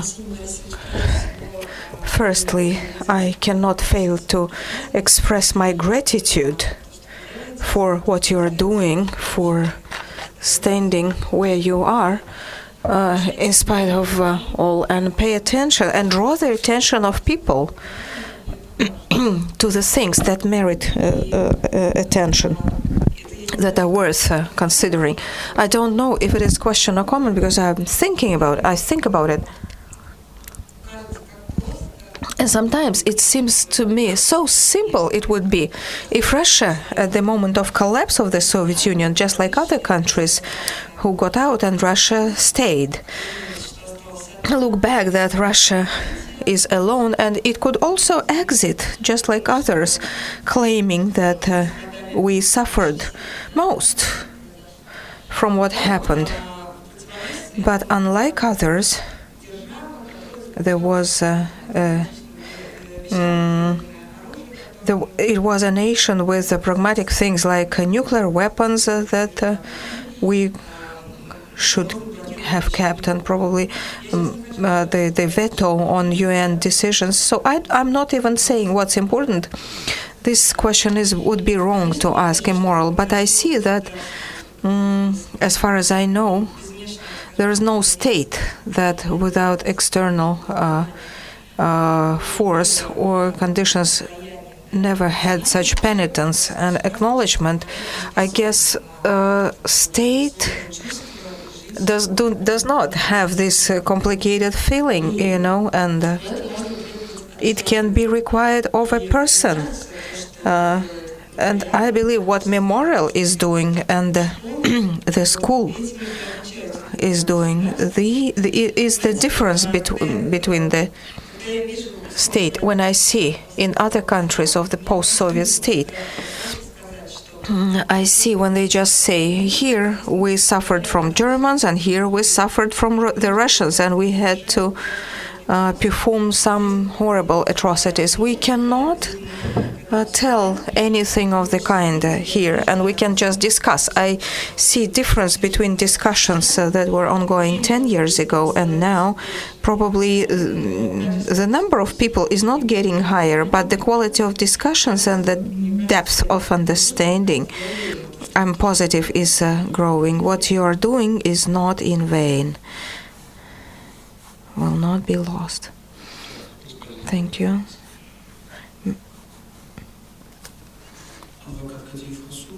Rasul Kadeev, and a lawyer, and in 2011, I guess, we had a very interesting American expert, so overcoming historical memories, his topic. And I wanted to ask you, correct me if I'm wrong, that we, across the globe, everywhere with modern conflicts, or actually, they admit having committed different crimes and atrocities, and then different in Rwanda, one thing, and then kind of reconciliation after all those conflicts. And we did not even come close to this first stage,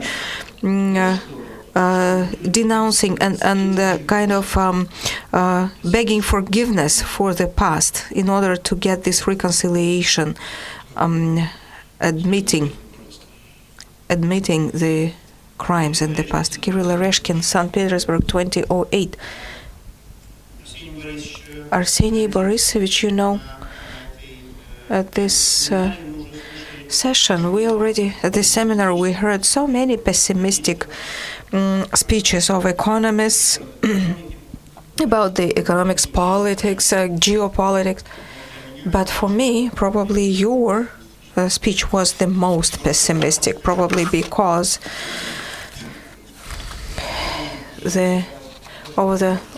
I've been thinking about it lately, and I got an impression that where are the 20 years? What happened to them? We are not 20 years back, we are 30 years back. What about those 20 years when we were believing, hoping? And the years since late 80s, early 90s. What next? What are we going to do next? And here we heard Seneca's words that even if the harvest is bad, you need to throw seeds. The harvest is not bad. I don't know. It's not a harvest. It is. We're getting a boomerang effect, a reverse effect. In the late 80s, people who surrounded me were different. What I see now around me is not even what I saw in my childhood and youth during the Brezhnev's times. It's just what I read in books. People are ready to blow whistles on each other, but there is no place yet to carry them, but they are armed with paper and pens. What should we do? Well, last question in this Chavlin Anton, Stavropol 2008 alumni. I wanted you to comment on one statement that you used regarding a comparison of kind of state level statehood on different totalitarian regimes. You said that under the Stalin's regime it was most pronounced compared to other regimes of the 20th century. I will not dare to speak as an expert, but I think comparing to North Korea or the Red Khmers, probably Stalin regime was more kind of vegetarian in personal freedom, I would say. Stalin, pop culture, mass culture. Could you please comment so far? You are right. Yeah, Red Khmers were cooler. Yeah, I agree with you completely. We cannot say that Stalin mode allowed more freedom. Clearly, there was more chance to kind of escape, to avoid, or kind of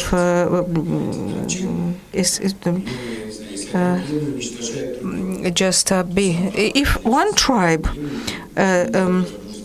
kills the other, then just the fact that you belong does not give you a chance to escape.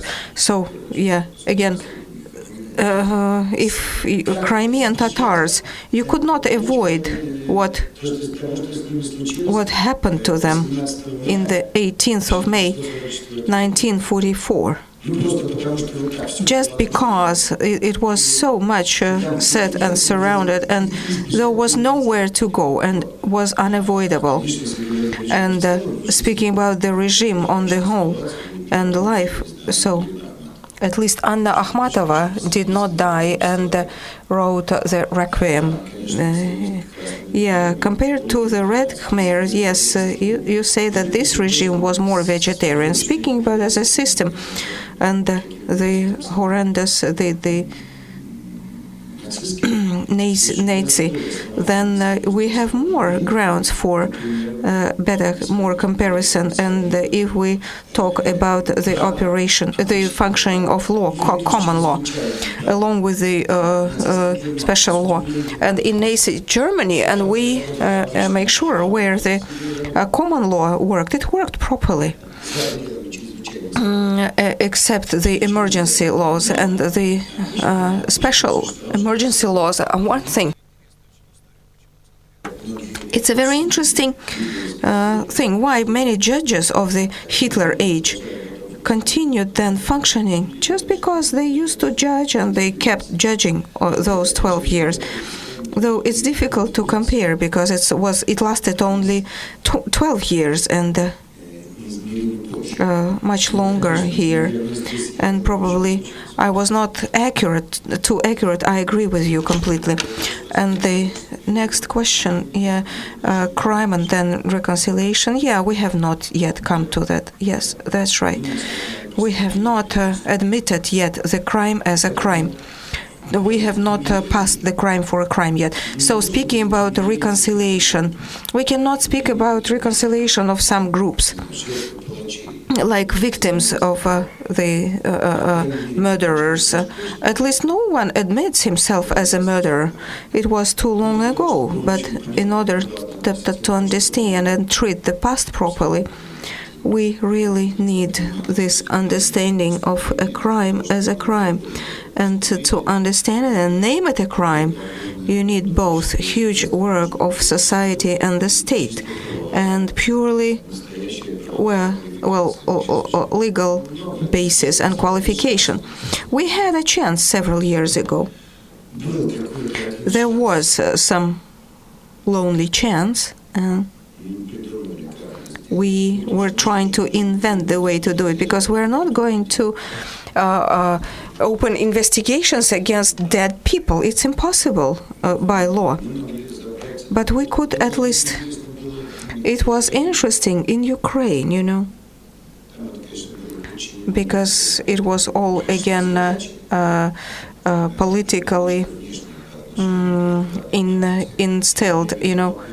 I mean, the attempt of Yushchenko to again investigate the famine, and they have collected so hundreds of volumes of materials, documentaries, last letters, witnesses, and all that was there and was classified, and it was organized. And after that, someone should have started proper and long and lengthy court hearings. But at this moment, Yushchenko, I guess, had his last day as a country leader. So, and again, it turned into a comedy. It was like it took several hours to consider and then qualified as famine, as genocide, and thus found someone guilty and so on within several hours. So again, spectacular failure. But it was an example, and we could probably arrange anything like that, something like that. And by the way, even former president, in this respect, was more prone to do so too. But even he doubted, though there was some chance to have this kind of investigation, but then we realized it to be illusory, an illusion. So, yeah, we have not yet approached it. Well, I don't know how I can answer your question about Constitution. Respect the Constitution says, I don't remember. I can't really answer. I just understand about the renaming. That is true. That is true. You can't strike out anything. That is true. And if a street in some years was named after the dirty, rotten scoundrel who, God knows, is guilty of what, if the locals and authorities decide that it needs to change, I would still, at the number 1 building wrote that in this period, this street was named after, and then would even describe who he was, because then you can go to the web to search if he was a hero or a scoundrel. But just taking it like that, just striking out one thing and inserting the other, copy-paste is wrong. This is part of our history and our painful consciousness. Yeah, the country is filled with something named Voroshilov.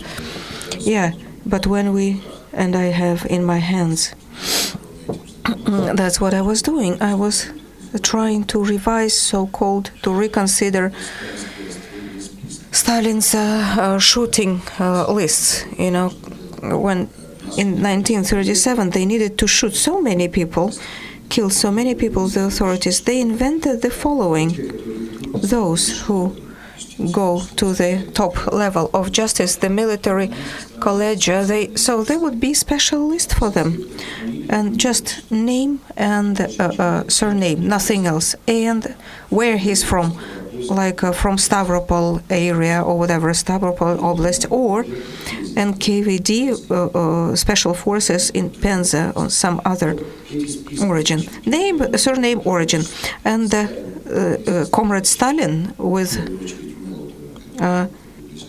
Molotov, his closest aide, and 2 to 3, and Voroshilov has always been the third, Kaganovich the fourth, and they would consider those lists and write, yes, approve.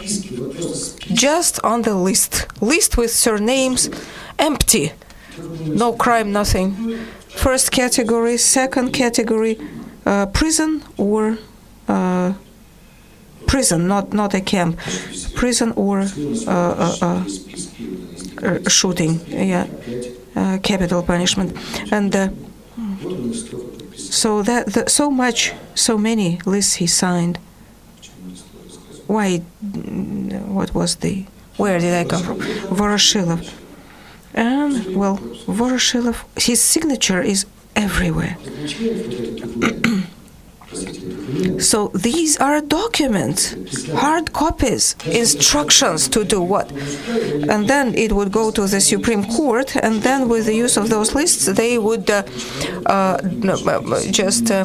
only 5 minutes per person and conviction. And because the conviction has Stalin, Molotov, and Voroshilov has already approved. So technically, it required only 5 minutes to draft it, to make a document, 5 minutes per person. And that was Stalin's rules. In order to arrest an officer, you needed first to send a telegram to Moscow, and then a sanction an approval would come. And we have thousands of such approvals. I saw piles of papers like that. I guess over those 2 years, they have arrested like 30,000 army people, officers and sub-officers, but dozens of such signatures, and which proves the participation of Mr. Voroshilov, not just participation, but his commanding roles, his initiative. And then we want to change the park named Voroshilov and make it the park under whoever, a cartoon character. But still, we have to keep that from year X to year Z. This park was named after Voroshilov, and it will only facilitate your gray cells movement and the desire to find out, to understand. You said that you got ready to start. Yeah, people write. People started writing.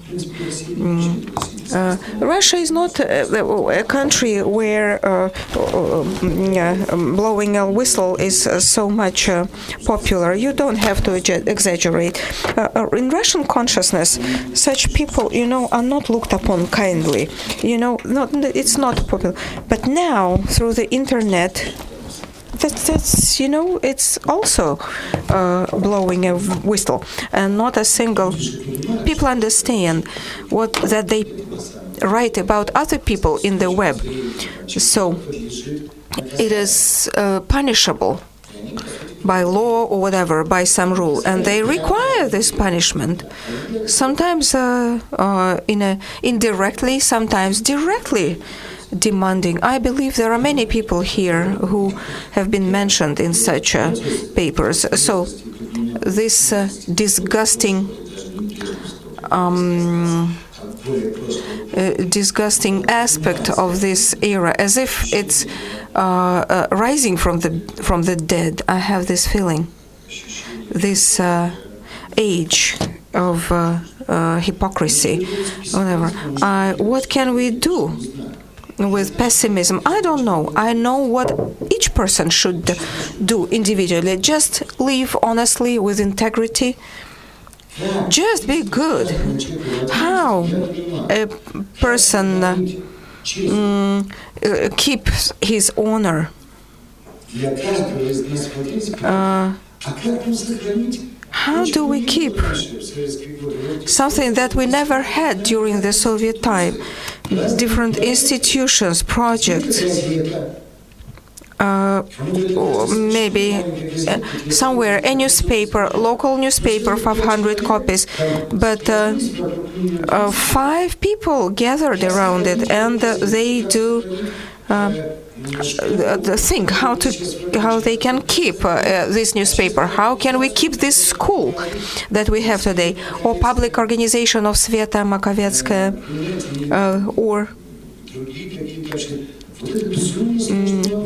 this is so difficult because keeping institutions is much more difficult. They are more vulnerable.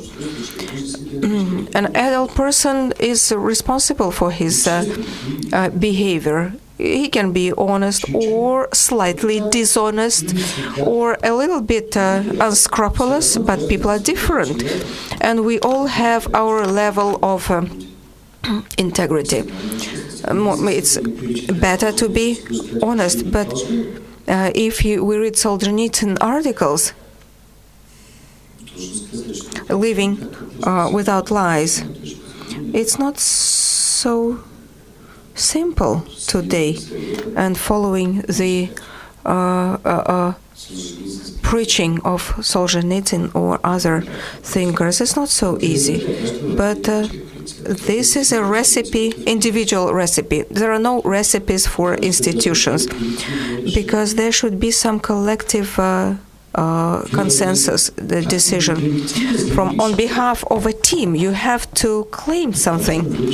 For instance, you are decided, but you need to understand the consequences. For instance, like stopping the activity of your institution, closing it down. This is a painstakingly difficult for people who are within the institutions and the boards and everyone. They say board or editors board, whatever it is.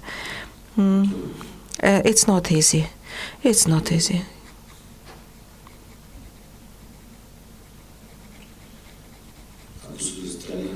And this too much statehood of the society, state prevalence. Yes, indeed, we live now in the very interesting times. On one hand, we have private property and ownership, which is a basis for de-statinization. And on the other hand, we see too much statehood, and we are now going through this stage of development. What next? What should we do next? We don't know. We always live with the illusion that you can influence something, and when you are an institution, the illusion becomes greater. We sent 20,000 people through this school, and they became this and that, and each of them in each place keeps working, and we should change the world. The world has not changed, or changing in the opposite direction, and you look at it and you see how come. And this increase of state influence is what we see every day. We observe this rise of statehood. Our time is up. So one question, one answer. The floor is yours. Hello, my name is Galina from Nizhny Novgorod. 2012, and I want to thank the school for the project and the opportunity of broadcasting. I always have a chance to come and listen, you and Daniel, and this is joy for us, provincial people. And in Nizhny Novgorod, one topic for a discussion is consumption of terror. So that's another trace. I'm talking about the restaurant business, Stalin Dacha. And now this project is being discussed with even with the threat to kill the founder. That's to the, Kitty. What could you please explain? I don't know what are you talking about. I'm telling about restaurant people understand that their time is up and they want to do something that will attract attention and money to their business. So they selected the name Dacha of Stalin. And if it is, the society is trying to understand how proper it is, and discussions and publications in the Novaya Gazeta, and rock musicians protest and gather people against it. But most of the people protect and say, why not? They will go to have dinner at Stalin's dacha. So you can see the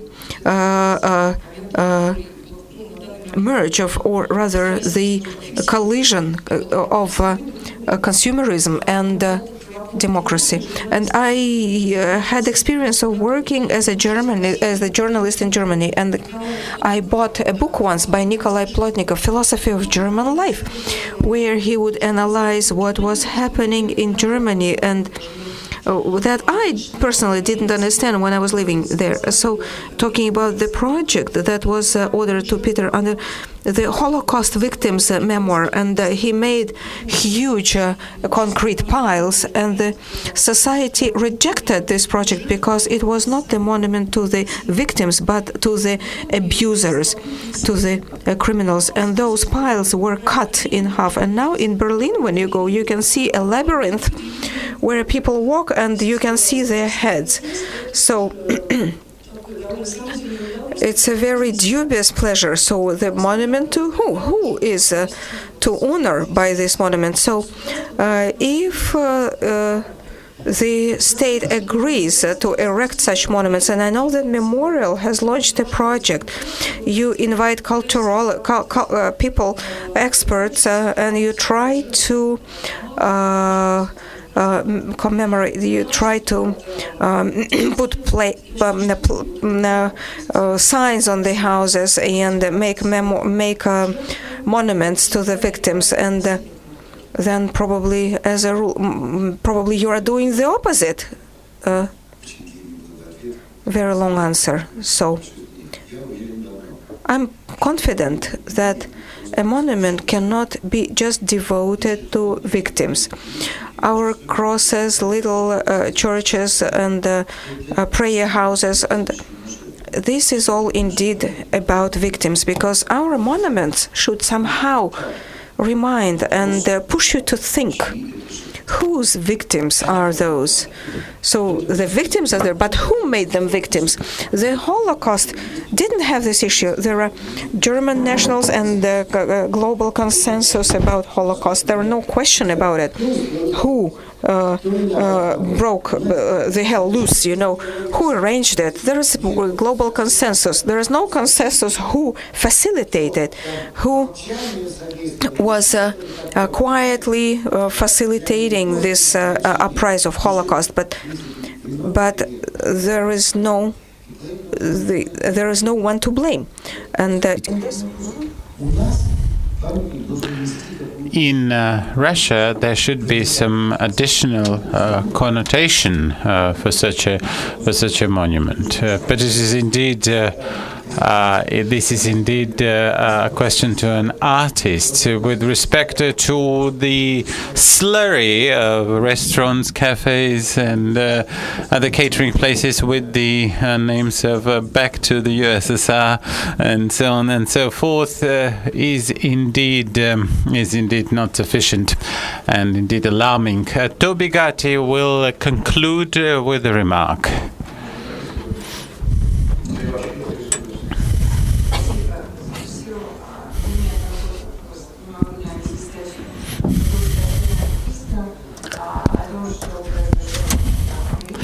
Well, the articles about the Ukraine, the articles about Hitler, Mr. Migranyan, who wrote the article about Hitler, who was good until 1939. How can one explain this? Is this to deal with good Stalin, or?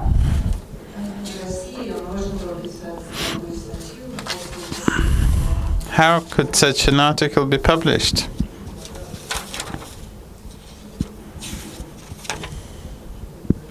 Yes, indeed. It is about the article by Mr. Migranyan. Well, first of all, the article has gained a notoriety. It has become notorious, almost infamous.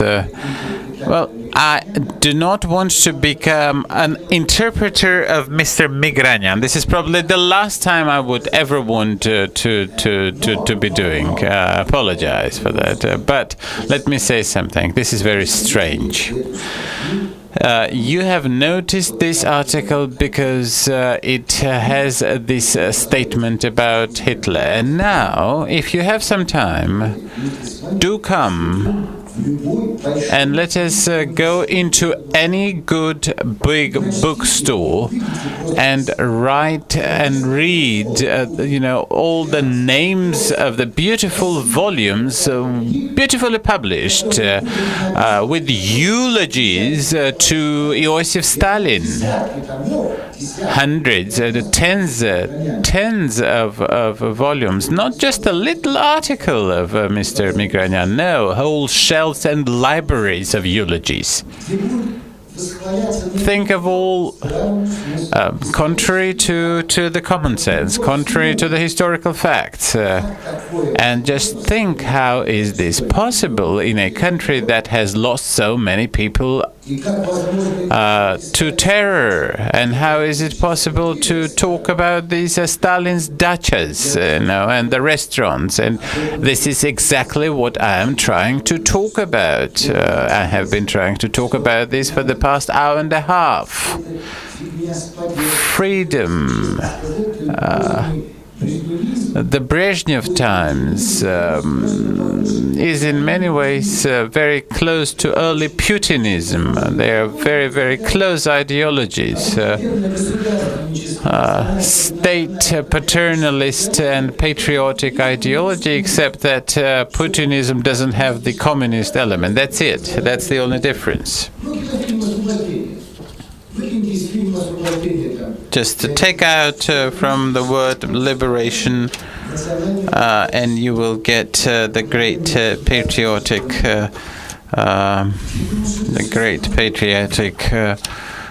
type of ideology.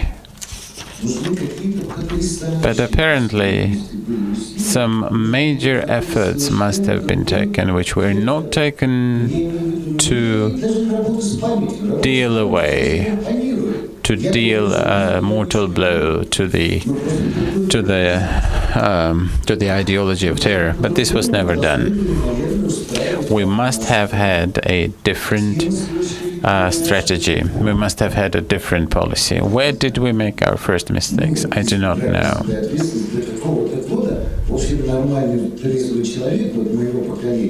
A person of my generation, I think, must assume part of the responsibility.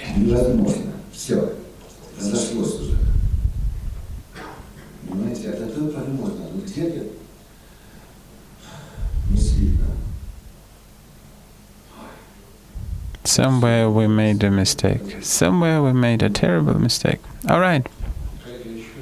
Colleagues.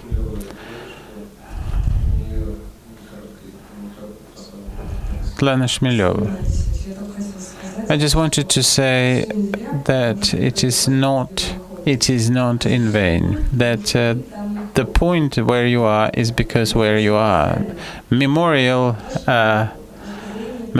does exist.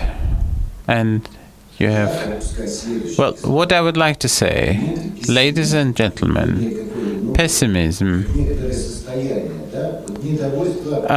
dissatisfaction with one's work is a very normal thing, probably even more normal than the contrary. So in this sense, there's nothing special about it. This is quite normal, that we should be pessimists in a way. And the question is, how should we and can we live and go on? How can we take into account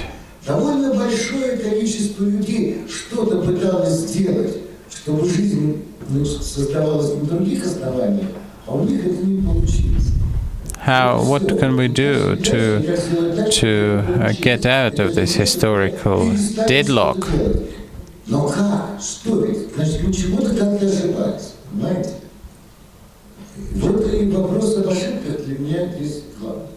So the question of mistakes is very important to me here. But I would like to thank you. Thank you for this session. I would like to thank Arseniy Radginsky.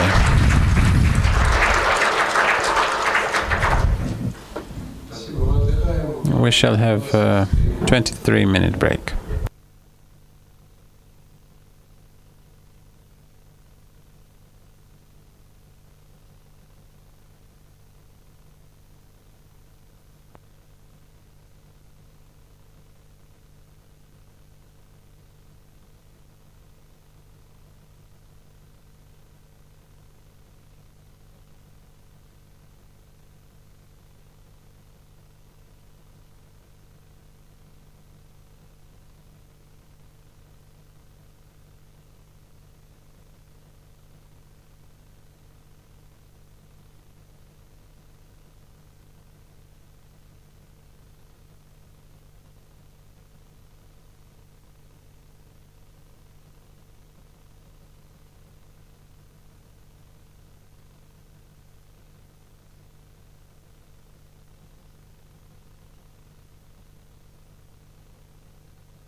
Ваня, Марина имеет несколько. Да. Юлия Михайловна, мы безумно рады каждый раз видеть вас на наших встречах, как на наших федеральных классах, как на встречах выпускников. Наверное, это особенная радость, потому что я уверена, что все здесь присутствующие уже имели честь с вами встречаться. И мы, можно сказать, говорим, что сейчас, кстати, большая редкость, говорим на одном языке, и поэтому я надеюсь, что сегодняшняя беседа будет очень интересная. И мы все благодарны, что вы нашли время и силы посвятить сегодняшнюю встречу нам. Спасибо.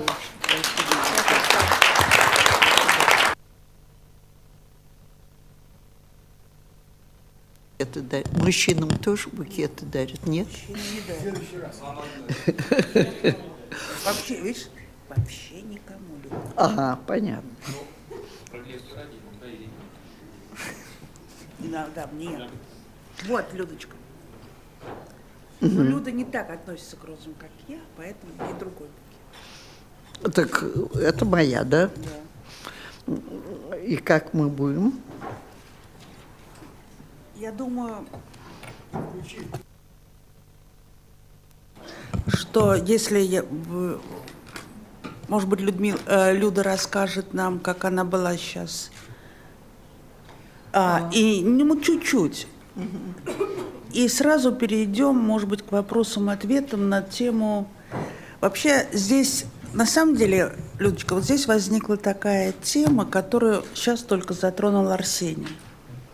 И, может быть, о ней поговорим. Мемориалу 25 лет, как и многим организациям, кроме Хельсинской группы, которой уже неизвестно сколько лет. 38? 38? Да. 38 лет. Да, 38. Хельсинской группе 38, мемориалы 25 лет. Как я самая старшая среди правозащитников, так моя группа самая старшая среди правозащитных организаций, которые сейчас работают и в России. Арсений задал такой вопрос скорее себе и нашей школе. Что-то, он говорит, так или не так мы делали, потому что вот то, что случилось как общественное настроение в последние 2 месяца, ему кажется, что мы не то что не активно работали, а вот как-то влияние на массовое более сознание не случилось и не произошло. Это был конечный результат его совершенно замечательного выступления. Поэтому мы даем слово. Последняя точка – это Людмила Михайловна Алексеева. По-моему, дело не в оптимизме, а такой верой, жизнеутверждающей верой в то, что она делает и делает вокруг, я нигде не встречала. И поэтому это хорошо, что это последняя точка нашего семинара. Спасибо. Да, меня тоже уже встретил на пути сюда Арсений Борисович и сказал мне, я, как всегда, высказал свою точку зрения, обычно такую, взвешенную, конечно, но он всегда видит очень серьезные опасности в настоящем, будущем и думает, как их избежать. И у нас очень такой странный тандем, потому что мы во всем абсолютно друг с другом согласны, но он смотрит на эту ситуацию как пессимист, а я как оптимист. Вот я вам сейчас доложу свою точку зрения на то же самое, которая совершенно не отрицает точки зрения Арсения Борисовича. Упаси Бог, он такая умница. Я очень считаюсь его мнением и полностью его разделяю. И тем не менее, он пессимист, а я оптимист. Сейчас я вам доложу, почему я оптимист. Во-первых, на то, почему люди бывают пессимисты и оптимисты, у меня есть двойная точка зрения. Первая чисто такая физиологическая. Если у человека здоровая печень, если он не страдает бессонницей, у него в порядке все со сном, то он оптимист, понимаете? Вот я, несмотря на свои более чем почтенные года, слава тебе, Господи, со здоровой печенью и сплю как сурок. И поэтому я очень оптимистично смотрю на... Так, знаете, вечером придут мрачные мысли, а утром проснусь, вроде то же самое, с другой точки зрения можно посмотреть. Вот. Что и вам советую. Но это физиологическая точка зрения, а теперь гражданская. Понимаете, поскольку я давно живу на свете, даже по сравнению с Арсением Борисовичем, я должна сказать, что мне было 25 лет, когда умер Сталин. То есть четверть века из своей жизни я жила, ну, больше на самом деле, потому что такие вещи не меняются мгновенно. Я жила в страшном тоталитарном государстве, каким был Советский Союз в сталинское время. И я очень рада, что вам и моим детям, моим внукам, моим правнукам, слава тебе, Господи, это не грозит. Это действительно очень страшный опыт. И когда мне говорят, мы возвращаемся в Советский Союз, ну, неправда это. Потому что сталинский Советский Союз – это вообще кошмар и ужас. Ну, после смерти Сталина, во времена Хрущева, во времена Брежнева, конечно, было гораздо лучше, чем при Сталине. Люди спокойно спали, если они, ну, не подумали быть диссидентами. И массовых арестов не было, расстрелов не было. И, кстати сказать, не было того, что в наши дни, к сожалению, есть, когда людей, неугодных властям, какие-то непонятные люди избивают, и потом наши доблестные правоохранительные органы никак не могут найти, кто и почему это сделал. А бывает и убивают, как, скажем, это случилось с Аней Политковской, и не только с ней. Вот. Но тем не менее, хотя это не был такой страшный тоталитаризм, как при Сталине, вот такое собрание и такой разговор, на каком мы все сейчас присутствуем, абсолютно невозможно было в советское время. Абсолютно невозможно. Исключается. Только на кухнях. Прочесть в напечатанном виде, вот, глобальная гражданственность, понимаете? Это что еще такое? Вот не то, что глобальная гражданственность, а очень привычный и уже каждодневно слышимое нами словосочетание «права человека». Вот поверите, до 70-х, до второй половины 70-х годов эти слова можно было встретить только в самоиздаче. В печатном тексте, будь то газета, книга, конспект лекций, все, что хотите, это было невозможно. Люди не знали вот этого словосочетания. После заключения Хельсинских соглашений и в результате усилий правозащитников и радиостанций, вещавших на Советский Союз из-за рубежа и рассказывавших о правах человека, и в советских средствах массовой информации появилось это страшное словосочетание. Но вы знаете, это всегда было так называемые права человека, не просто права человека, а так называемые с иронией. Какие еще права человека? Дикая мысль, дикая. Вот. Так вот, поскольку у меня такая... Каждый отсчитывает от своей молодости, от того, что он знал сам. И от того, что у меня такая точка отсчета, когда я гляжу на наше время, как бы оно ни было плохо, я тоже возмущаюсь вместе с Арсением, и, я думаю, вместе с каждым из вас, когда мы видим нарушение этих самых прав человека и человеческого достоинства, и бесстыдную ложь официальных лиц, которые, не моргнув, нам рассказывают, Бог знает что, про вещи, которые мы сами знаем, и что черное-белое, а белое-черное. И тем не менее, когда я сравниваю с тем, что было в сталинские времена, что было даже в брежневские времена, я вижу, какой огромный путь проделала наша страна и, самое главное, наши люди. И поскольку такая точка отсчета, вы понимаете, человеческая жизнь коротка.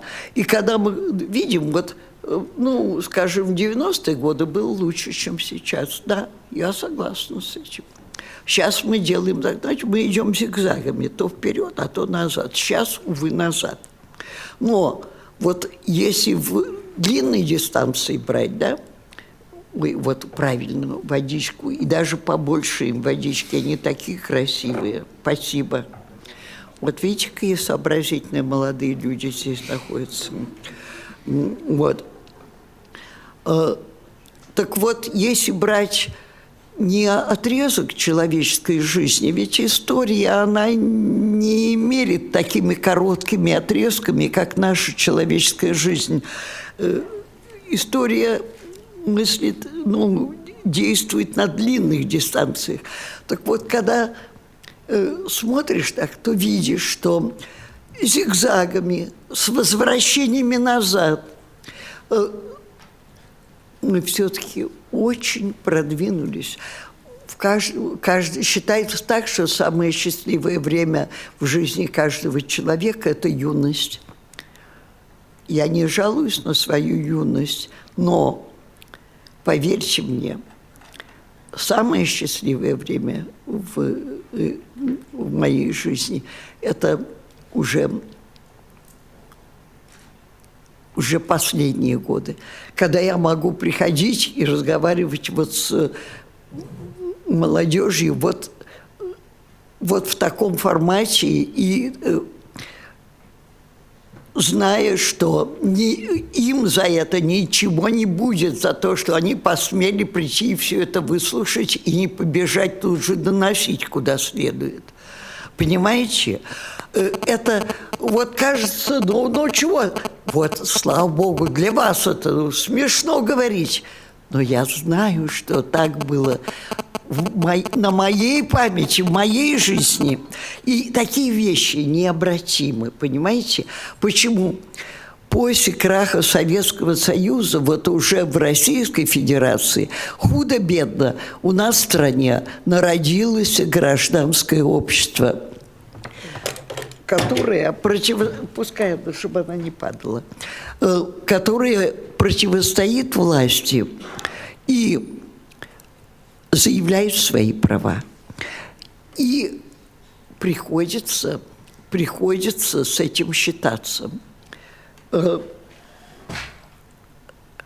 Если в стране народилось гражданское общество, это не только в нашей стране, вот как историк и человек, наблюдающий эти процессы, старающийся осмыслить их не только в нашей стране, но и в разных других странах, могу сказать, что если в стране народилось гражданское общество, это процесс необратимый. Это невозможно обратно повернуть. И я просто вижу, как за последние 20 лет это общество мучительно, в очень трудных условиях, но развивается. Увы, власти делают колоссальные усилия, чтобы замедлить это развитие. И думаю, что так конечная цель у них просто уничтожить это гражданское общество, чтобы, как в Советском Союзе, его не было. Это невозможно. Ну, я не знаю, знают ли они это, но я точно знаю, что ни в одной стране после того, как общество народилось, это не удавалось его подавить. Быстрее ли, медленнее ли, но оно развивается. Да, в тяжелых условиях развивается медленно. Конечно, вот то, что рассказывал вам Арсений Борисович, чистая правда. И, конечно, вот то, что, над чем мы работали вот эти годы, ну, тяжело смотреть, конечно, как уничтожают и организации, и подавляют гражданскую активность интересных, умных, нужных нам всем, и нашей стране, и миру, нужных людей. Это все так. Ну вот, я не буду повторять то, что говорил Арсений Борисович, еще раз говорю, чистая правда все, что он сказал. И тем не менее, я уверена, что и в эти годы, я просто знаю, вижу, и в эти годы гражданское общество продолжает развиваться. И получается так, вот удалось сейчас подавить почти, ну не полностью, но большую часть вот этих маленьких, но активных и ставших профессиональными гражданских организаций. Это удалось. Я должна сказать, что наши правозащитные организации, которые были партнерами Московской Хельсинской группы, и с которыми мы очень плодотворно сотрудничали, начиная с конца 90-х годов, они были в каждом регионе, в каждом большом и там среднем городе, да, и кое-где и в маленьких городах, и в селах. Сейчас остались считанные организации, которые продолжают работать. Но вот тем и замечательно гражданское общество, что эту вот форму активности задавила власть, вылезла в другом месте. Это вы все знаете. Начиная, ну, я бы сказала, уже года 3, как это стало очевидно, у нас в стране появилось и очень быстро для таких трудных условий развивается волонтерское движение. Я думаю, каждый из вас с этим так или иначе сталкивался. Вот для меня особенно дорого в этом волонтерском движении то, что подавляющее большинство этих волонтеров – это молодежь. То есть новое поколение, оно и есть основная сила гражданского общества. Это, знаете, как Герцен говорил о двух непоротых поколениях. Так вот, это первое поколение, которое выросло в сравнительно свободных, ну, сравнительно по сравнению с советскими временами условиях. И этого маленького люфта свободы, который получило наше общество, оказалось достаточно, чтобы вот пошел этот за волонтерство. И случится такое, ну, природное бедствие, и из разных регионов страны приезжают люди помогать тем, кто оказался в тяжелых условиях. Происходят где-то выборы, и в этом месте и из других мест приезжают волонтеры наблюдать за тем, чтобы эти выборы проходили без бессовестных нарушений. Я вот такой простенький факт. Вот 8 сентября прошлого года были выборы мэра в Москве. Ну, я пришла, как положено гражданину, пришла на свой участок голосовать. Подбегают ко мне два такие высокие, красивые, молодые ребята. Людмила Михайловна, можно с вами сфотографироваться? Ну, почему же не сфотографироваться с двумя красивыми молодыми ребятами? Говорю, можно. Мы сфотографировались, но они наблюдатели на этом участке. Но я их спрашиваю, вы откуда здесь взялись? Ну, в смысле, от какой организации? Они мне отвечают, мы из Питера взялись. Я говорю, погодите, как из Питера? А почему вы в Питере не голосуете? А у нас, говорит, 8 сентября в этом году нету выборов. Вот в Москве есть, а у нас нету. Это я, просто запамятовала, что это не всюду.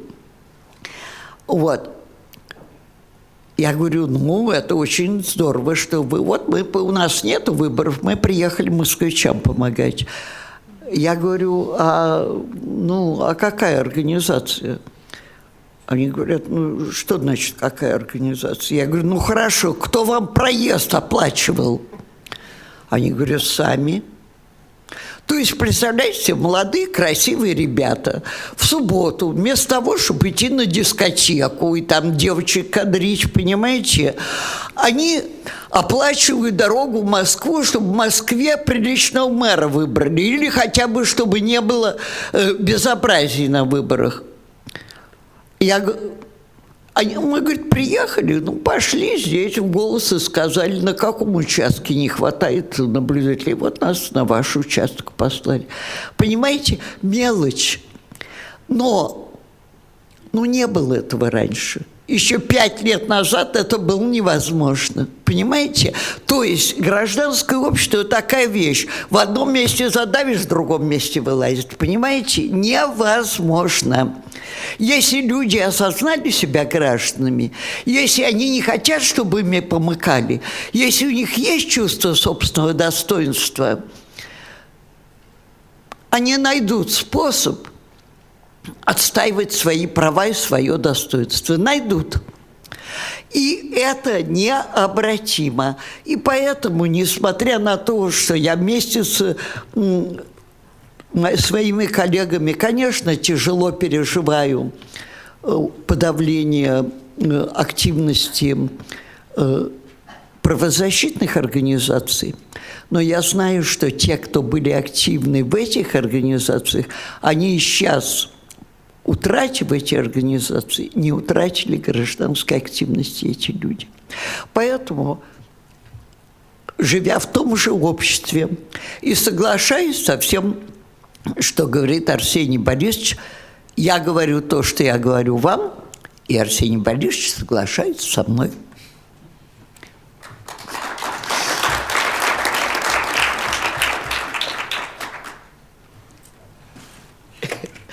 Как всегда. Не, я нарушу, чтобы она не падала. Все. Мы ее потом поднимем.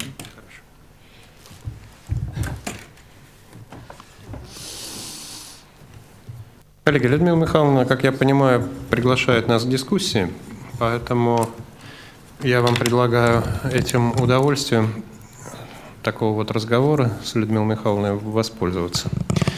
И ничего не буду говорить, потом скажу. Поехали, кто начинает? Пожалуйста, сударыня. Спасибо, государыня, а то в последнее время одни госпожи. Ой, только знаете что, прошу, говорите погромче. Да. У меня уже проблемы с этим. Да. Уважаемая Людмила Михайловна, во-первых, спасибо вам за то, что вы приехали, за этот оптимизм и за то, что вы делаете. Это раз. Второе, хотела бы такие маленькие ремарки сказать про пессимистов и оптимистов. Вот кто такие оптимисты? Вот это, например, моя бабушка. Она родилась в 12 году, это донская казачка, которую 3 раза кулачили. 3 раза кулачили, да. раскулачивали. Ну, вы знаете, донские на Дону раньше раскулачивали казаков. Там не было помещиков, там были богатые, зажиточные казаки, которые своим трудом все зарабатывали, да? Да, в курсе, я понимаю. Вот. И потом, значит, прожила долгую жизнь, как вы, при Сталине, почувствовала все прелести этой. Но она мне всегда говорила, как она была счастлива в молодости, как было здорово в юности, как было интересно, вот когда она была в зрелом возрасте. Вот я считаю, что вот это оптимист. Вот теперь мое поколение, вечером я пессимистка. Или, например, в первый день, в среду, я была очень большая пессимистка здесь на семинаре. Сегодня я оптимистка. Но когда я оптимистка? Тогда, когда я знаю, когда мой мозг вырабатывает программу действий. Когда я понимаю, что плохо, и я понимаю, что можно сделать, чтобы было чуть-чуть лучше. Вот когда я в действии, когда я активна, я оптимист. А когда я не понимаю, что делать, и понимаю, что все плохо, я жуткий пессимист. Поэтому с этим вопрос, просьба. Вы не могли бы рассказать о том, что сейчас делает Хельсинская группа, может быть, вкратце, да? Потому что для нас это, по крайней мере, для меня некий, такой путеводитель. Что можно сейчас делать в этой ситуации? Спасибо за вопрос, но рассказать вкратце о 38 годах правозащитной работы, сначала в Советском Союзе, а потом в России, трудная задача. Но мой оптимизм, наверное, зиждется и на том, что я эти 38 лет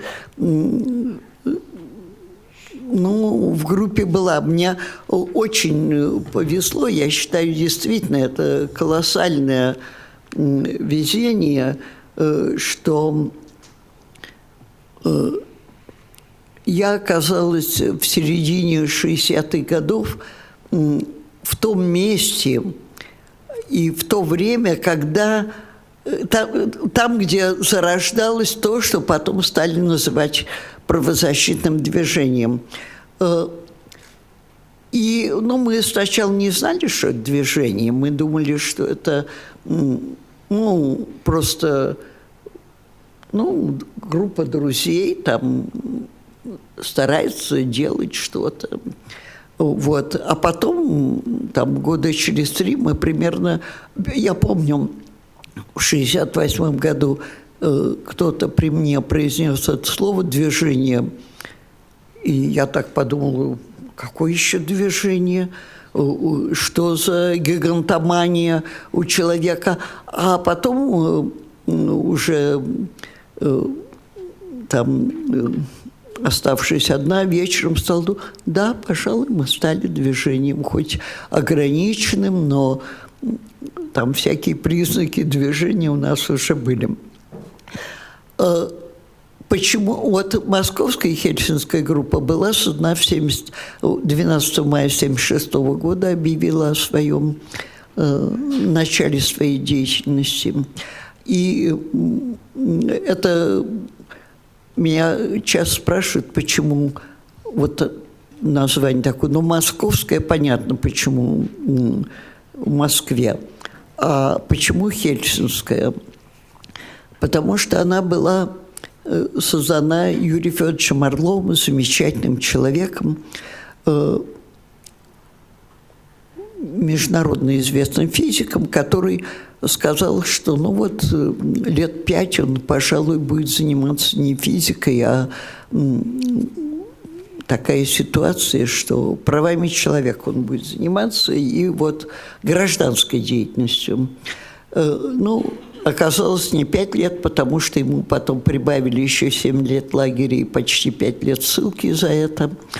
Но, тем не менее, эта группа была создана на основе соглашений, заключительного акта совещания по безопасности и сотрудничеству в Европе, который был заключен подписан 1 августа 1975 года в городе Хельсинки в Финляндии. И поэтому называется коротко, Хельсинскими соглашениями. Это были соглашения, которые против обыкновения, когда, то, знаете, это страны Варшавского договора, люди, то есть страны с одним общественным устройством, а то это Североатлантический пакт, страны с другим общественным устройством, а вот Хельсинские соглашения подписали и те, и другие. Все европейские государства, Соединенные Штаты Америки и Канада, и европейские государства, и западные демократические, и центральные и восточные Европы сателлиты Советского Союза, и сам Советский Союз. Почему такое соглашение? Потому что вот эта гонка вооружений, особенно ядерных, во-первых, психологически была очень тяжела для всех, поскольку люди жили в ожидании ядерной войны, которая просто погребет и их самих, и вообще все человечество. И, во-вторых, эта гонка вооружений истощала все силы и у тех, и у других государств. И те, и другие все-таки хотели найти какую-то передышку, дух перевести. И вот поэтому они договаривались между собой. И идея была такая, что давайте остановим гонку вооружений, давайте немножечко переведем дух, просто взаимный контроль за развитием ядерного оружия, за его испытаниями, экономическое, это смешно было, конечно, экономическая взаимопомощь. Что значит экономическая взаимопомощь и технологическая? Это что? Америка, скажем, будет помогать нам, а мы Америке. Конечно, это было одностороннее, оттуда сюда. Но, тем не менее, они были готовы и помогать, лишь бы только остановить вот эту гонку вооружений хотя бы ненадолго. Но надо сказать, что это соглашение, эти Хельсинские соглашения, они заключались уже в мире, который пережил 2 мировые войны. И в Европе начинавшиеся, и люди боялись 3-й мировой войны, которая может уже при наличии ядерного оружия оказаться просто уничтожением всего живого на Земле. И вот после 2 таких страшных войн, когда этого не было в многотысячелетней истории человечества, когда миллионы людей, десятки миллионов гибли в этих войнах. Этого раньше не было, потому что оружие очень усовершенствованное появилось. И лучшие умы человечества стали думать, как сделать так, чтобы все-таки не было 3-й мировой войны. И вот итогом этих размышлений была принятая в 1948 году, то есть через 3 года после окончания Второй мировой войны, Всеобщая декларация прав человека. Решили, что вот это новое мышление, что для того, чтобы государства не нападали друг на друга, нужно, чтобы государства думали не такими только глобальными масштабами, как прежде, а государство несло бы обязанность за жизнь и свободу и благополучие каждого человека. Каждый человек имеет права, каждый человек имеет человеческое достоинство. И первая, основная обязанность каждого государства – уважать эти права, это человеческое достоинство.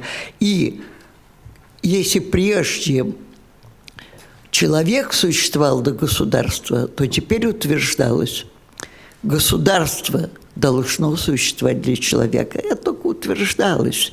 Это нигде это не было в полной мере, а в странах так называемого социалистического лагеря, я вам говорю, об этом даже словосочетание «права человека» не упоминалось. Но, тем не менее, поэтому вот на основании этого нового мышления в Хельсинское соглашение были вставлены гуманитарные статьи, в которых перечислялись основные права человека. И все государства, его подписавшие, обязались исполнять Хельсинское соглашение целиком, включая гуманитарные статьи. То есть наше авторитарное государство советское, не желавшее признавать, что у человека имеются права и человеческое достоинство, поставило свою подпись под этим обязательством. И вот идея Московской Хельсинской группы была в том, что, конечно, наше советское государство и его сателлиты, подмахнули для того, чтобы получить передышку в гонке вооружений, чтобы получить займы, чтобы получить технологии новые Запада. А это думали, как-нибудь там выпустим парочку заключенных, политзаключенных, выпустим там самых известных еврейских отказников, которым запрещался выезд из страны. И, глядишь, вот будем говорить, что мы соблюдаем гуманитарные обязательства. Так вот, идея наша, Юрия Федоровича Орлова и тех, кто создал вместе с ним Хельсинскую группу, была в том, что мы, граждане, должны контролировать, как наше государство соблюдает гуманитарные обязательства по Хельсинским соглашениям. Конечно, мы не лезли там в вооружение, экономика и так далее. Вот это гуманитарные статьи. Сейчас это называется словом мониторинг. Мониторить соблюдение гуманитарных статей Хельсинских соглашений на территории Советского Союза. Вообще, надо сказать, что это было с нашей стороны, даже, мягко говоря, нахально, потому что 11 советских граждан, таких же бесправных, как все остальные, решили, что они будут на территории 1/6 части суши земного шара отслеживать ситуацию с правами человека. Материальная база у этих 11 человек была, компьютеров-то тогда, мы даже слова такого не знали, не только компьютеров не было. У нас были 2 разбитые пишущие машинки. Вся наша... таких слов, как офис или счет в банке, это вообще не про нас было. Вот. И почему я оптимист? Что самое интересное, что, поставив такую потрясающую, непомерную, казалось бы, задачу, мы ее выполнили. Потому что сначала мы писали документы о тех нарушениях гуманитарных статей Хельсинских соглашений, которые были нам известны уже из нашей правозащитной деятельности. Например, скотские условия содержания, правда, политических заключенных. У нас просто не было сил.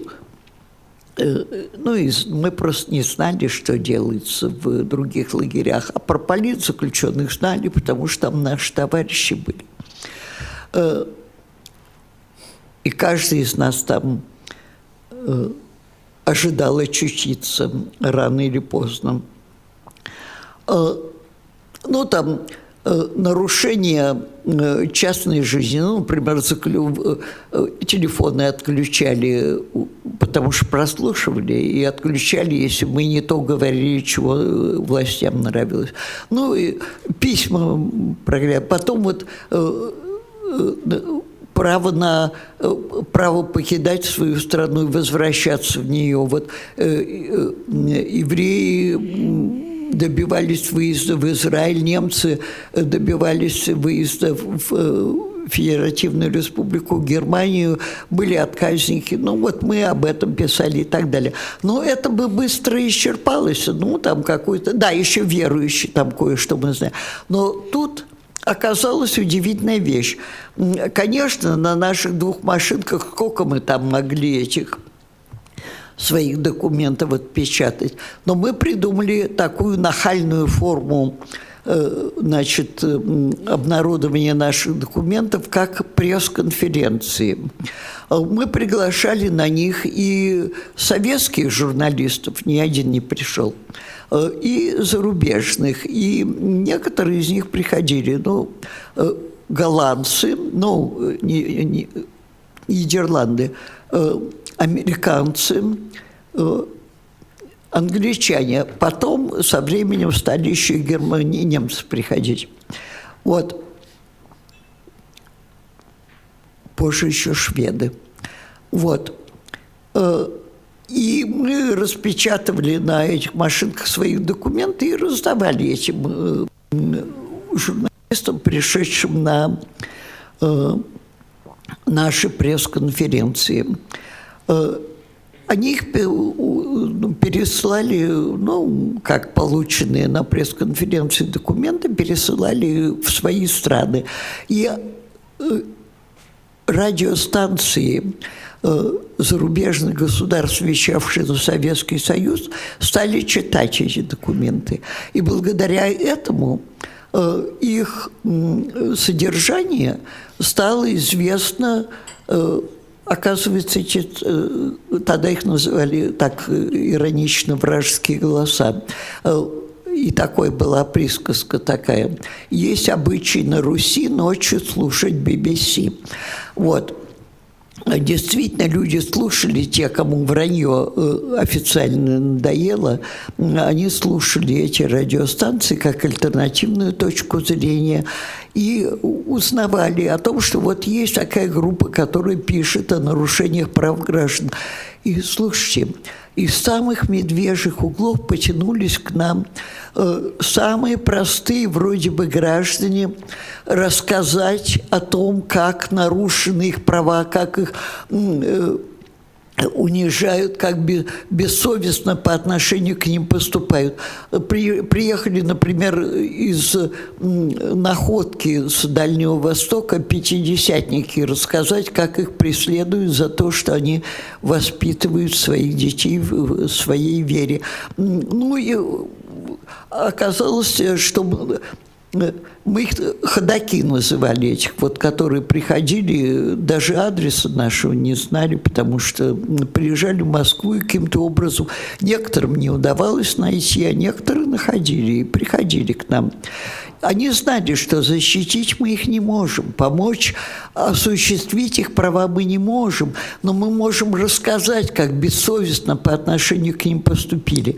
И люди готовы были на это, и приходили к нам, это стало тяжелой нашей обязанностью.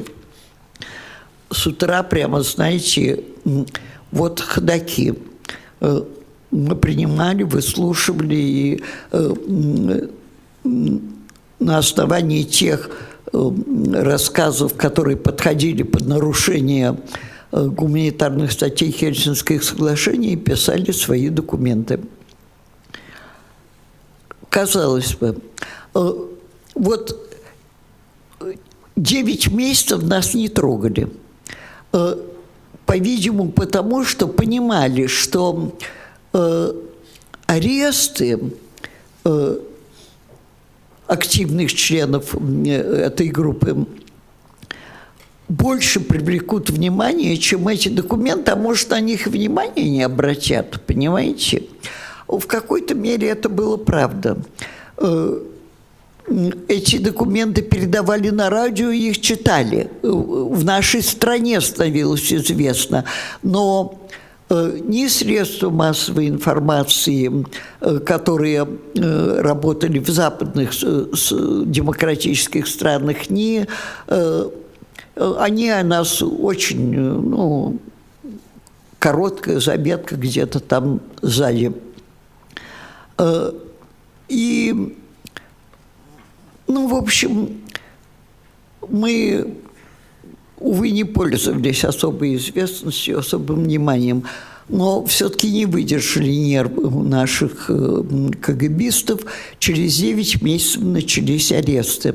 Ну, первым, конечно, арестовали Юрия Федоровича Орлова. К этому времени было уже, кроме московской хельсинской группы, еще появились хельсинские группы, ну, по образцу московской, украинская хельсинская группа, литовская, грузинская и армянская. Ну и начались аресты во всех этих группах с февраля 1977 года. И к 1982 году уже практически была подавлена деятельность этих групп. Большинство оказались или в лагерях, или в психиатрических больницах, или вытолкнутые за рубеж. Но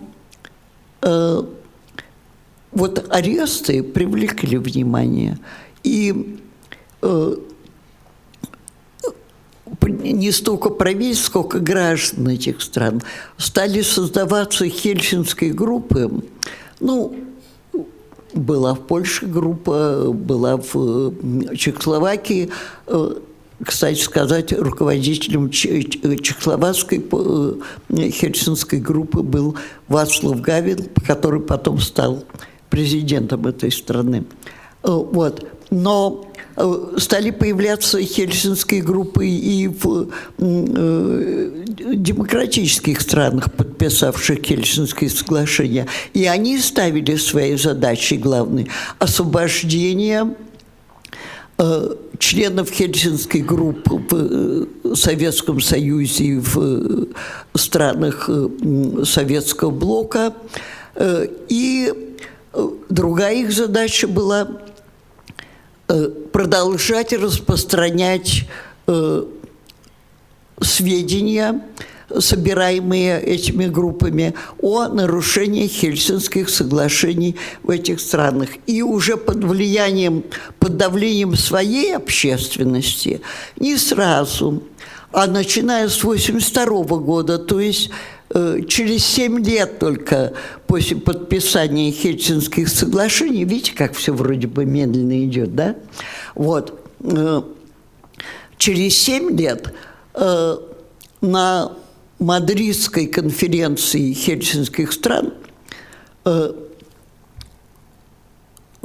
демократические страны, подписавшие Хельсинские соглашения, уже выступили единым фронтом с категорическим требованием к Советскому Союзу и странам Советского блока соблюдать Хельсинские соглашения в полном объеме, включая гуманитарные статьи. И для претензий к Советскому Союзу в других странах это невиданная в истории дипломатии практика.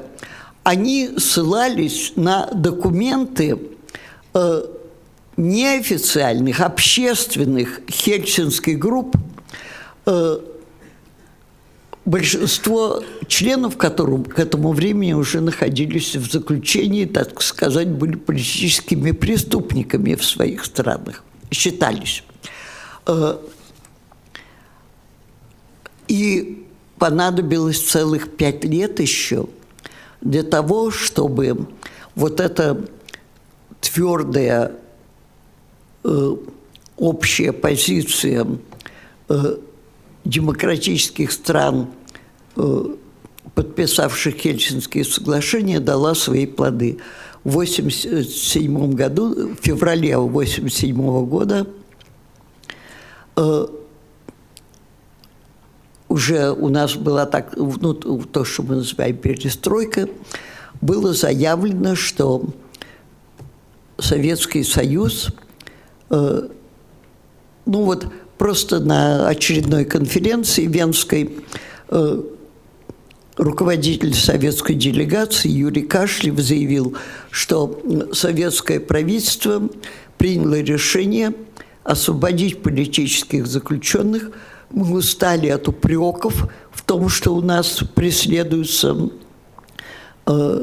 убеждения, и мы освободим политических заключенных. Но это сразу же стало и в странах,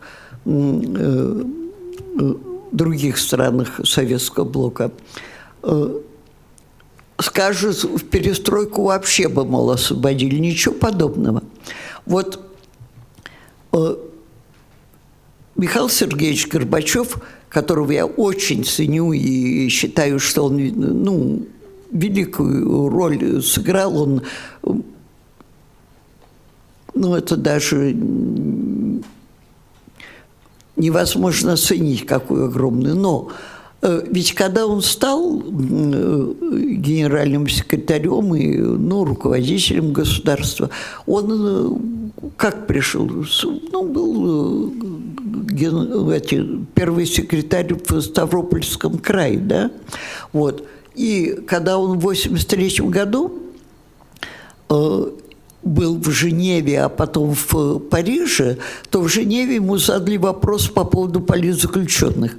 И Михаил Сергеевич Горбачев очень решительно ответил: в СССР нет политических заключенных. Он не врал. У него была такая... Его так информировали, понимаете?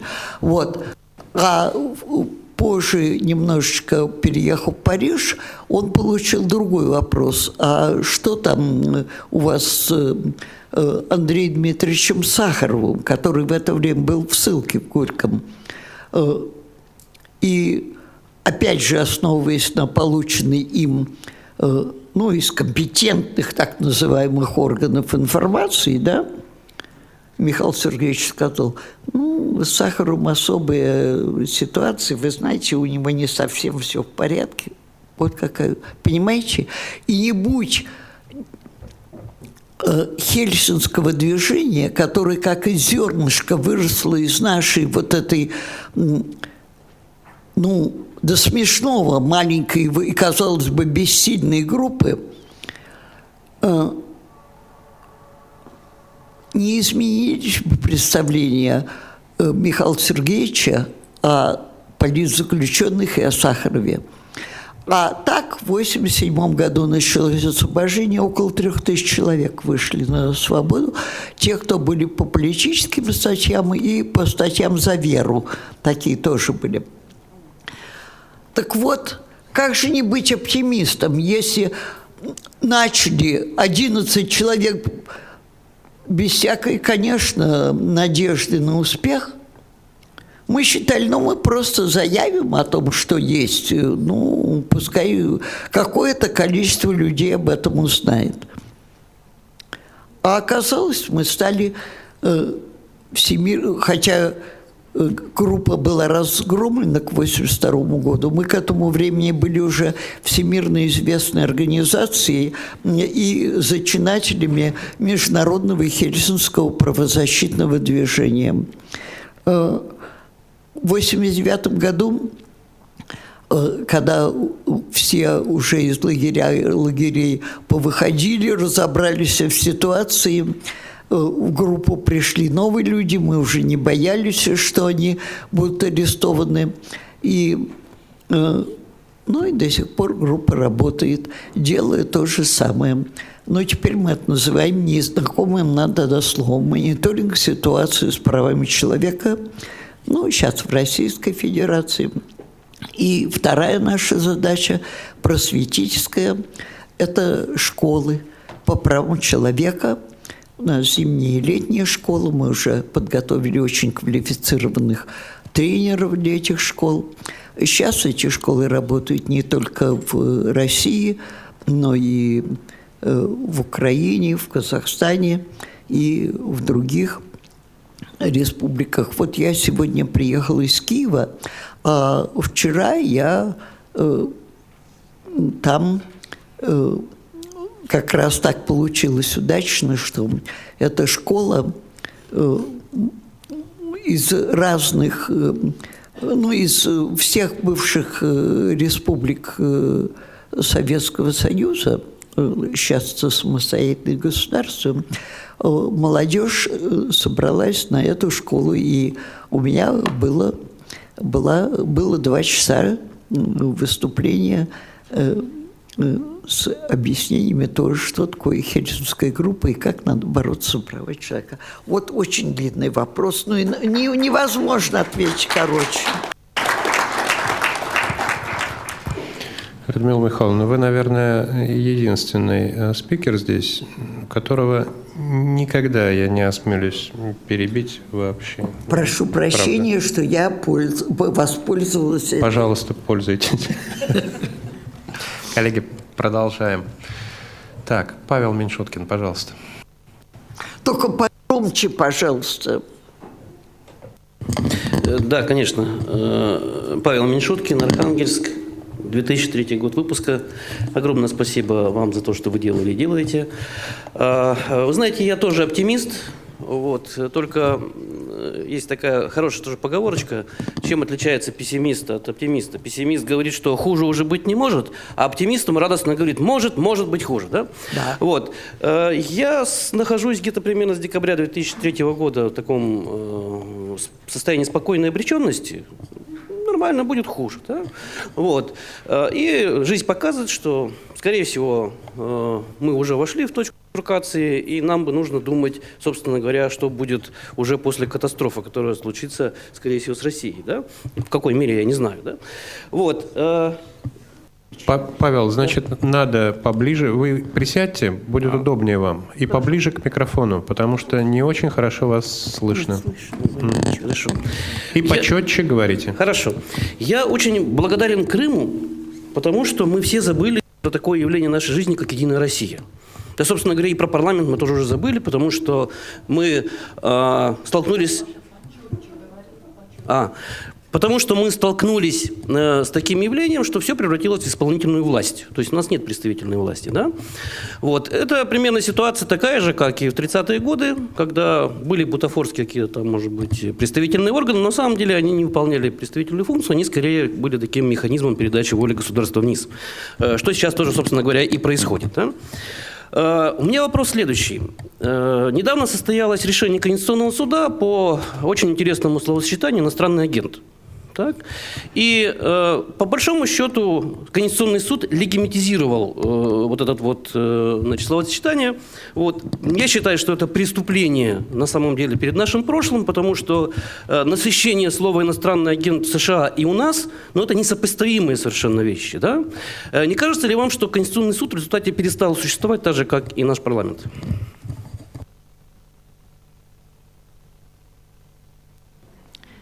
В России нету Конституционного суда, в России нету независимого суда.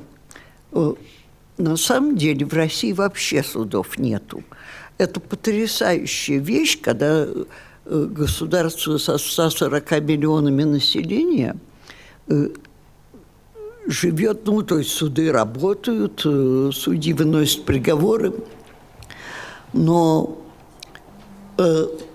и судьи у нас независимы, но они независимы, к сожалению, от закона, а от властей-то очень даже зависимы. Особенно, если речь идет о делах, где имеется политический интерес, и даже о делах, где имеется какой-нибудь экономический или шкурный интерес у начальства разных уровней. Федерального, регионального и даже местного. И поэтому это, знаете, к сожалению, я нету такой статистики, и нету такого у меня опыта, чтобы сравнивать с прошлым, как это было раньше. Но сейчас могу сказать, что не менее трети людей, осужденных нашими судами, люди абсолютно невиновные, а просто в массовом порядке, не знаю уж, какая часть тех, кто там сидит, это люди, которые получили, ну, предположим, он булочку украл, а его осудили за убийство. Понимаете? То есть вместо того, чтобы там отделаться штрафом, ему дают 15 лет, 12 лет. Это с одной стороны. А с другой стороны, люди, принадлежащие к власти или нашедшие возможность купить нашу власть, а купить ее было бы чем покупать, к сожалению, очень легко, потому что наша власть коррумпирована сверху донизу, к сожалению. Есть, конечно, исключения, но именно исключения. Вот что ужасно. У нас коррупция – это не ужасное нарушение правила, а это норма, на которой существует наша система, не только судебная, но вообще вот все эти шестеренки государственные движутся. У нас нет суда. И когда мне довольно часто задают вопрос, как вы считаете, какая у нас самая, вот у правозащитников или у гражданского общества, какая самая главная задача, это неправильная постановка вопроса, потому что для разных людей самая главная задача, ну, наиболее болезненного для них. Скажем, если у женщины сын в армии, и там над ним издеваются, то она говорит, самое главное – это защитить наших мальчиков в армии. А если у нее, или она сама сидит, или у нее сын посажен, то она говорит, самое главное – это добиться человеческого отношения и соблюдения закона в местах заключения, ну и так далее, и так далее. Но вот, будучи правозащитником и зная, насколько в массовом порядке, насколько жестоко, бесстыдно нарушаются права наших граждан у нас в России, я могу сказать, что, наверное, вот самое главное нам – это восстановить независимую судебную систему, которая бы действовала по законам, пусть даже самым несовершенным нашим законам, но включая, конечно, Конституционный суд, который бы законотворчество наших думцев оценивал бы с точки зрения их, их конституционности, этих законов, принятых Думой. Потому что у нас в последнее время, такие законы принимают, что там от Конституции даже рожек и ножек не остается. Поэтому вот у меня такая мысль есть, что если бы у нас все было в области прав человека вот так худо, как сейчас, но при этом был бы независимый суд, действующий по закону, мы бы очень быстро справились со всем остальным. Но так не бывает, когда система не правовая, когда в ней действуют другие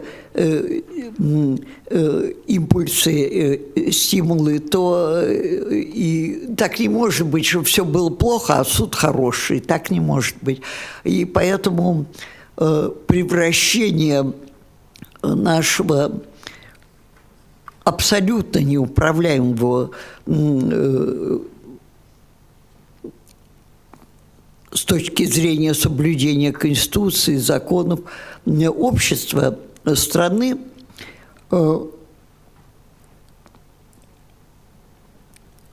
я даже не знаю, как это реформировать, потому что реформировать надо все на свете. И за что вперед браться? Ну, наверное, надо все-таки с суда начинать. Но кто это начнет? Как? Это надо всем миром думать. Так, Ульяновск, пожалуйста. Говорите медленно, Никита, и погромче. Никита Слепцов, Ульяновская область. Людмила Михайловна, хотел бы спросить у вас, как у оптимиста, верите ли вы в то, что в России может наступить день, когда правозащитное движение будет больше не нужно? Спасибо. Пожалуйста. Такой день наступить не может, потому что нет общества, в котором бы так или иначе власти не стремились нарушить права человека. Ни одной страны в нашем мире, ну даже вот там, скажем, Британии, которая, старая традиция уважения к закону, к правам и у властимущих, и у граждан. И тем не менее, разница только в том, они тоже, там куча правозащитных организаций, у всех есть дело. Разница только в том, что если нас хватает только на борьбу с самыми жестокими, самыми очевидными нарушениями прав человека, там поднимается планка. И в этом отношении совершенству предела нет. Знаете, как в советское время мы всегда строили коммунизм, и это было бесконечно, да? Так мы всегда будем защищать права человека. У правозащитников всегда будет работа. Но мне бы хотелось, чтобы она была ювелирной, а не такой, какой мы занимаемся сейчас. Когда мы вопим, да он не виноват, это не он убил. И это очевидно. Я вот задавала заместителю московского суда вопрос: скажите, а вот когда приходит кассация в Московский суд, ваши судьи, вынося свои решения, все-таки читают дело? Потому что я по делам, которые они проводили, я видела, они их не читают. И вот знаете что, он как-то запнулся и сказал: ну хорошо, мы отдадим это дело другому судье. Тут я была так счастлива, думаю, ну слава богу, разберутся, что этот человек не совершил. Ну там было очевидно, совершенно не буду сейчас вам рассказывать. Ну просто он физически не мог это сделать, если только прочесть. Но второй судья тоже не читал. И человек отправился на 8 лет за убийство, которого он не мог сделать, потому что, физически не мог. Он ни разу нигде не пересекался с убитым человеком. Вот так. И единственное, что мне удалось для этого человека сделать, чтобы его не загоняли в Красноярский край, а чтобы его отправили в Калужскую область, в лагерь. А там очень такой деятельный, уполномоченный правом человека, он ему обеспечил, что он эти свои годы сидел не в таких страшных условиях. Уполномоченный этот у нас был здесь. Наверное, Юра уехал, да? Значит, поклон ему и благодарность. Это наш выпускник.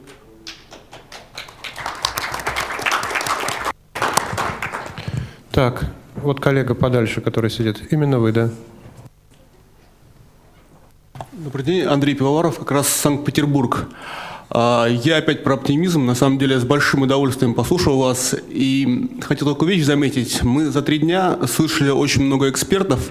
И вот тема пессимизма, тема такого вот давления на людей, тема какого-то такого мордорстраха, она, присутствовала. И, к сожалению, наверное, не только у экспертов, а даже вот в комментариях, в вопросах людей. Хотя мы видим полный зал образованных, умных людей, Мы знаем, что круг общения этих людей зачастую тоже так же образован, все понимают.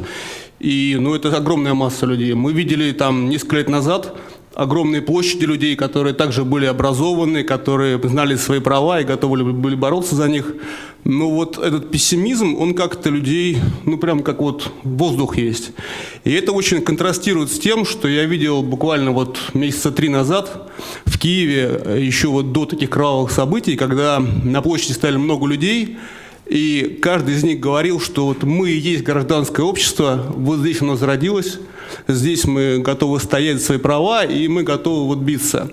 Вот на ваш взгляд, как вот можно трансформировать вот этот пессимизм, который у нас есть, в такую гордость за свои гражданские права, гордость за гражданское общество, чтобы эти люди, образованные, здравые, которые понимают там европейские ценности, да и наши ценности современные, из такой вот пессимизма перешли там в ваш здоровый оптимизм? Что должно произойти? Там больше репрессий или там новая хельсинская группа появится? Вот какой-то, не рецепт, но хотя бы первые шаги.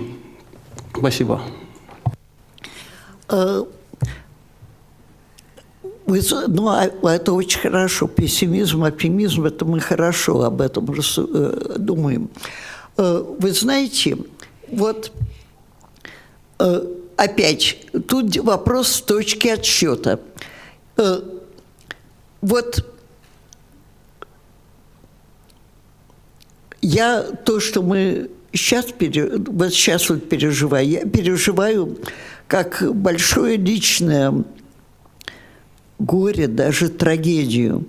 То, что моя страна, Россия,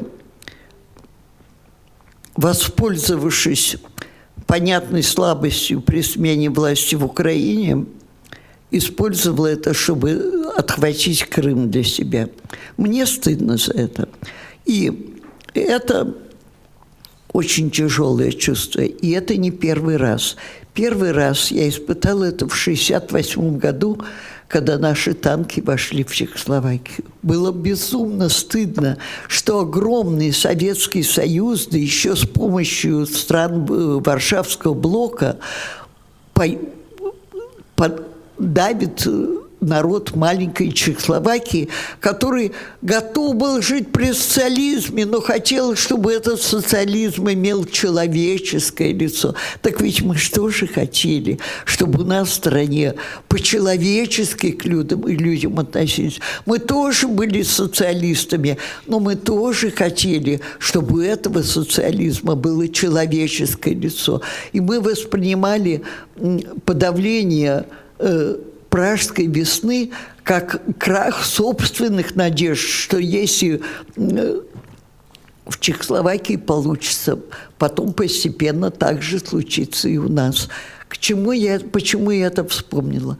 Когда случилось это с Чехословакией, вы, наверное, знаете это, с протестом на Красную площадь вышли 8 человек. Сейчас на марш мира в Москве вышло 70 тысяч человек. Вот, понимаете, эти точки отсчета для меня. 68-й год и нынешний год. Это огромная разница. Мы живем в другой стране, среди других людей. И именно поэтому я оптимист. Конечно, мы всегда больно ударяемся о то плохое, что есть. И так и должно быть. Если мы перестанем видеть плохое и начнем говорить «все прекрасно», то мы в такую яму свалимся, что дальше некуда. Человек должен все время хотеть, у нас плохо, мы хотим лучше. Но я первый, кто кричит о всяких недостатках. И упаси Бог, чтобы я там, знаете, задыхалась от восторга, как у нас все хорошо. Но люди-то меняются, и отношения меняются. И только в этом надежда. Потому что только в той стране руководители страны относятся с уважением к своим гражданам, к их достоинству, к их правам, где общество, гражданское общество умеет не позволить эти права нарушать. Мы идем к этому очень быстро, в историческом понимании быстро. Конечно, хотелось бы побыстрее, конечно, хотелось бы, чтобы при нашей жизни это случилось. Ну, вам еще долго, а мне тоже хочется, чтобы при моей жизни случилось. Хотя я понимаю, что мои возможности на это что-то ограничены. Но я и тут с оптимизмом на это дело смотрю, ведь в конце концов каждый до чего-нибудь не доживет, правда? Каждый до чего-нибудь не доживет. Ну, я до чего-нибудь не доживу.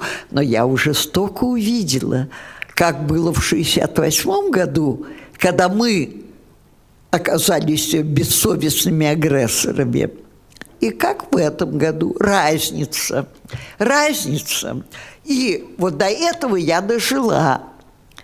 И счастлива этим. А вы-то доживете... Вы доживете до того, что Россия будет демократическим правовым государством. Это точно. Потому что мы идем к этому очень быстро. Но это зависит от нас, от граждан, а совсем не от тех, кто на нас сидит. Любой человек, забравшись туда, будет стараться управлять авторитарно, а не... Так легче сказать: пошел вон, сделай то, пошел вон, не мешай мне. Чем считаться с законами, с правами, с людьми и так далее. Это сложно, это трудно, не все это умеют. А мы, граждане, должны добиваться, чтобы именно такие люди оказывались наверху. И мы прошли на этом пути первые, самые трудные шаги. Сейчас нам трудно, сейчас мы откатились назад, да. Конечно, конечно. Но вот вы правильно про Украину сказали. А ведь мы совсем недавно были одним государством. Вы думаете, они лучше нас? Нет. Там тоже есть куча апатичных граждан, есть совершенно сумасшедших националистов, ну, к счастью, немного. Вот. Но чем объяснить, что вот там... Ну, чем их Майдан, скажем, отличается от наших массовых выступлений? Дело в том, что Украина, в Украине сейчас рождается национальное государство. Национальное не в том смысле, что оно будет все сплошь украинское, остальным там места не будет, а что человек, какой бы он национальности ни был, он себя чувствует гражданином Украины, которое национальное государство. А мы, Россия, не только многонациональны, у нас есть проклятие прошлого. Мы в течение сотен лет были империей. Империя не может быть демократическим государством, потому что она существует на подавлении народа. Сейчас мы уже не империя. Но позже всего меняется не ситуация вот, реальная, а восприятие ее. Медленнее всего перестраиваются мозги у людей, и у правителей, и у граждан. Вот этот восторг по поводу того, что мы, ну, пускай без единого выстрела, но ведь затапали чужое, воспользовавшись тем, что, как говорится, плохо лежит, стыдно же это. Стыдно это стыдно и человеку так поступить по отношению к соседу, и государству тоже так же стыдно должно быть. А ведь не стыдно не только нашим правителям, не стыдно очень многим гражданам. Они в восторге. Мы вернули себе... Ничего себе справедливость. Это атовизм, это в нас имперские наши синдромы говорят. Вот, знаете, говорят, что человек, потерявший ногу, чувствует, у него нога болит. Ноги нету, а она болит. Вот так мы уже не империя, а испытываем имперские синдромы. И мне Крым не чужой. Я родилась в Крыму. Мои родители родились в Крыму. И одна моя бабка родилась в Крыму, а другой дед в Харьковской губернии. То есть я вот, можно сказать, оттуда. Но мне не мешало, что это была Украина. И я очень радовалась их успехам. Какая разница? Ведь мы же все... Это есть государственная граница. Да, конечно, ее надо соблюдать. И в этом отношении я очень осуждаю наши власти по этому поводу. Но в отношении граждан границ нету. Какие они мне чужие? Они мне ближе, чем чехи и словаки. Конечно, это...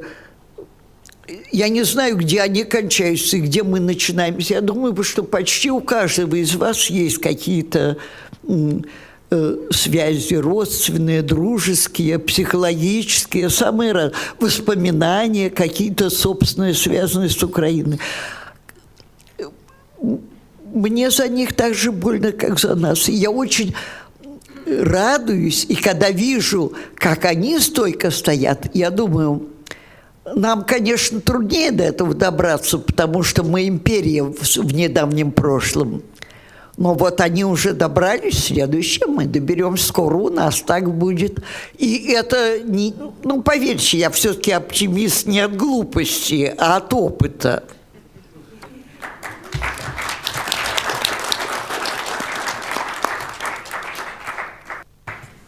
Мария, вы так держите руку, это как топор надо мной. Пожалуйста, вам слово, я боюсь. Угу. Людмила Михайловна, очень рада вас видеть. Всегда это какое-то такое незамененное счастье вас видеть и слушать вас. Мария Наэль, выпуск 2012 года, телеканал «Дождь». Скажите, пожалуйста, я знаю, что вы были в Киеве на конгрессе «Украина, Россия, диалог». Вы, оправдалось то, для чего это делалось, на ваш взгляд, или нет? После того, для чего делался этот конгресс? Ну, во-первых, он начался вчера, а продолжается сегодня. А я только вчера там была, я вечером на поезде уехала, потому что я обещала... Да, быть здесь уже месяц назад, и я сказала, извините, но я могу только на 1 день, я на 2 дня не могу. Поэтому он продолжается. Но то, что я видела вчера, это было очень любопытно. Там была очень короткая такая... Ну, даже нельзя сказать пленарка, такой зачин, а потом разбились на секции. И я осталась в секции о средствах массовой информации. Потому что у меня волосы дымом становятся, когда я наш телевизор включаю. И я долго не могу. Если я хочу остаться оптимистом, я, 10 минут послушаю и скорее выключаю. Это какой-то горячечный бред оттуда несется. Вот. Так это было очень интересно, как эта секция происходила. Там ведь пополам украинцев и наших. Началось с того, что вставали один за другим украинские там журналисты, вот, и очень так, страдая, говорили, что же у вас делается, как же вам не стыдно и так далее, понимаете? Вот. И на нас просто сыпался, на наших журналистов сыпались всякие... Нет, это все было ну, не так по-хамски, как в нашем телевизоре. Это было, ну, но с болью говорили все. Вот. А потом спохватились и говорят: слушайте, мы же приехали не упрекать друг друга. Давайте подумаем, как нам... Ну и, в общем, пошло все нормально. И уже наши выступали, и сами себя ругали, и обсуждали, как все-таки сделать, чтобы вот... Ну, и оправдывались, конечно, что, ну, сюда-то приехали не те, кто вот всю эту пургу по телевизору несет. Там, знаете, вел эту секцию Тихон Зетко с «Дождя». Ну, там с «Эхо Москвы» сидели, ну, вот... такие, ну, нормальные журналисты. Вот. И очень была такая, ну, была нормальная, хорошая обстановка. Ну, первые там, ну, наверное, минут 20. А потом пошел уже вполне конструктивный разговор, как быть, чтобы обмениваться информацией, чтобы, ну, хотя бы люди знали. Но они наши сетовали, что у них очень маленький сектор охватывается их средствами массовой информации. Думали, как сделать там, что, к сожалению, интернета не хватает для того, чтобы такую большую страну, как Россия, снабдить все-таки нормальной информацией о том, что происходит на самом деле. Ну вот, к сожалению, я уехала, потому что самое главное должно было быть сегодня.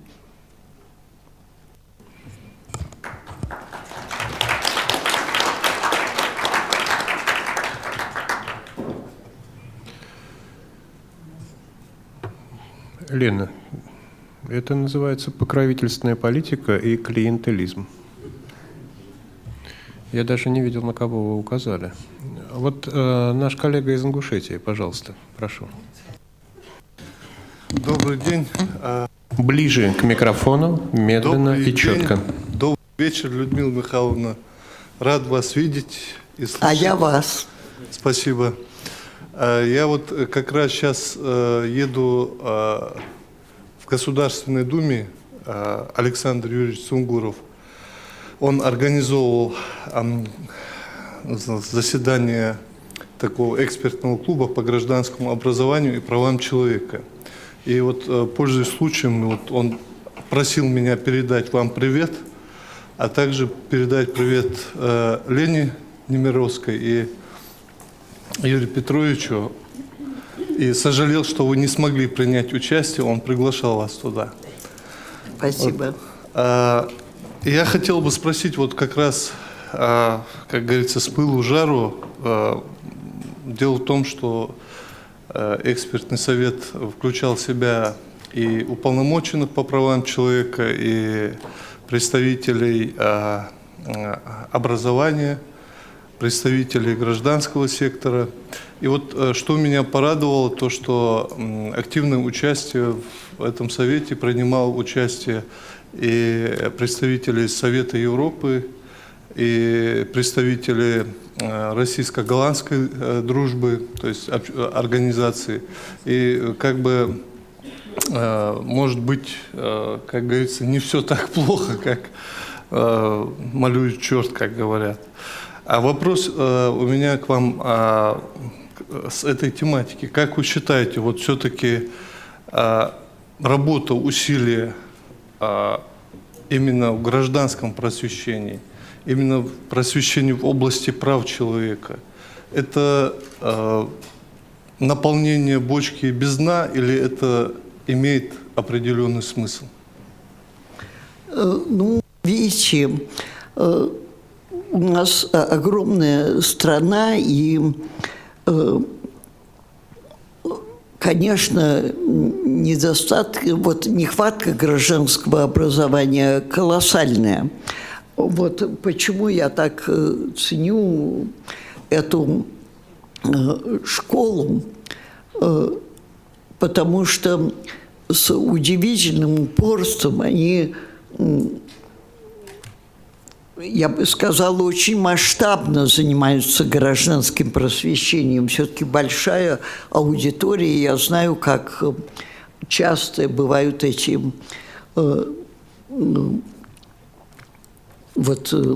собрания, встречи. Конечно, общество наше много делает для этого просвещения, не только правозащитники, просветительской работой многие организации занимаются, и что-то сделано за это время, но в такой огромной стране, как наша, с ее именно огромной, потому что еще расстояние, это же тоже проблема. Собрать людей дорого, билеты, и много времени уходит у людей на то, чтобы приехать. Надо, чтобы это было повсеместно, а не концентрировалось там в Москве, Петербурге и в других больших городах. И из опыта других стран, которые поменьше нашей, и тем не менее, очевидно, что такое массовая ликвидация гражданской безграмотности возможно, если к этому подключится государство и даст возможность обществу, используя возможности государства, эту работу проводить. Да можно побольше сказать. Вот у них телевизор, вместо того, чтобы вот этой гадостью заниматься, какой наши занимаются, они очень большую просветительскую работу именно в области прав человека проводят. Причем не какие там лекции, которые, знаете, скучно слушать, а самые разнообразные формы в течение многих лет. И там это уже дало свои плоды. Ну вот хотя бы в такой трудной области, как пенитенциарная система. В Польше почти прекратились преступления рецидивы. То есть человек, попадающий в эту систему,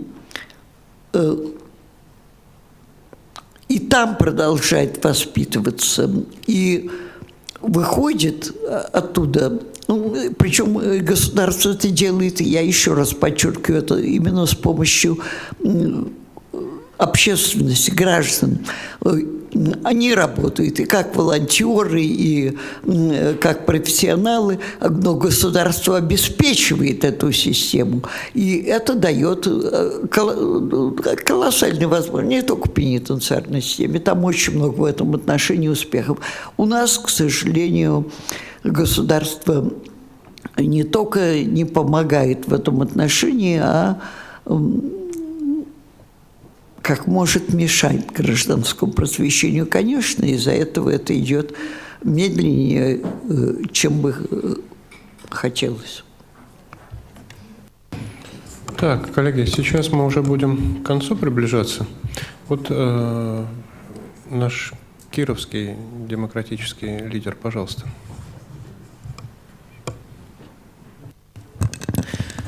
Спасибо, Андрей Александрович. Я буду громко. Антон Долгих, Кировская область, 2012 год. Уважаемая Людмила Михайловна, я полностью с вами согласен, что всем миром нужно навалиться на реформы, что государство будет уважать только тех граждан, которые заставят их уважать. Правильно.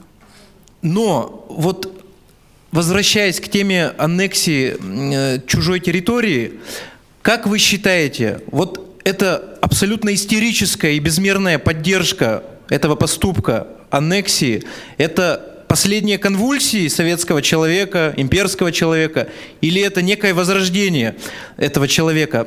почему я вот про возрождение спрашиваю? Дело в том, что очень много молодежи поддерживает, очень много поддерживает людей среднего возраста, а они воспитывают своих детей. И вот здесь возникает у меня, например, страх, а не потребуется ли еще смена нескольких поколений, и увижу ли я сам демократическую Россию? Возникает страх, у меня 3 сына. Спасибо. Вот, знаете, вот то, что мы империя, Россию я имею в виду, нам труднее всех других государств, которые на территории Советского Союза существуют, нам тяжелее всех вот добиться, чтобы большинство наших граждан избавились от имперских инстинктов. А еще раз повторяю, империя не может быть демократическим государством. Тем не менее, я верю, что мы, и вы дождетесь, не только ваши сыновья, я вот скажу, может быть, вещь, которую очень многие скептично воспринимают, думают, ну, тут бабушка уже, знаете, слишком заоптимизировалась. Если так можно от слова «оптимист» такую вот конструкцию построить словесную. Я верю, что это произойдет с нами в течение ближайших лет. Вот да, меня тоже в ужас приводит вот эта вспышка имперского энтузиазма, но вы знаете, это случается во многих государствах, и в нашем тоже. Я, как историк, например, очень хорошо знаю, что в 2014 году, когда началась Первая мировая война, да, то вступление России в войну вызвало вот такую бурю патриотических восторгов, и даже либерально, демократично настроенная образованная часть общества поддерживала в этом царя и его правительство. Очень быстро очнулись. И я разговаривала с социологами по этому поводу, которые фиксируют в своих опросах, что массовая поддержка, большинство поддерживает, и они с горечью говорили, очень, такое, только меньшинство понимает, как это плохо. Сколько меньшинство? По данным Левада-центра, я им доверяю, они независимые агентства, это 18% населения. Конечно, меньшинство осуждает эту аннексию. Но 18% от нашего 140-миллионного населения. Это миллионы. Понимаете? Это миллионы. Конечно, это самая образованная, самая такая продвинутая часть нашего общества, скорее всего. Но это во-первых. А во-вторых, вот те же социологи говорят, и не только Левада-центр, вот я с несколькими разговаривала, они говорят, что во всех странах, когда вот возникали такие с началом войны, вот такие вспышки патриотического имперского восторга, они очень быстро гасли и превращались в свою противоположность. Я спрашивала то нескольких социологов тоже, независимо друг от друга. Ну, а сколько это может обычно продолжаться? Они говорят, исторический опыт показывает 2-3 месяца. Ну, потерпим, да? Я думаю, нас будет не 18% через 2-3 месяца.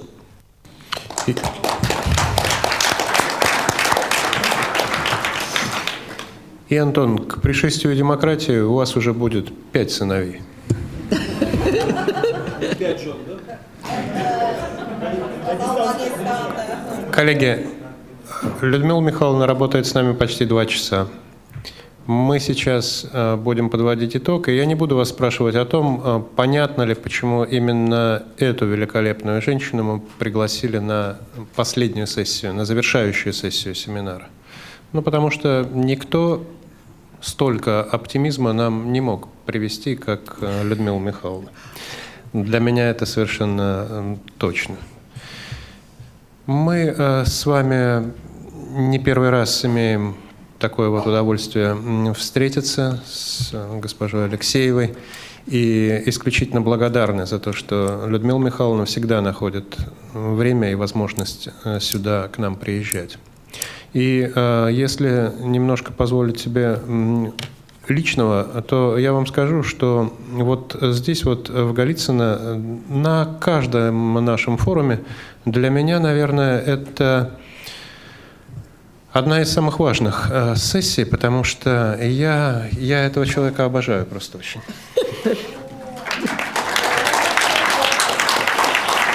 Обожаю и восхищаюсь, коллеги, потому что это гордость нашего общества фактически. Не буду я высокие слова говорить, потому что это, наверное, не к месту. Но мы вас любим, Людмила Михайловна.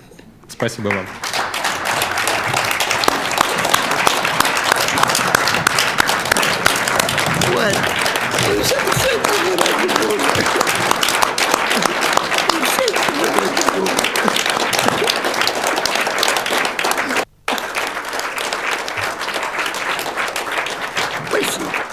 Спасибо.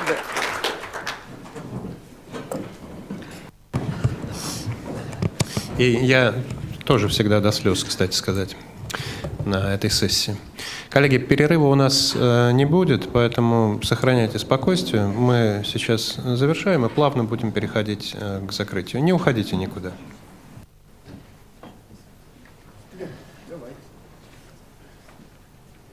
Чего? Все, сейчас отцы садятся сюда и закрывать будем. Людочка, вы можете остаться на закрытии. Чего? На закрытии останетесь? Вадим торопится. Ничего, Вы не торопитесь. Вы торопитесь? Не поняла. Вы торопитесь? Нет. Нет, послушайте, все.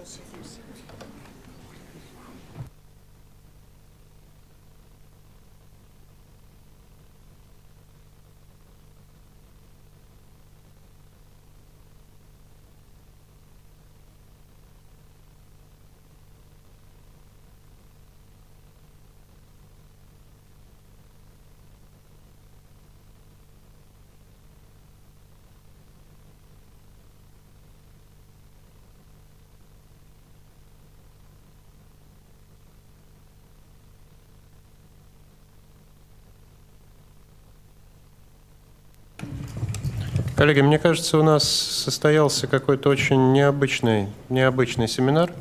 Он такой, и эпоха над ним постоянно витала, и как-то все это проходило очень концентрированно, трогательно, сдержанно и бурно одновременно.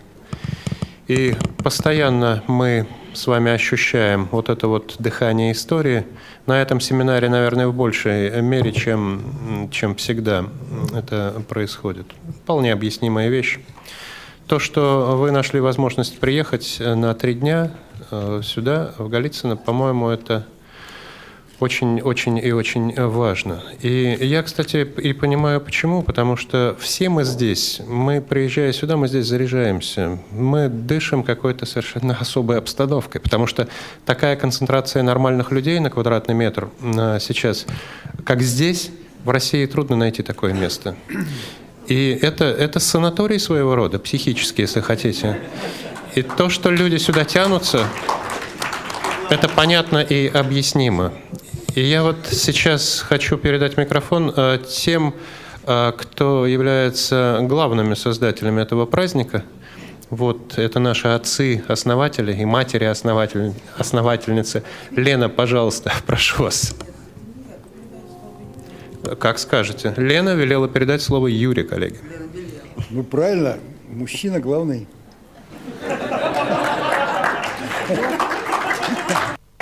Вот вам, пожалуйста, отрыжка старого сознания. А вы говорите имперское.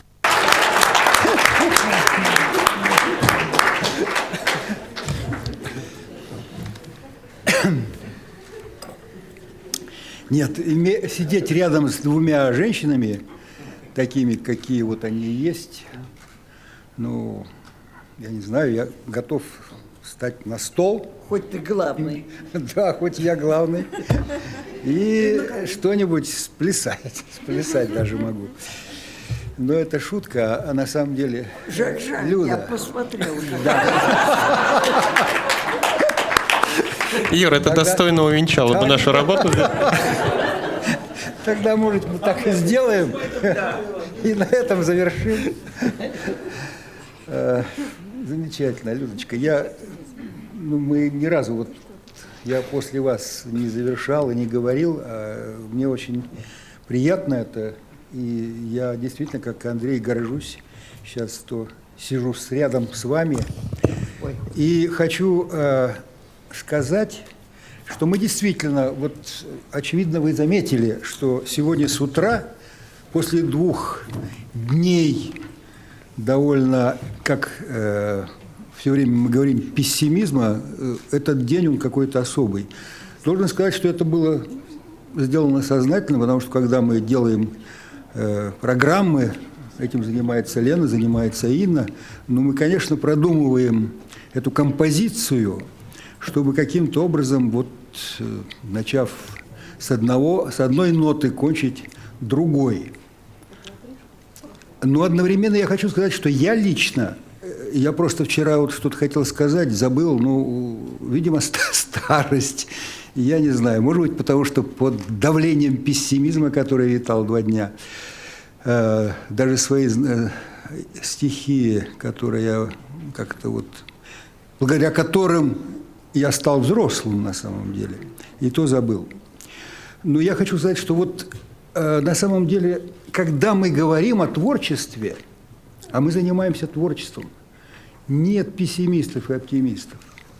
Если у людей есть какая-то идея, их что-то влечет, неважно, пишет ли человек роман, картину, музыку, занимается ли наукой, что-то человека... Вот, ну, Лёва сегодня Анинский говорил, называл это истиной, которая непонятна. Но на самом деле стремление к истине, оно понятно, и есть истины, они открыты.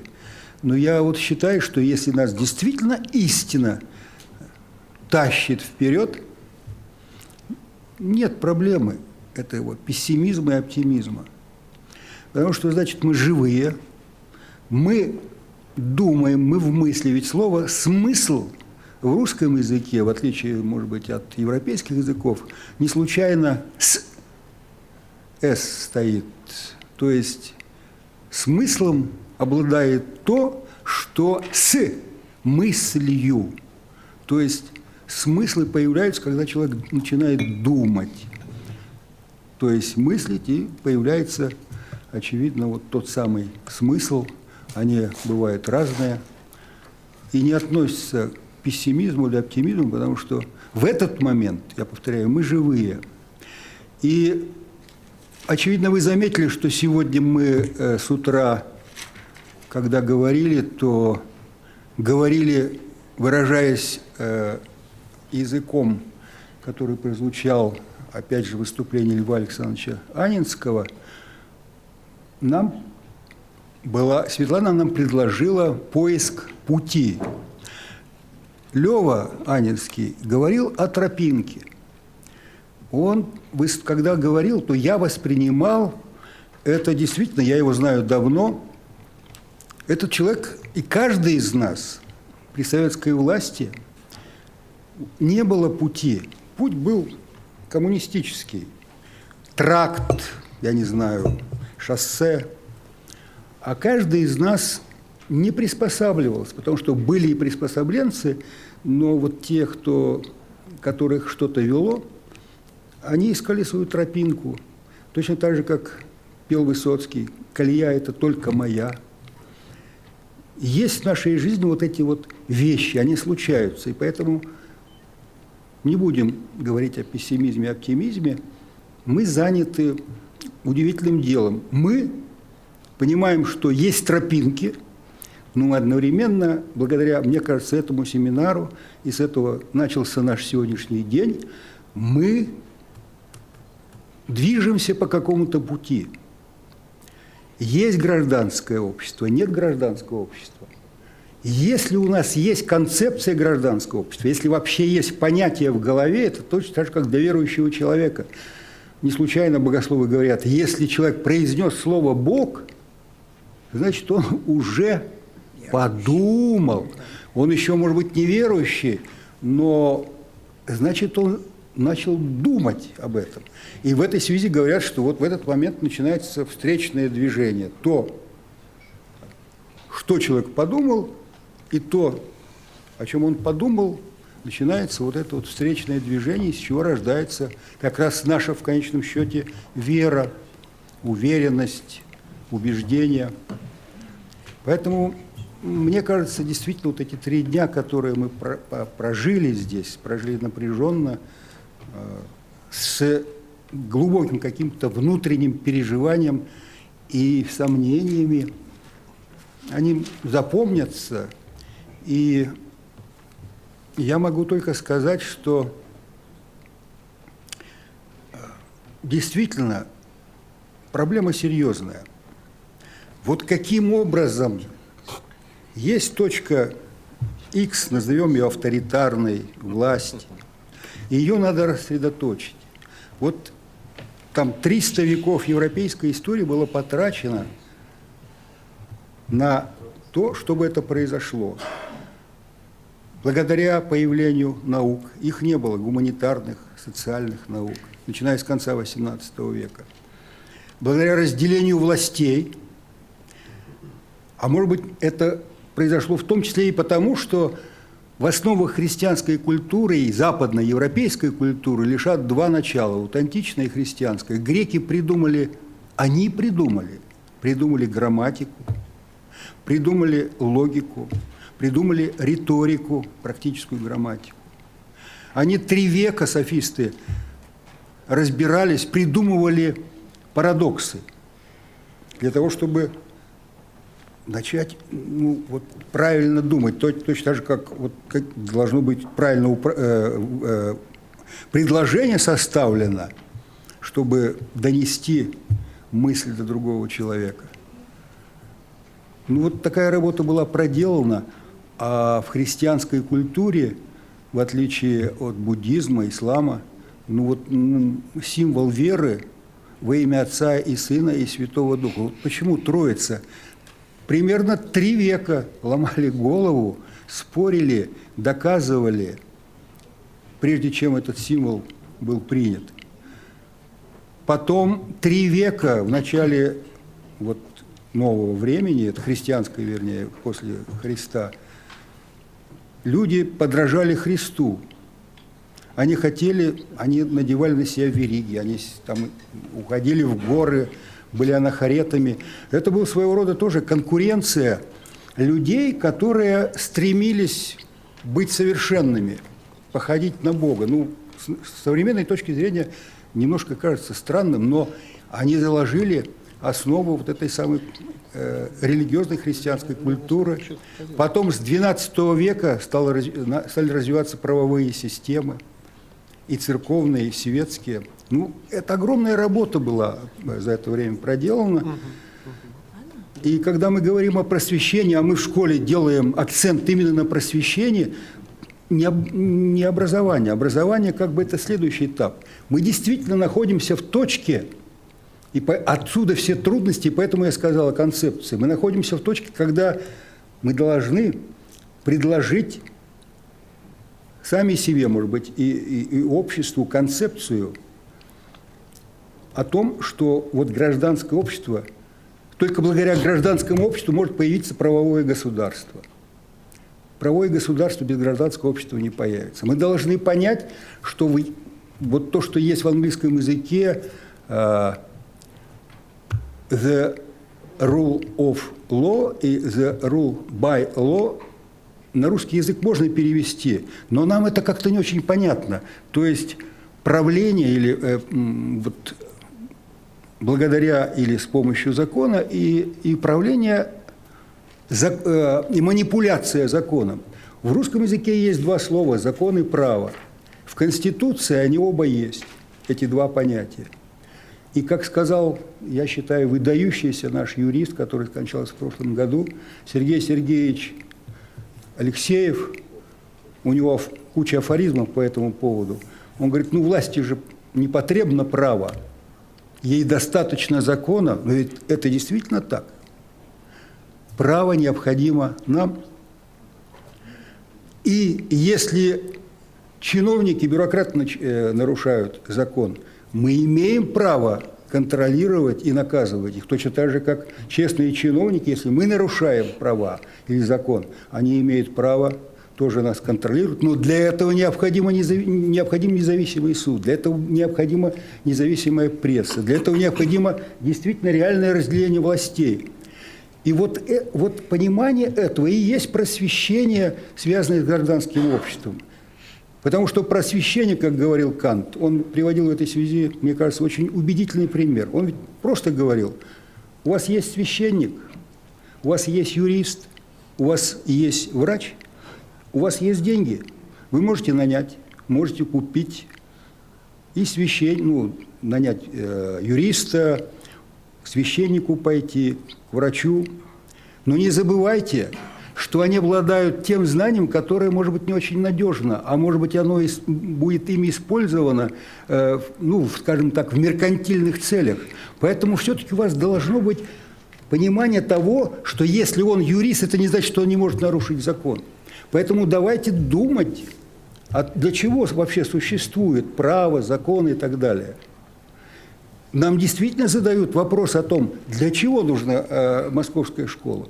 Чем вы занимаетесь? Это говорят юристы, это говорят представители прокуратуры и Минюста, которые к нам приходят и проверяют нас. И мне хочется сказать, человек, который из прокуратуры или из Министерства юстиции приходит, господа, а зачем нам судья? Я уже не говорю об адвокате. Ведь суда не было до какого-то времени, и можно самосуд устраивать, и устраивается до сих пор. А почему суд-то появился? Поэтому вот сам смысл суда, права, закона, я уже не говорю о Евангелии, где прямо сказано, свободу заповедую вам, и закон любви к другим людям. А дальше идут запреты. Свобода на первом месте. А у нас сейчас свободы подрезаются, а запретов, я уже не счесть. Поэтому, конечно, мы сталкиваемся с реальными огромными проблемами. Что это? То ли тот зигзаг, о котором рассказывал Анатолий Вишневский на своих графиках, когда мы так устроены, что мы можем ограничивать рождаемость или наоборот. Входит понимание нами смысла закона в этот самый процесс, в этот медленный процесс развития человеческого. Действительно, тоже Лёва об этом говорил. Земля, шарик куда-то несется, на ней живут люди. Я говорил, что по моему ощущению мы все принадлежим к человеческому роду. Человеческий род как вид один. Животные виды, там есть другие, но как человек, неважно какого цвета, он принадлежит к виду, к одному. А слово «индивид» указывает на то, что мы входим в этот вид человеческий. А если мы входим, то интуитивно, неважно на каком языке мы говорим, мы очевидно понимаем, что мы принадлежим все к людям. Но дело в том, что есть естественные языки, есть искусственные. И очевидно и не очевидно, это так и есть. Мы живем в то время, когда искусственных языков, я имею в виду язык науки и так далее, их больше, чем естественных языков. И где начинается то самое недоверие, непонимание и так далее. Больше это связано с тем, что мы не знаем другие языки, переводчики есть. Или мы с трудом понимаем, скажем, будучи гуманитариями, то, чем занимаются физики, особенно астрофизики, или математики, которые говорят, которые используют собственный язык. Вот эти вещи, то есть реальные проблемы, которые, мне кажется, когда мы говорим о просвещении, мы должны о них говорить, мы должны от этого говорения не отказываться, прежде всего о языке, на котором мы говорим, о языках, терминах, понятиях, которые есть в русском языке, а в языке есть все. Мы, люди, в отличие от животных, и можем доносить какие-то оттенки мысли, когда мы думаем о смыслах. Едва ли можно передать истину, когда ее вдруг пережил, человеку другому. Иногда на это уходит вся жизнь, чтобы что-то доказать, как это обычно происходит. Ну вот, мне кажется, мы действительно вот творческие, ищущие, неравнодушные люди, которым это интересно. Вы бы иначе не приехали сюда. Поэтому мы с Леной благодарны. И будем.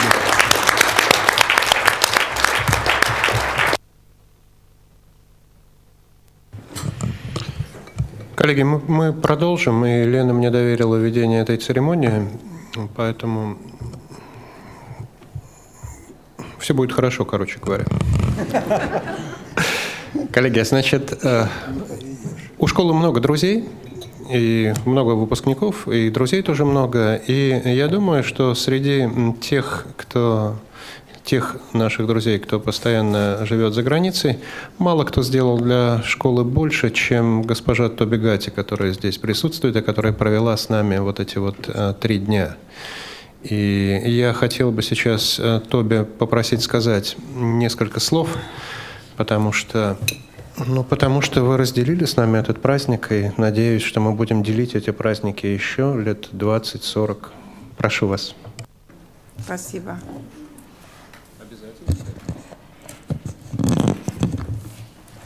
Спасибо. Трудно действительно добавить, сказать что-то интересное и важное. Людмила Михайловна, здравствуйте, очень приятно вас видеть еще раз.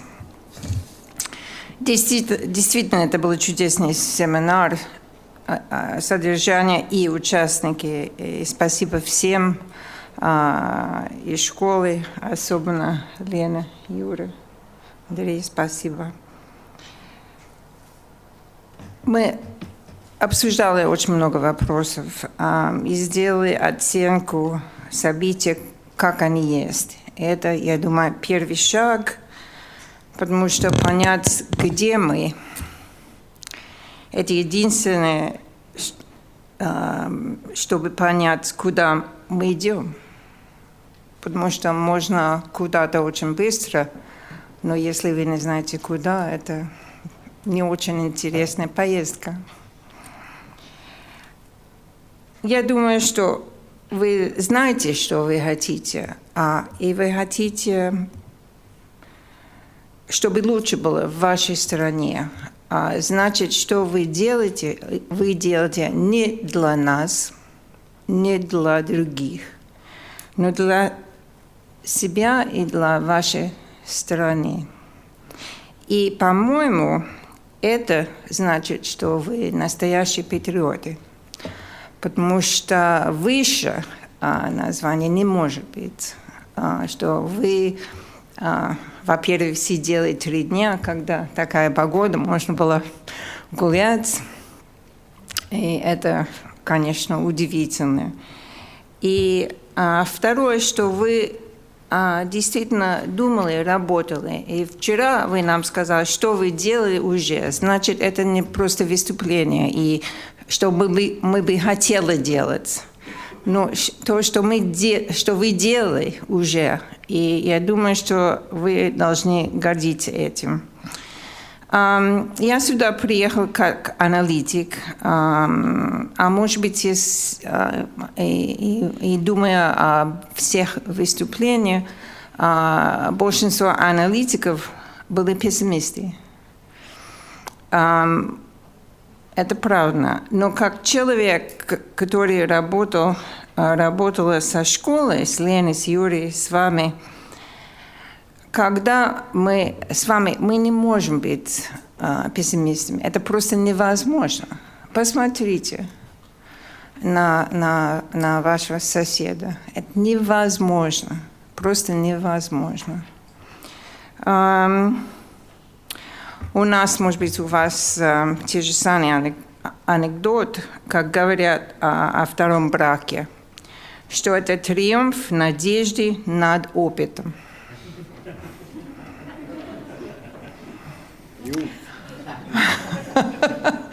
Это, конечно, юмор, но это юмор через слезы.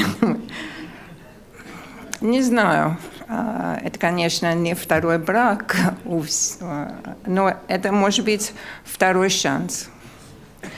И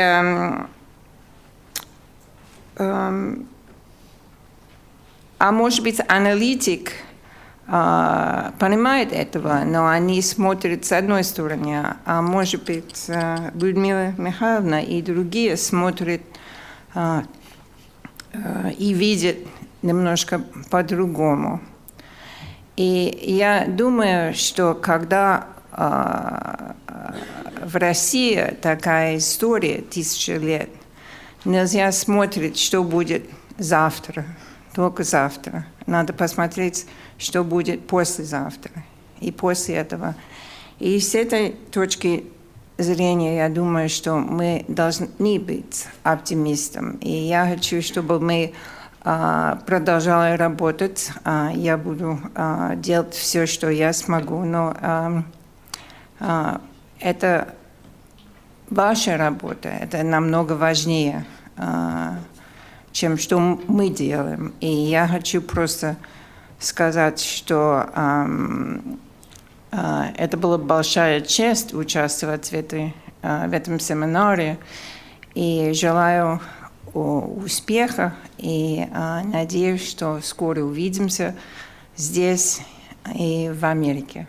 Спасибо.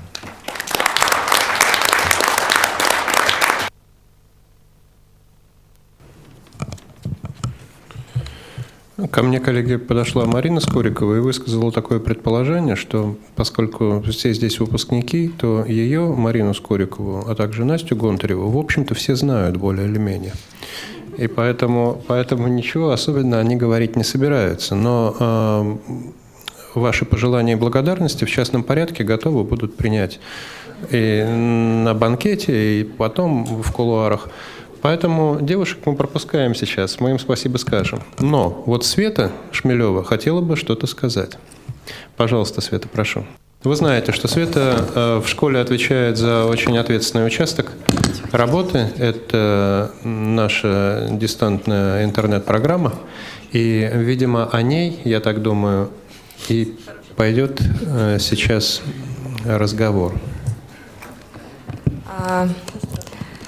Раз Андрей Александрович настаивает, я тогда спрошу, кто знает о том, что существует онлайн-программа и по воскресеньям проводятся эфиры, пожалуйста, поднимите руки.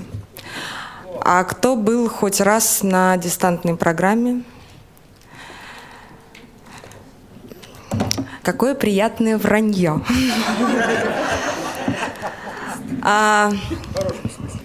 Но, признаться, честно говоря, я бы хотела говорить, дистантная программа играет для меня огромное значение в моей жизни. Но я бы хотела сегодня позволить себе на этом семинаре выпускников сказать только как выпускница школы и о более главном лично для меня. Как это не звучит банально, но мне кажется, любая банальность — это, собственно говоря, подтверждение того, что так все и устроено. Это тот самый велосипед, который уже не может впечатлить, но он есть.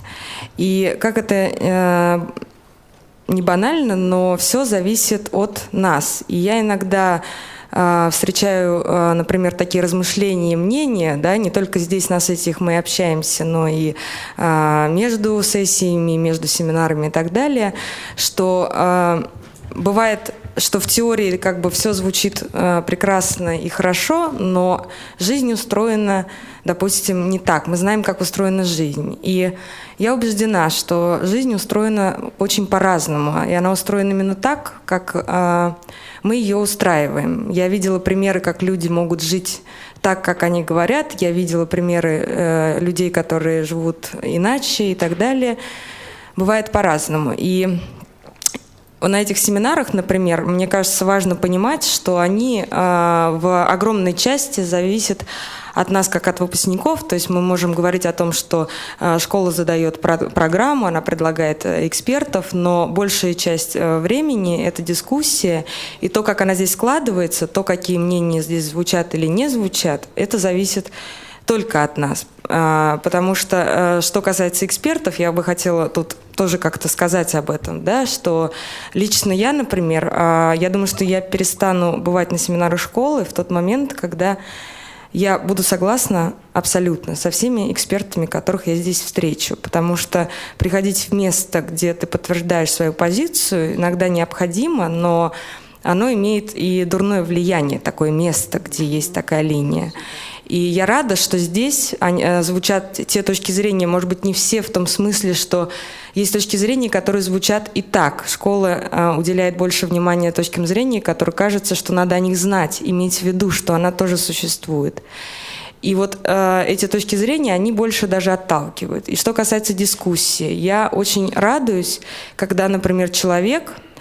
Я не имею в виду, когда кто-то произносит штампы, неважно, какие они, но если я слышу мнение, с которым я могу категорически быть не согласна, но эта точка зрения высказана, я очень радуюсь, потому что человек, когда он не боится оказаться в меньшинстве, неважно где, для меня это важный навык и умение, потому что вообще-то человек оказывается в большинстве довольно редко. Мы можем сейчас придумать, конечно, абстрактный вопрос, по которому мы окажемся в большинстве, но мы настолько разнообразны, что эта жизнь в меньшинстве комфортная. Я буду знать, что человек, неважно, где он находится, в школе, на каком-то собрании, неважно, в каком-то сообществе, он не будет бояться просто высказать свое мнение, и все. Вторая вещь – это сообщество, которое зависит от нас напрямую и довольно сильно, и уровень доверия в нем, уровень взаимопомощи, насколько оно сильное, в разные годы бывало по-разному, понятно, что это зависит от нас. И доверие – это важная штука не в том смысле, что мы априори знаем, что мы все тут ангелы, но в том смысле, что ты можешь всегда спросить человека напрямую хотя бы, если у тебя есть к этому человеку, скажем так, вопросы. И уровень взаимопомощи, мы вчера спорили вот с одной выпускницей по поводу того, кого можно считать, допустим, жертвами, условно говоря, неважно, режима или какого-то человеческого насилия.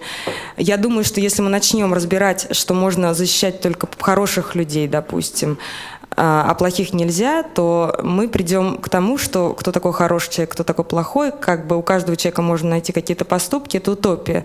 Нужно отталкиваться от ситуации, в этой ситуации жертва человек или не жертва, конкретно в этой ситуации. И у нас возникают в сообществе разные вещи. Для меня важно, когда мы имеем взаимопомощь друг другу. Для меня важно, я не могу не сказать об этом случае, как случай с Ромой Хабаровым, который произошел. Мы по-разному можем относиться к делу, к Роме и так далее. Мы не орган, который выносит решение, но есть презумпция невиновности, и важно, что человек должен это соблюдать. Есть какие-то проблемы и сложности, которые мы можем решать, но главное, например, Рома до августа месяца точно будет в заключении, и если вот кто с ним знаком и знает, я просто прошу писать письма ему, и все. Больше ничего не нужно, но как бы в этом пространстве сложно, и вне зависимости, мне кажется, ни от чего не сложно написать про какую-то свою жизнь или что-то. И... Что я еще хотела сказать, это о том, что то, как выглядит школа в каком-то пространстве, это тоже зависит во многом от нас. Я не могу сказать о такой вещи, например, что вне зависимости от того, на чьи средства что-то там публикуется, да, я знаю, что литература выходит то, что Юрий Петрович, он знает, что он как бы подбирает, и есть это. И, например, у нас был последний эпизод с Валерием Федотовым, который дал средства на книги, которые и так бы вышли бы, но вышли на его средства. И разница лишь в том, что про эту конкретную книгу, про эти 2 книги, никто не сможет на них навесить штамп. Их суть не меняется, да, условно говоря. И если для вас это важно, если для вас это имеет значение, если вы считаете, что лучше что-то сделать на другие средства, то это зависит ни от кого больше, чем от нас. Поэтому, когда я слышу, например, какие-то вещи, я всегда это воспринимаю, не знаю, как вы, но я воспринимаю это в свой адрес, да, как бы. И последнее, что я хотела сказать про такое чувство, как эмпатия, которое, мне кажется, важно не только в школе, но вообще в целом. И смежные какие-то вещи. Государство, не любое государство, оно не может, конечно, я не могу себе представить государство, которое скажет, что все люди такие братья, равные и так далее и тому подобное, потому что государство перестанет существовать. И нужно сохранять какую-то идентичность. Как часто она бывает за счет против чего-то и так далее. Это не обязательно должна быть агрессия, это другой вопрос. И, может быть, вот в рамках этой политики, скажем так, нельзя поддерживать гражданина одного государства, не может поддерживать другое государство. Я могу с этим даже согласиться. Но таким же заходом за красные флажки для меня является, когда государство запрещает себе испытывать чувство эмпатии к людям, вне зависимости от того, какого они гражданства. Потому что мы знаем, такие были истории и у нас в Советском Союзе, и в Европе, когда запрещалось испытывать чувство эмпатии и помогать людям. Это не помощь государству. И внутри сообщества, и внутри мира, мне кажется, важно просто вот в данный момент об этом помнить. И, собственно, все.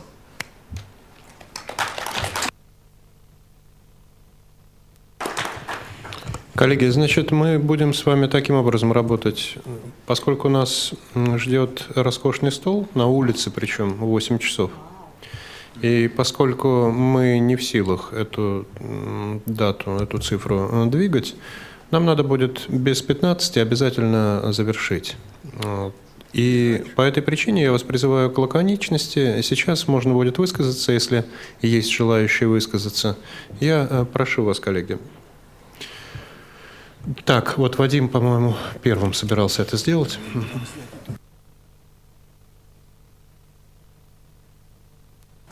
Лаконично. 13 лет назад в Москве готовился гражданский форум. И при его подготовке администрация президента, вновь, как нового президента Владимира Путина, обсуждала с правозащитниками формат проведения мероприятия. Ну и, как это обычно бывает, вот Кремлевский дворец съездов, заходит президент, играет гимн, все встают, и дальше начинаем. Правозащитники и гражданские активисты сказали: вы знаете, а ничего, если треть зала под этот гимн не встанет? Начинает доходить до администрации президента, некрасиво как-то. Отменили это, понимаете? И впервые президент вошел в свой дом под фанфары, и никто не вставал. А дальше был такой эпизод. Приходит Владимир Путин в Кремлевский дворец съездов, на гражданский форум, и председателем была Людмила Михайловна Алексеева. Он сказал свое слово, а дальше стал выступать парень с классным таким докладом про экологию в России. И Путин наклонился к Людмиле Михайловне и спрашивает разрешения уйти. А Людмила Михайловна ему сказала, он хорошо говорит, вы дослушайте, а потом идите. Понимаете, если это было возможно 13 лет назад, когда власть слушала общество, то почему это невозможно сейчас?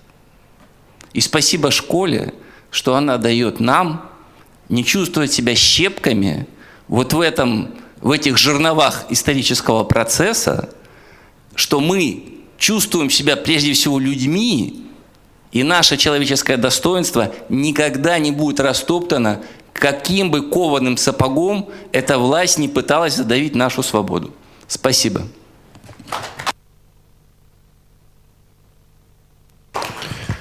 Коллеги, здесь у нас есть два слушателя, которые, я думаю, вынуждены были преодолеть максимум трудностей для того, чтобы сюда попасть. Ну, многим было, может быть, тяжело сюда доехать, но эти два человека произвели нечто невозможное. Я говорю о наших слушателях с Украины. И вы знаете, наверное, если кто-то не знает, я вкратце, чтобы им избавить их от необходимости эту историю рассказывать, они пытались въехать на территорию Российской Федерации, минуя территорию Республики Беларусь. Потом, когда они проехали Республику Беларусь и прибыли на границу с Россией, выяснилось, что там не пропускают украинских граждан. Как в России водится, надо было сделать небольшой крюк 800 километров для того, чтобы... Одним словом, 26 часов, по-моему, за рулем. Вот Алексей Игнатьев, наш героический человек, вел автомобиль и вызвал у меня просто колоссальное восхищение, помимо прочих своих качеств, еще и этим. Я знаю, что наши коллеги что-то хотели тоже о семинаре сказать. Поэтому, Алексей, кто из вас будет? Я боюсь, что здесь я должен буду квоту ввести. Да, кто-то один. Давайте. Потому что очень мало времени, простите. Хорошо. Андрей Мислюк, Институт социально-политического проектирования «Диалог», Киев. Вы знаете, мы действительно с Алексеем ехали, ему было гораздо тяжелее, чем мне, потому что я все-таки сидел рядышком и временами дремал, даже там в сумме где-то час, Алексей все время был за рулем. Но на самом деле самое приятное то, что абсолютно не пришлось жалеть, что мы преодолели такие не совсем комфортные условия. Мы ожидали, что путешествие будет трудным, но нас потом тоже ждут, в общем, те впечатления, и которые будут полной компенсацией. Вот, поэтому хотелось бы выразить большую благодарность всем тем людям, которые... Самое, что больше всего понравилось, то, что новости из нашей страны реально интересны всем. Вот первый момент. Вот, и то, что... Люди следят с разных регионов Российской Федерации, мы общались. Спасибо вам большое за то, что вы смотрите за нашими новостями. И, пожалуйста, следите внимательнее. Это самый такой общий момент. Второй момент. Было очень приятно увидеть наших близких друзей и коллег, которые ведут настоящую партнерскую, дружескую позицию и на межгосударственном уровне, и на уровне человеческом из Польши. Jestem z Kijowa, dziękuję bardzo. Спасибо, очень приятно увидеться. И, наконец, еще один момент, что хотелось бы отметить. Вы знаете, вот побыв здесь несколько дней, мы поняли, что вам очень тяжело, во-первых, получить представление, достаточно, по крайней мере, приближенное к объективному, о том, что происходит у нас, поскольку, если у вас есть привычка там смотреть ваше телевидение, читать ваши газеты, то это, конечно, сделать очень тяжело. Но по объективным причинам тут просто идет крайне искаженная картинка. И я бы хотел посоветовать, во-первых, тем, кто хочет получать более-менее такую приближенную к объективности информацию, все-таки отслеживать украинские издания, во-вторых, следить за авторитетными изданиями BBC, там, «Голос Америки» и остальными, вот то, как в старые добрые времена, когда нужно было слушать западные вражеские голоса, как Людмила Михайловна говорила. И третий момент, в общем, особенно хотелось бы это предложить тем, у кого есть такое желание. На самом деле, вот мы поняли с Алексеем на собственном опыте, что можно попасть из Украины в Россию, точно так же и из России в Украину. Мы сами собственными глазами видели и проезжали и мужчины, и женщины, так что нет железного занавеса, приезжайте в Киев. Вот. Что касается тех, кто не сможет приехать, то хочу, это, в общем, последняя информация такая и небольшой прикол есть. Мы с моим коллегой, тоже выпускником Московской школы политических исследований, сейчас уже гражданского просвещения, да, мы заканчивали МШПИ, а сейчас уже гражданского просвещения, Георгием Чижовым, который вице-президент Центра политических технологий Московского, создали в 2012 году коммуникационную площадку для налаживания диалога диалога между украинскими и российскими политиками, экономистами, экспертами и провели ряд мероприятий. Вот. И на самом деле эта площадка функционирует с 2012 года. Она получила название, поскольку мой центр экспертно-аналитический называется «Диалог», то я так решил использовать свой, то, что называется, копирайт. Украина, Россия, двоеточие, диалог. Вот. Людмила Михайловна вспоминала полчаса назад, что она была на аналогичной конференции, которая, с тем же самым названием, которое проводит Михаил Ходорковский в Киеве вчера и сегодня. А небольшой прикол заключается в том, что позвонили звонок 3 недели назад, и человек, который говорит: я Николай из организации, которая называется «Русские за Майдан». Мы хотим аккредитоваться на вашу конференцию. Я говорю: на какую конференцию? Ну, которая будет 24-25. Украина, Россия, диалог. Я говорю: да, у нас есть такая коммуникационная площадка, мы проводим, но 24-25 ничего не планируем проводить, потому что я собирался прибыть сюда на семинар, то есть у меня приоритеты были. Вот. Он говорит: странно, а нам вот пресс-секретарь сказала, вот, что нужно обращаться к вам. Я говорю: откуда у вас эта информация? Да вот же она висит на первой странице сайта Ходорковского.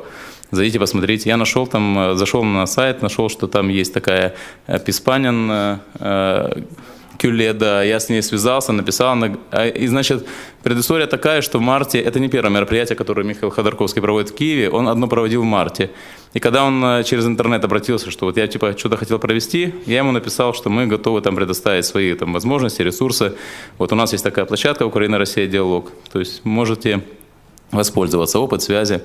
Вот. Ну, тогда никакого ответа не было. Я вот написал, что, может быть, вы все-таки сейчас решили, только забыли проинформировать. Она ответила, госпожа Писпанина, что нет, на самом деле мы сами проводим, и, в общем-то, этих организаций «Русских за Майдан» просто отправляли к организаторам. А они просто в интернете забили, ну, соответственно, выскочила наша площадка.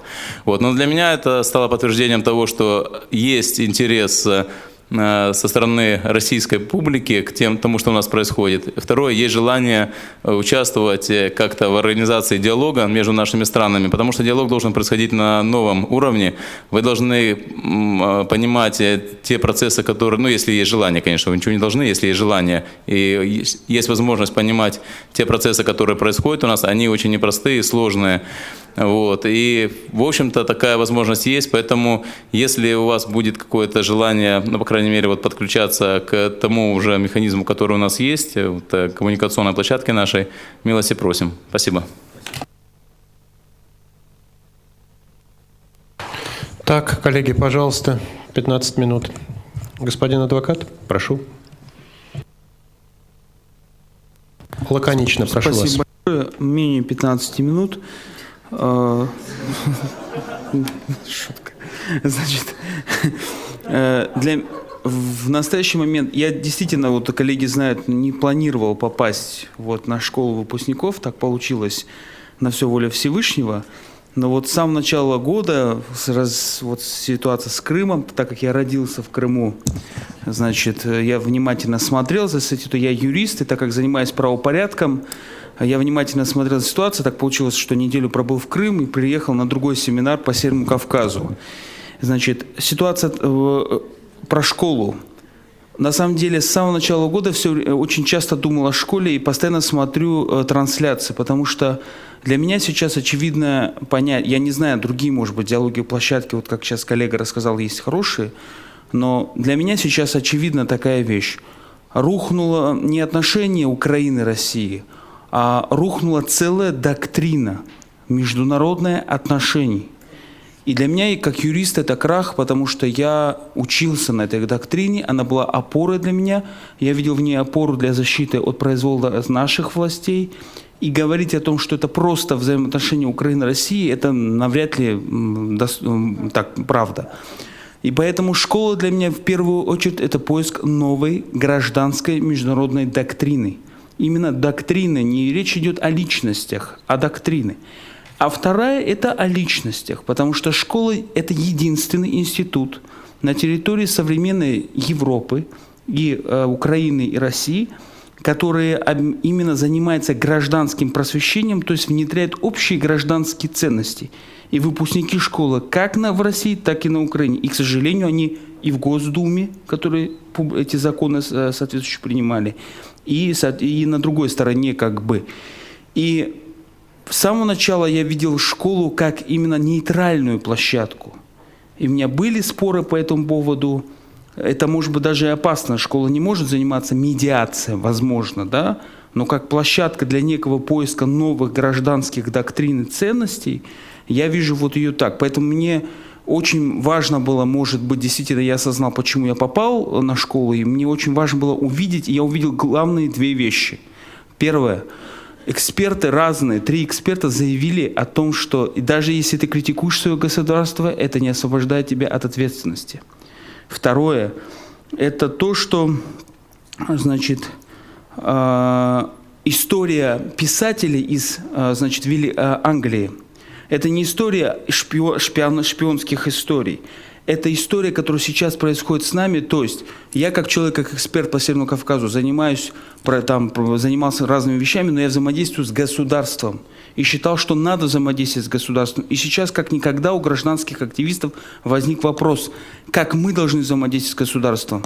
Мне пришлось задавать вопросы журналистам, которые говорят, я не хочу приезжать в Крым, потому что на меня наложат санкции Совет Европы, ну там мои коллеги, и не пригласят меня. Поэтому большое спасибо, что школа есть, и я надеюсь, но не на выполнение никаких функций, но возможно хотя бы частично, 1/100, как говорят, с оптимизмом что-то поможет. Спасибо, извините еще. Так, коллеги, прошу. Господин Бебих. Спасибо. Бебих Владимир, Сургут, 2006 год выпуска. Ну, я хотел поблагодарить школу за приглашение. Хотел сказать спасибо всем, кого я сегодня вижу здесь, поскольку приятно видеть старые лица, старых знакомых и новые обретать какие-то знакомства. Я хочу поздравить школу, собственно говоря, с очередным мероприятием, с тем, что по-прежнему школа держит планку, в том числе и по экспертам. Было интересно слушать, было интересно рассуждать. И я думаю, как раз соглашусь с предыдущим выступающим, что школа является на сегодняшний день одной из таких ярких, свободных площадок, когда можно высказываться, можно рассуждать на любую тему. Приятно видеть наших друзей с Украины, которые не брызжут враждебностью, очень приятно общаются. И, собственно говоря, интересно встретить людей с другими противоположными точками зрения, с разными взглядами, и с которыми всегда находишь язык. Это общий язык, это как раз тот случай, когда мы действительно общаемся не только с странами, но и гражданами стран. Спасибо за школе, спасибо, что вы есть. Держитесь, крепитесь. Мы с вами. Спасибо. Коллеги, я позволю себе добавить, что столь же приятно видеть наших гостей из Грузии, из Армении и из Польши. С Польшей вообще уникальная ситуация. Это тот редкий случай, когда поляки не бегут от России, а тянутся к ней, понимаете? У нас тут большая польская диаспора на каждом семинаре. Это потрясающе. Так, Лена, у нас это все делается добровольно. Я заставлять не могу. Особенно поляков не могу заставлять. Я боюсь. Юстина, прошу. Да, спасибо. Я коротко. Я хотела сказать, что у нас работает 14 человек, и все готовы приехать в следующий раз в нашем центре. Так что может быть, даже больше поляков. Хотела от имени своих коллег и Маюльки, нашей дорогой, тоже поблагодарить всех вас за приглашение, за то, что нас приняли здесь. И за то, что мы могли тоже высказаться. И хотела только добавить, что мы хотели бы, может быть, еще больше иметь возможности говорить здесь. И надеемся, что будем это делать в будущем. Спасибо. Можно добавить? А я только хочу добавить, что вы сказали, что вы рады, что поляки не бегут, а тянутся к вам. Это не только сотрудники нашего центра, но вообще в Польше не ну, по-моему, нет такого ощущения, что бегут от России, чего лучшим примером наше мероприятие, на которое приходит очень много людей, им тоже очень интересно послушать о России. И от своего имени тоже огромное спасибо за эти 3 дня. Это было очень-очень интересно. Спасибо.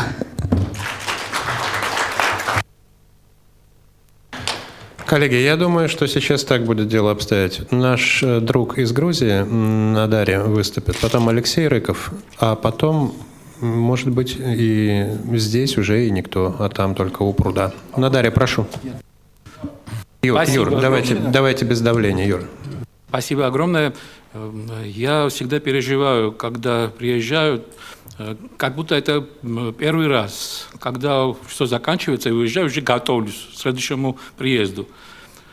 Спасибо вам за это, что я всегда готов встретиться с вами и здесь, и приглашаем вас у нас, к нам. Так что хочу сказать, мы работаем не только здесь, и в кулуарах, и обмениваемся мнениями, и на лужайке. Так что весь вечер, весь день работаем круглосуточно.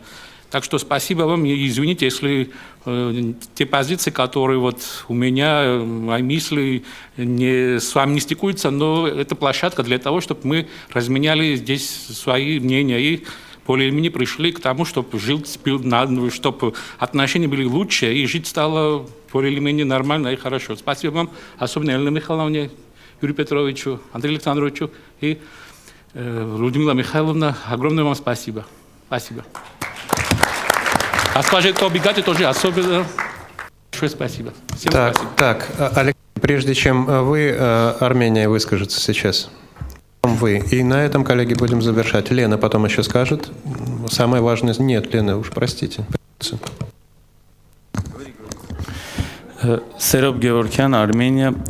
Сперва хочу выразить свою благодарность за то, что пригласили на этот и правду интеллектуальный и очень интересный мероприятие, потому что вот несмотря на то, что многие вот очень интересную информацию получаешь, и плюс того, вот, тут, можно сказать, получаешь шанс познакомиться и дружить с людьми, которые некие в своих сферах дошли до определенного уровня, и общаться, конечно, с умным, интеллигентным людьми, молодыми человеками очень интересно. И вот, правда, как мой сосед по стране из Грузии говорил по поводу несовпадения некими подходами, я тоже, правда говоря, многими какими подходами с экспертами, конечно, не согласен, и многими согласен, но вот просто мысль пришел такой, интересно было бы, вот, если вот была возможность у вас послушать, скажем, эксперта, который бы представил сторону тематику по стороне национальной безопасности. Вот это было бы очень интересно, потому что это было бы равно поделено, и все могли бы узнать эту сторону. Потому что когда экономисты говорят о мировом политике, я им не так-то отношусь так правильно, потому что экономист может выразить свой подход по экономической стороне, а по мировой политике и мировой нынешние уровни это вообще по-другому. И слушать эксперта по стороне национальной безопасности, я думаю, это было бы вообще по десятку. И думаю, в следующих встречах, если будет шанс мне тоже с вами снова участвовать в таких мероприятиях, буду просто рад такими подходы тоже суть. И хочу снова свою благодарность выразить всех и вам всем руководителям школы Московской огромный привет передаю от армянской школы, не только из школы. И позавчера мой лучший друг и влиятельный эксперт Сергей Минасян снова вас очень огромный привет передал. И он, как видел, что я вот отметил, где я нахожусь и какое мероприятие, сразу там комментировал, что вот у меня уже ностальгия, поменяю вот друзей там, и вот все. Спасибо. Коллеги, сейчас консолидированную оценку от лица многих, я думаю, наш уважаемый ненавистник отечественной литературы Алексей Рыков. Прошу, Алексей. Алексей Рыков, Санкт-Петербург. Отличается этот семинар каким-то для меня непонятным образом даже от последнего семинара в Зеленогорске, который был очень воинственный. Дух войны летал среди его участников. И последнее время, я говорю о своих эмоциях и мыслях, у меня появилось ощущение, что пространство схлопывается, оно куда-то сужается.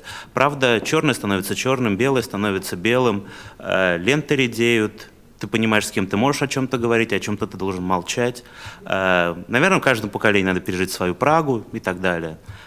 Казалось, что это не вернется, но это возвращается. Поэтому я хочу только сказать спасибо и постараться нам всем, в первую очередь, выпускникам, беречь школу, потому что мы в очень тяжелое время находимся, и то, что мы сюда приехали, это уже доказательство. Давайте стараться, пытаться, потому что когда наступит этот час X, неизвестно. Когда зазвонит этот колокол, неизвестно. Спасибо.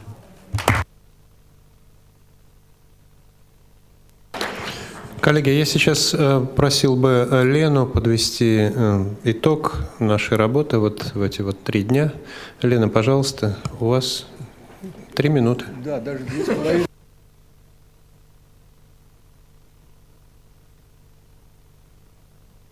Как и все, хочу сказать вам самое удивительное, уникальное спасибо. Алеша был прав.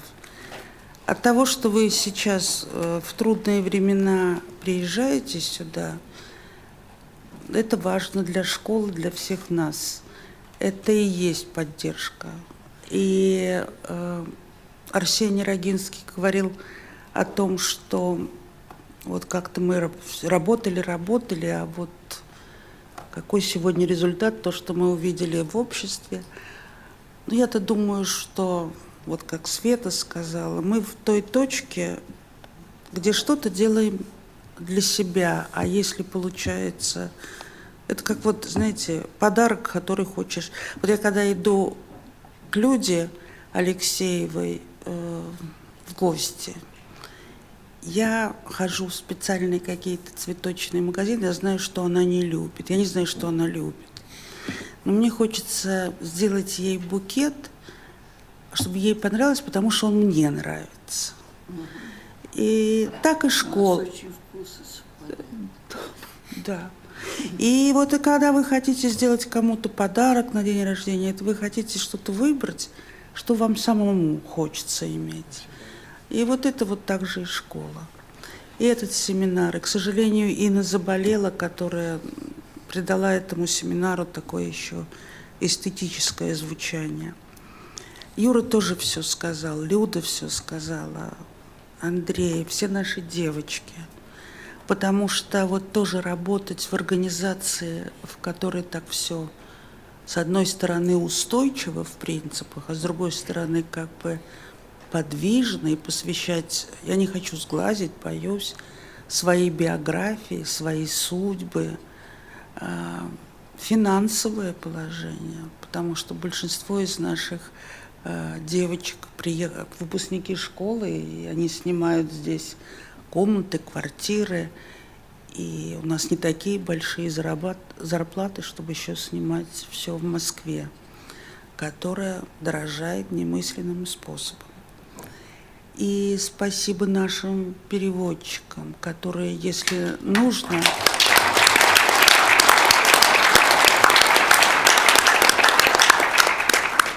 они садятся за стол с экспертами и разговаривают на равных, потому что они не просто синхронные переводчики, они литературные переводчики. Это большая честь.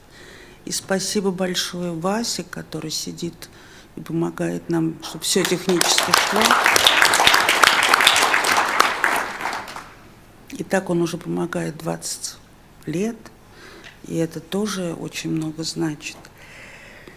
Всем спасибо. Спасибо фондам российским и иностранным, которые помогают тому, чтобы это мероприятие состоялось, несмотря на то, что когда приходит налоговая инспекция и смотрит все, что мы делаем, и так далее, потом она говорит, что неужели вам на это дают еще и деньги. А вот смысл в том, что налоговая инспекция, как и многие граждане России, они еще не чувствуют, что время изменилось, общество будет себя утверждать как равное в диалоге с властью. И в этом тоже смысл. Я, как и Андрей, хочу сказать особенное спасибо всему совету директоров, которые, опять, я все говорю то, что было до этой минуты, которые никто, и люди с очень такими престижными именами, не потревожились и не попросили нас, что сегодня они выйдут или войдут в совет директоров. Я хочу поговорить специально Тоби Гатти, которая действительно без ее участия 10 лет в школе, в физическом, материальном смысле слова, мы бы, я не знаю, закрылись бы, но мы многое бы потеряли. Нашим всем коллегам, которые на самом деле действительно работают в школе не как профессионалы, во-первых, как профессионалы, а во-вторых, вы даже слушали Свету, и знаете Марину, и здесь Настя, и Юля, и Инна, которая болеет, и наш директор Марина Ефремова, и у нас Наташа Раздаева. Все работают, как и работа, как и призвание. Вот так же, как мы с Юрой. Но мы отличаемся от них тем, что, может быть, для нас это все, поскольку это и есть все. Это завершение осознанное, сознательное, посвященное завершение нашей такой человеческой, не то что жизни, а нашего понимания, как мы прожили эту жизнь. И вам опять спасибо. И я вот то, что сказала в начале, хочу сейчас здесь повторить. Когда нам неуютно, некомфортно, когда мы теряемся в размышлениях, когда что-то нас сбивает и нам трудно установиться, мы обращаемся к близким людям, мы обращаемся к близким текстам, к близким мыслям, чтобы снова держать равновесие. Мне кажется, во всяком случае, это опыт мой. И вот Андрей, который очень внимательно следит, как идет семинар, и вовсе не только с дисциплинарной точки зрения, мы сегодня с ним обменялись. Мне хотелось бы, мне кажется, что это получилось, по крайней мере для меня. Это была какая-то такая точка, остановка, когда мы вернули себе баланс. И вот за это я хочу сказать вам всем спасибо. А в лице Люды Алексеевой, Тоби Гатти и Юры Синокосова всем сказать спасибо экспертам, что они разделяли с нами не только знания, опыт, но состояние души, после которого возвращается баланс. Спасибо.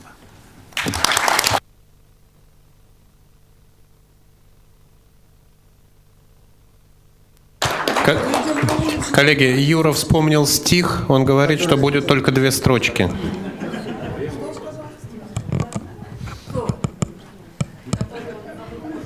Юр, такая реклама есть по телевизору, Юра, я видел. Друзья, у нас в 8 часов ужин у пруда будет. И хочу сказать, что перед тем, как пойти на пруд, вы можете подняться сюда. Мы сейчас вынесем небольшие сувениры с символикой школы, и каждый из вас может выбрать для себя что-то важное. Так что, пожалуйста. Дорогие друзья, большая просьба, если кто-нибудь забирал утюг с 3-го этажа, верните его Христа ради. Не забудьте сдать оборудование синхронного перевода.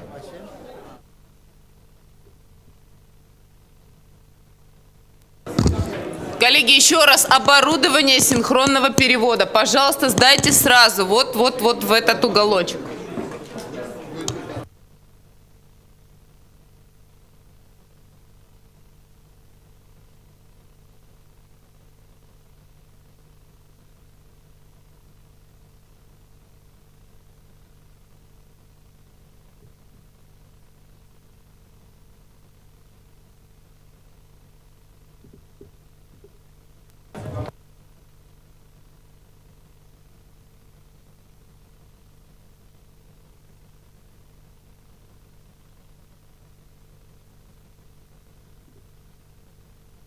Подай, чей фотоаппарат?